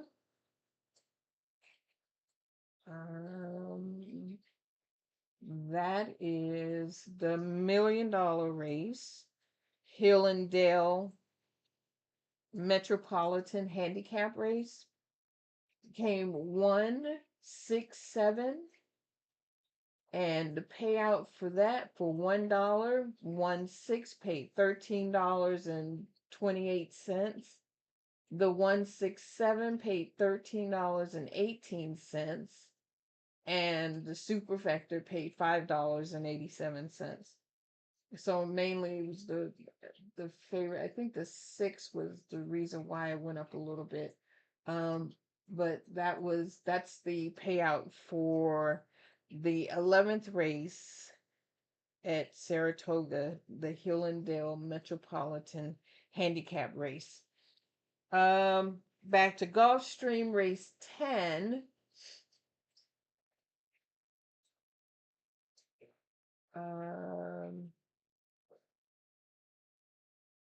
It came 2-5-6.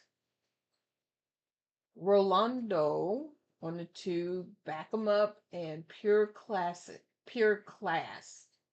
That $1 exacted 5-2, 2-5 paid $32.50.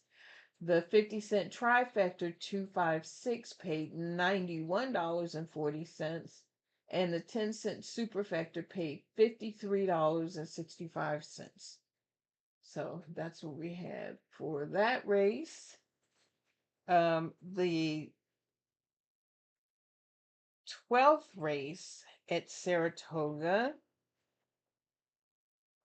Well, either the 11th race at Gulfstream. Oh, you know what? I'll just do the 11th race at Gulfstream, and we'll go from there because it kind of got a little bit mixed up, and one ended up going off before the other. I don't really care which one it was, and I forgot about the Monmouth race, so I'll talk about that afterwards. The Gulfstream Park race, the 11th race, was the not surprising stake race, which came 5-10-7. Chicken Dance, Bolero Bay and Conhan. And the 510 for $1 exactor paid $21.90. The 50-cent trifecta 510-7 paid $43.60. And the 10-cent superfecta paid $56.99. And the $1 super high five 510-781 paid $1,978.60. So that is the payout at Gulfstream, and I think that was the last stake race. Yeah, that was the last stake race at Gulfstream Park. Now we go back over to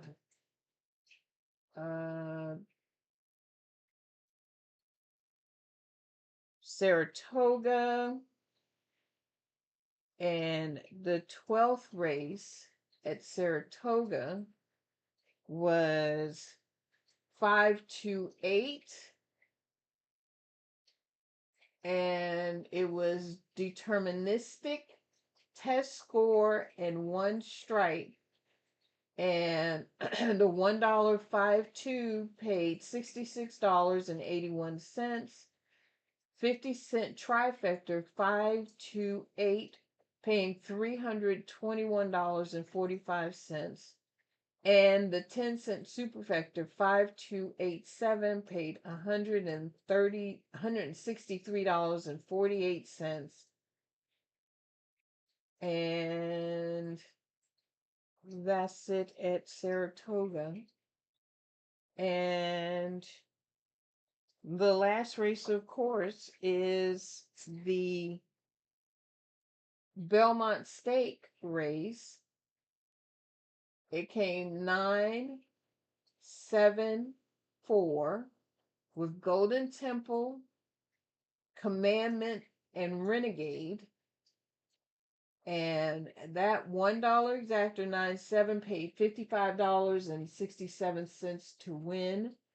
The 50-cent trifecta 974 paid $51.32, and the 10-cent superfecta paid $23.79. So those are all the stake. Oh, you know what? I didn't realize I did not have it on.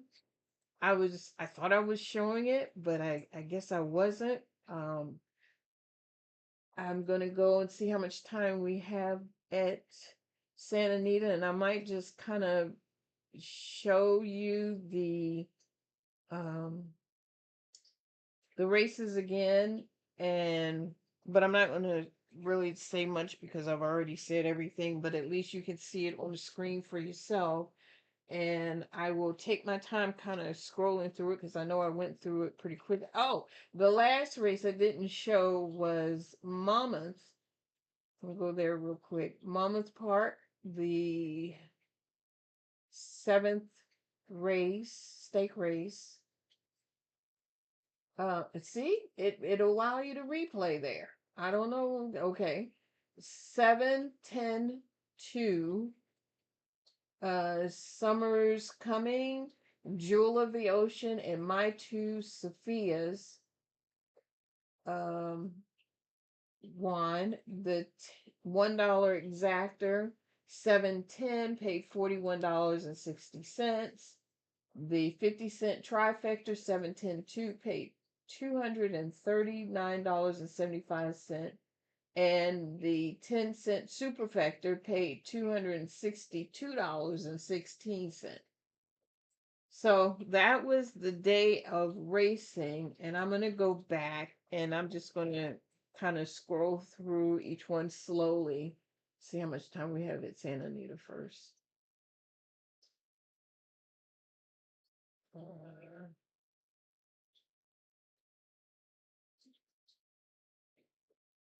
We have 26 minutes left for this final race of the stake race of the day. So let's go back to Sarah's I'm going to just start at the top. So it was the 10th race at Churchill Downs. Here was the exotic bets for Churchill Downs. And that was the only race that was played that we watched, and the only stake race at Churchill Downs for today. So, and it was the Mighty Bow stake race. And these were the payouts for that particular race. And these were the winners of the race and the win, place, and show bets. So that was it for Churchill Downs. Then I'm going to switch over to Gulfstream Park and show the races there. We had the 8 race, which was the Martha Washington stake race. This was a $100,000 race. These were the winners, win, place, and show. And here are the exotic bets. Oh, no, can't move it. For that particular race at Gulfstream Park.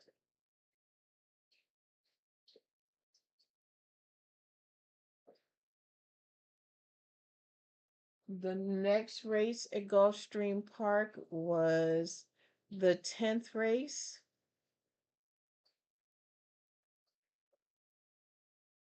And over there. And this was the big, I don't know why I want to keep saying Mama Drama, but the big drama race, handicap race, stake race at Gulfstream Park. And it came 2, 5, and 6. And the exotic payouts, again, are listed here.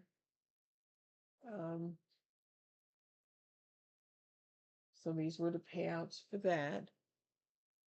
The next race was also at Gulfstream Park. I'm sticking with Gulfstream Park. I'm doing it by park now.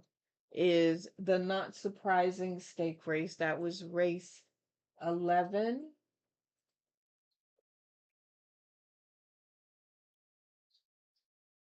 And it came 5, 10, 7. And these were the win, place, and show bets or prices. And these are the exotic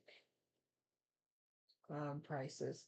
And as I was talking about earlier about the super high 5, that is having 5 horses in a row in the same race.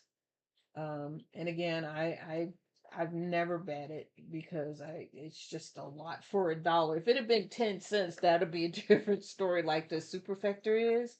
But that's a lot. Anyway, it paid $1,976.60, $78.60 for that super high 5. And I believe that's it for Gulfstream. I talked about the Mama's Park already. The next race was at Saratoga. In fact, the remaining races that I talk about are all at Saratoga, starting with the 7th race.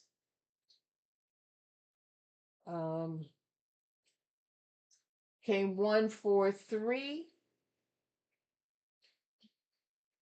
These are the payouts for the win, place, and show bets for $2. And then these are the exactors. These are the exotic payouts for today's races. This was the Just a Game stake race, paying $500,000. That was the purse. So that was race 7. Race 8.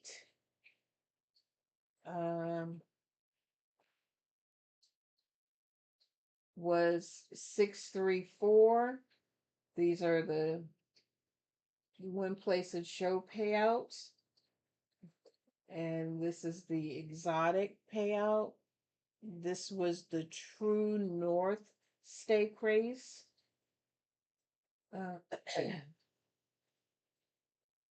think this was the least of all of the stake races. This was the least payout for an exactor today, I think. Race 9, 5, 6, 8. This was the Jupiter stake race. You see the payouts here for the win place and show bet, and these are the exotic payouts for the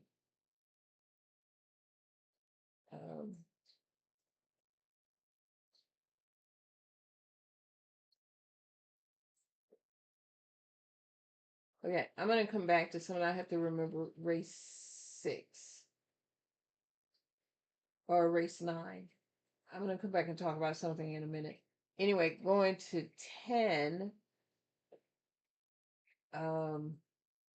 This was the Woody Stevens stake race. 762. Here's the payout for 762. And here are the exotic payouts for the stake race.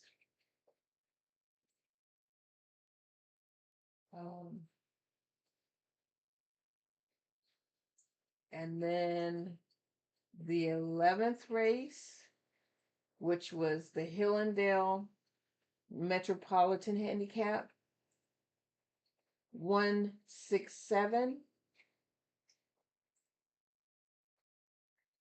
These are the payouts, win place and show payouts. These are the exotic payouts for this race.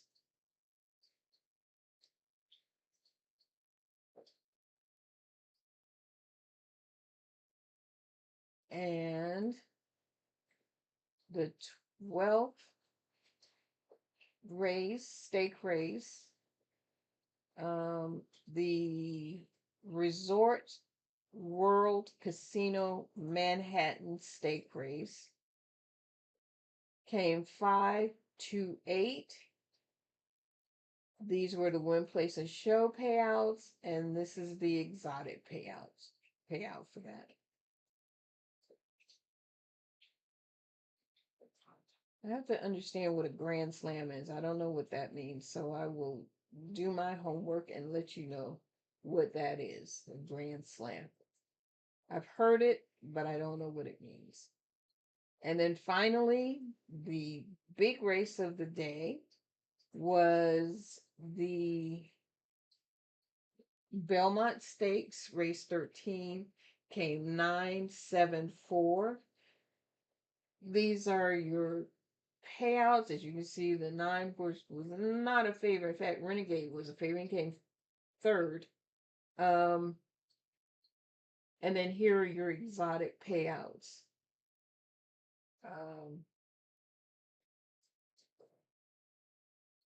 And that's it for the race today. The last race is at Santa Anita.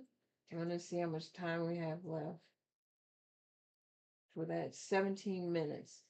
Okay, so I wanted to come back here to Saratoga, go back to the 9th race, and I want to go to the payout.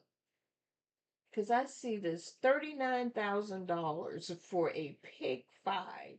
And I'm trying to figure out how a pig 5 could be for 50 cents, pay $39,000. So this is 98765. So it started in the 5th race. I'm just curious as to what caused this to go up. So the 9 horse 20 to pay. So it was a $9, $18. Okay, 20.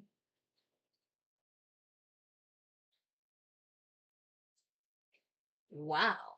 The 3-horse, 29 to 1. Holy crap. 29 to 1.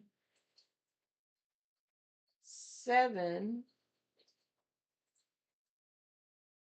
It was the 1-horse at 6 to 1. 8.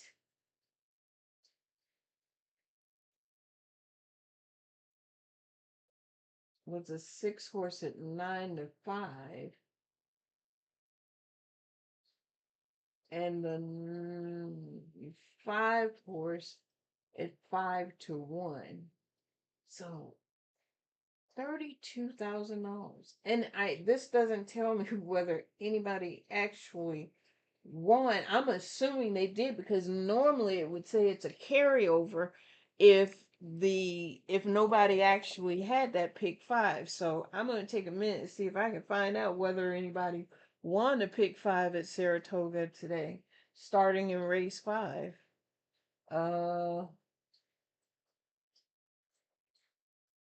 Because I'm curious that way. Oh, maybe I can go to Equibase and see results.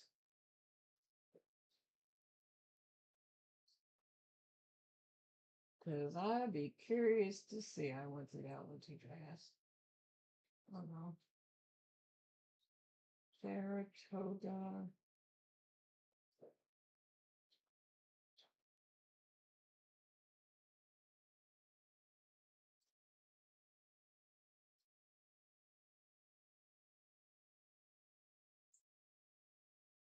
Race 9.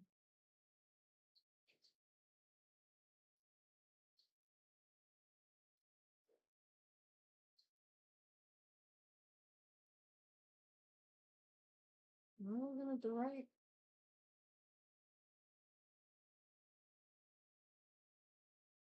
Yeah. Oh, they don't talk about it here. Well, that's crazy. I wonder why.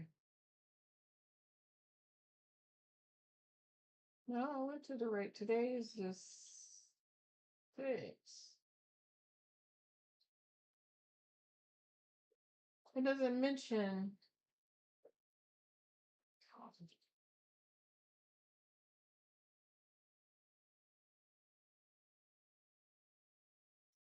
Try it this way.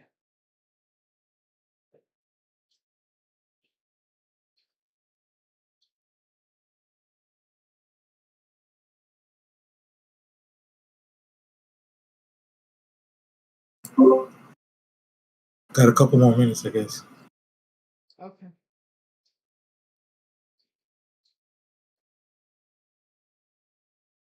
Well, I will check it out when we come back. Let me go back over here to Santa Anita.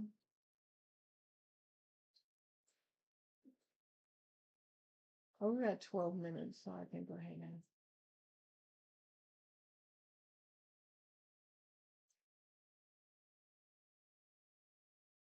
Six,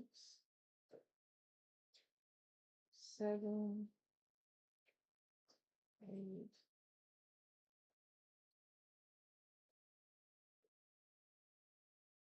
Nine. Well, somebody did. I don't know how many people it was, but somebody did hit that pick 5 for $39,000. I wonder how much they had to spend in order to get that long shot included in that. That's crazy. Wow. Okay. So we are here at Santa Anita. This is the final race of today. we are going to talk about it's the honeymoon stake race. It's a mile on the turf, $100,000. These are 3-year-old fillies. There are 9 horses in this race. The one is King Trig at 19-1 with Edwin Maldonado. The 2-horse Inbox at 4-1 with Joel Rosario. The 3-horse Dreaming of Alice, Dreaming of Alice, 23-1 with Mike Smith. The 4-horse is Lilo Lil with Jaramillo. The 5-horse Bella Lera with Gonzalez. Ricardo, I think Gonzalez. The 6-horse is Dara at 8-1 with Hector Barros. The 7-horse is Wild Like the West. Eyaso, I forgot his first name. The 8-horse is Looking at Diamond at 3-1 with Victor Espinosa. And the 9-horse Light One Up at 8-5, which is the favorite with JJ Hernandez.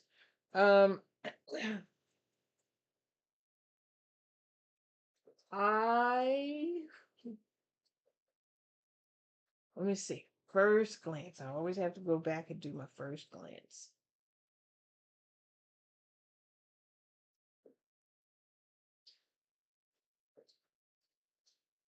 Okay. Oh, I don't need these. Come on, moving slow.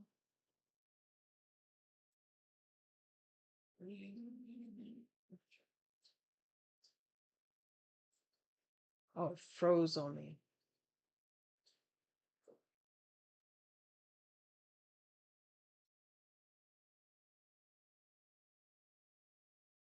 Really?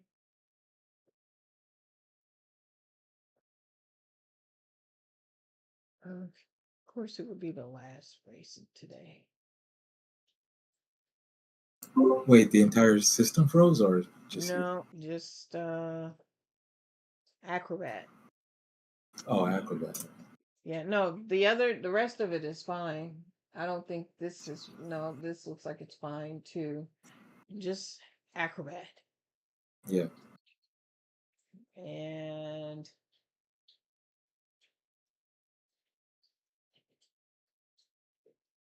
okay, I think I got it now. Just closed out the whole thing. Let's see if I can open just this one. Huh.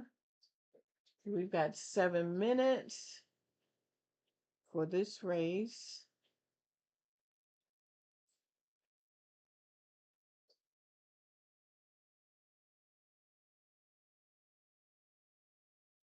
And oh, these are 3-year-old fillies.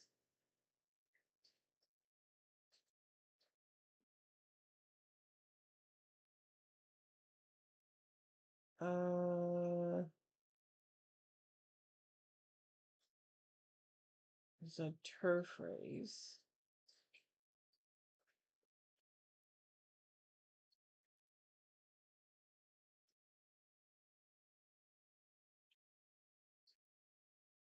Let's see.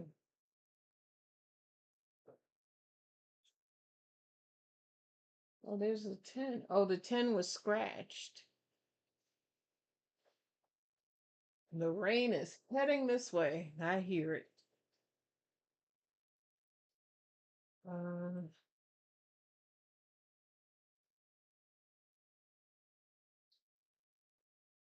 So I am going to say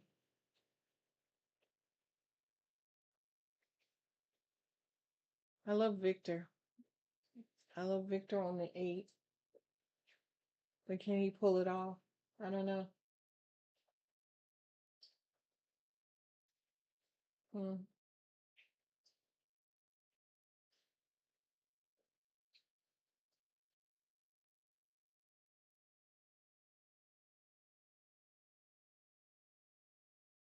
I like the 4. I like the 1. How far is this? A mile.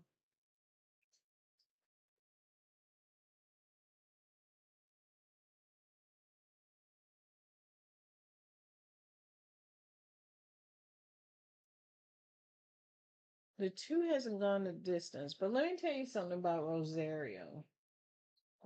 Rosario has the ability to bring a horse in when you least expect him to bring a horse in. I mean, he's an amazing jockey.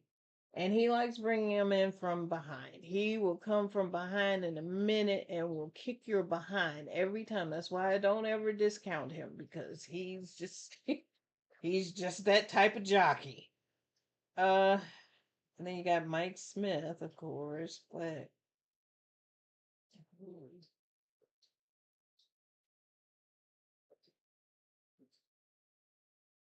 you got too many in this one. I don't know how to, I don't even know what to do with this one. The 9 is the favorite. Okay. Um,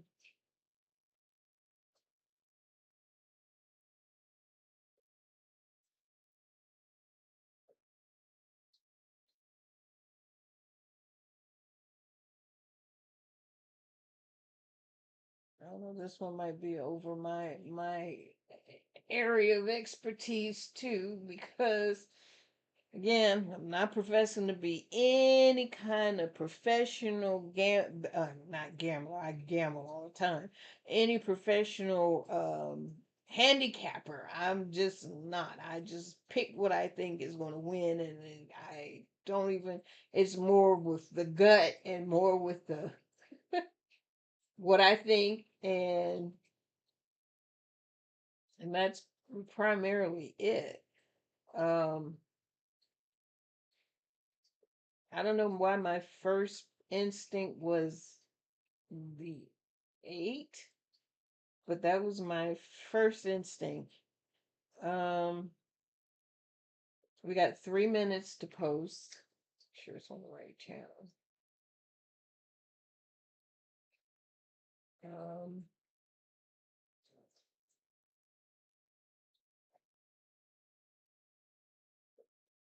oops.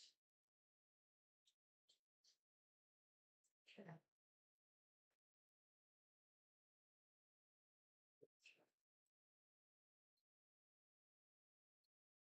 Yeah, it's 3 minutes to post at Santa Anita.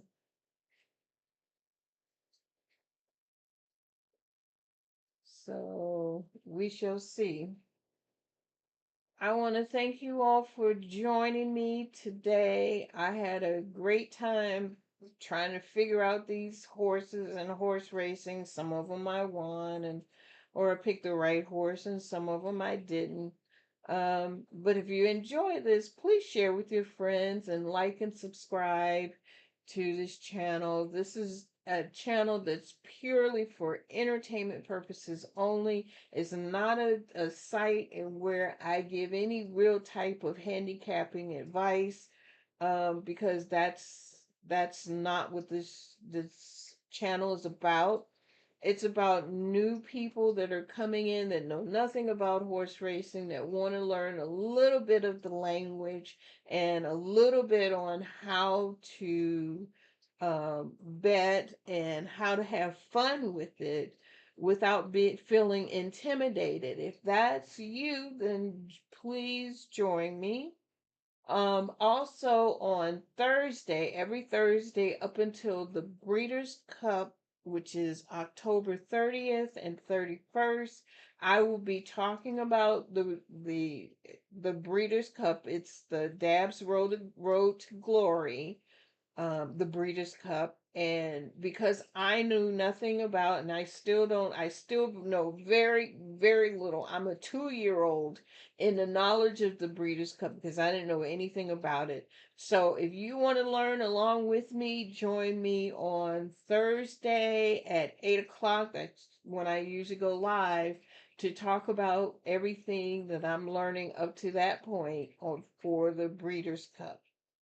So we still have about a minute. They're heading to the gate now. They're finally on the turf, so hopefully they'll be going off soon.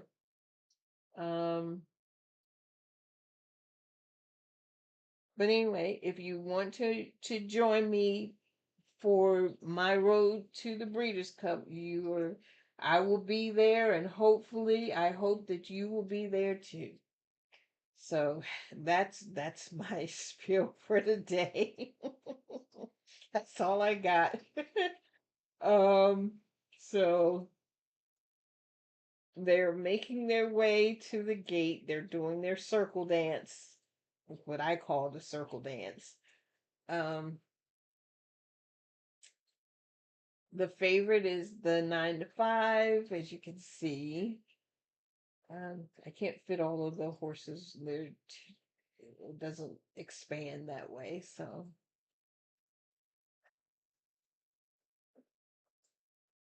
The second favorite is the 8.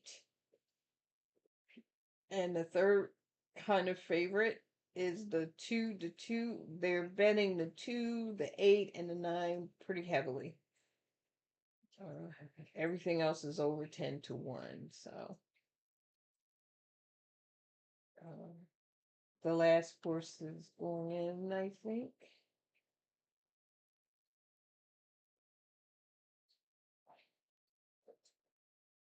Yep. The honeymoon stakes is off. As away quick, looks to angle over, moving out the right. Intrigue won't be far away. In between them, Lilo Lil. Right now, the 1, 4, and 9 are in the lead. The inside, that's Daria, who's a bit keen. Inside goes Inbox, who's also a bit keen while racing in tight, dreaming of Alice, the early trailer, and the run to the first turn. They have Intrigue as the target. She leads by a length and a half. Racing in second is Lilo Lil. Up on the outside, light one up is now third. Lyra, fourth at the inside. Wild Like the Rust is in the lime colors between horses. Out 3 wide goes Looking at Diamond. Back from there, it's Inbox third last. Second last is Daria, and Dreaming of Alice is at the back. They make their way 5 furlongs from the finish in the 2026 Honeymoon Stakes. Intrigue, 3 parts of length in front. Lilo Lil is their It's still 1, 4, 9. patient third in between horses, and on the improve is Wild Like the West. Moving out the inside in Bella Lyra, length and a half in front of both Looking at Diamond and Inbox. They're about 7 lengths behind. Dropping back a touch now is Daria, still at the back, Dreaming of Alice. That's the 9 of them as they run to the top of the stretch. Up to take the lead is Lilo Lil. She's now a half length in front. Light one up, giving up ground on the outside. Wild Like the West tries to work between them. Winding up on the far outside, Looking at Diamond. Off the turn in the stretch drive. Who do you like here? They're an eighth of a mile from I forgot he said that. This is erupted from the back, and she's now in front. Farther out, here's Daria late. Daria and Inbox and Daria. These two have been tough. I told you, Rosario knows how to bring those horses in. I knew it. I was just talking about him. He has a way of bringing in those horses, and you can't sleep on them. I don't know what happened to the 8, but the 2, Rosario, he's a great jockey. You cannot ever count him out. But anyway, that's it for today. Oh, I will stick around and wait until the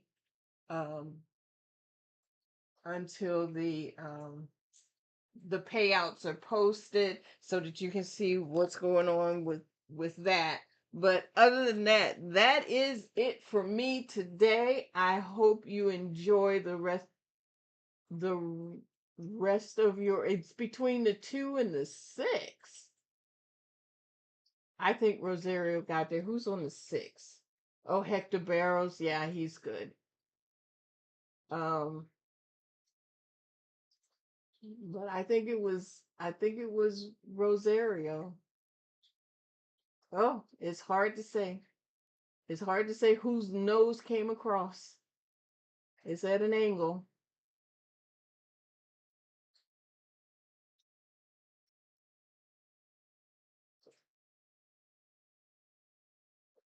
And they haven't put it up yet. They're looking at this one.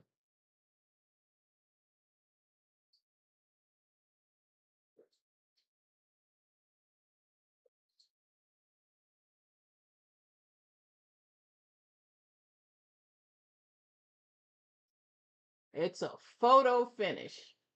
So a photo finish is when the horses, they have to go back to the cameras and the film, and the stewards are reviewing it to see. Sometimes it's a dead heat. Sometimes one of them gets their nose out in front. It's kind of hard to tell. I mean, from the angle that they're showing the camera, or that they're showing the camera angle that they're showing them crossing the line, we can't really tell. So they're just, I don't know. It's really close. It's really close.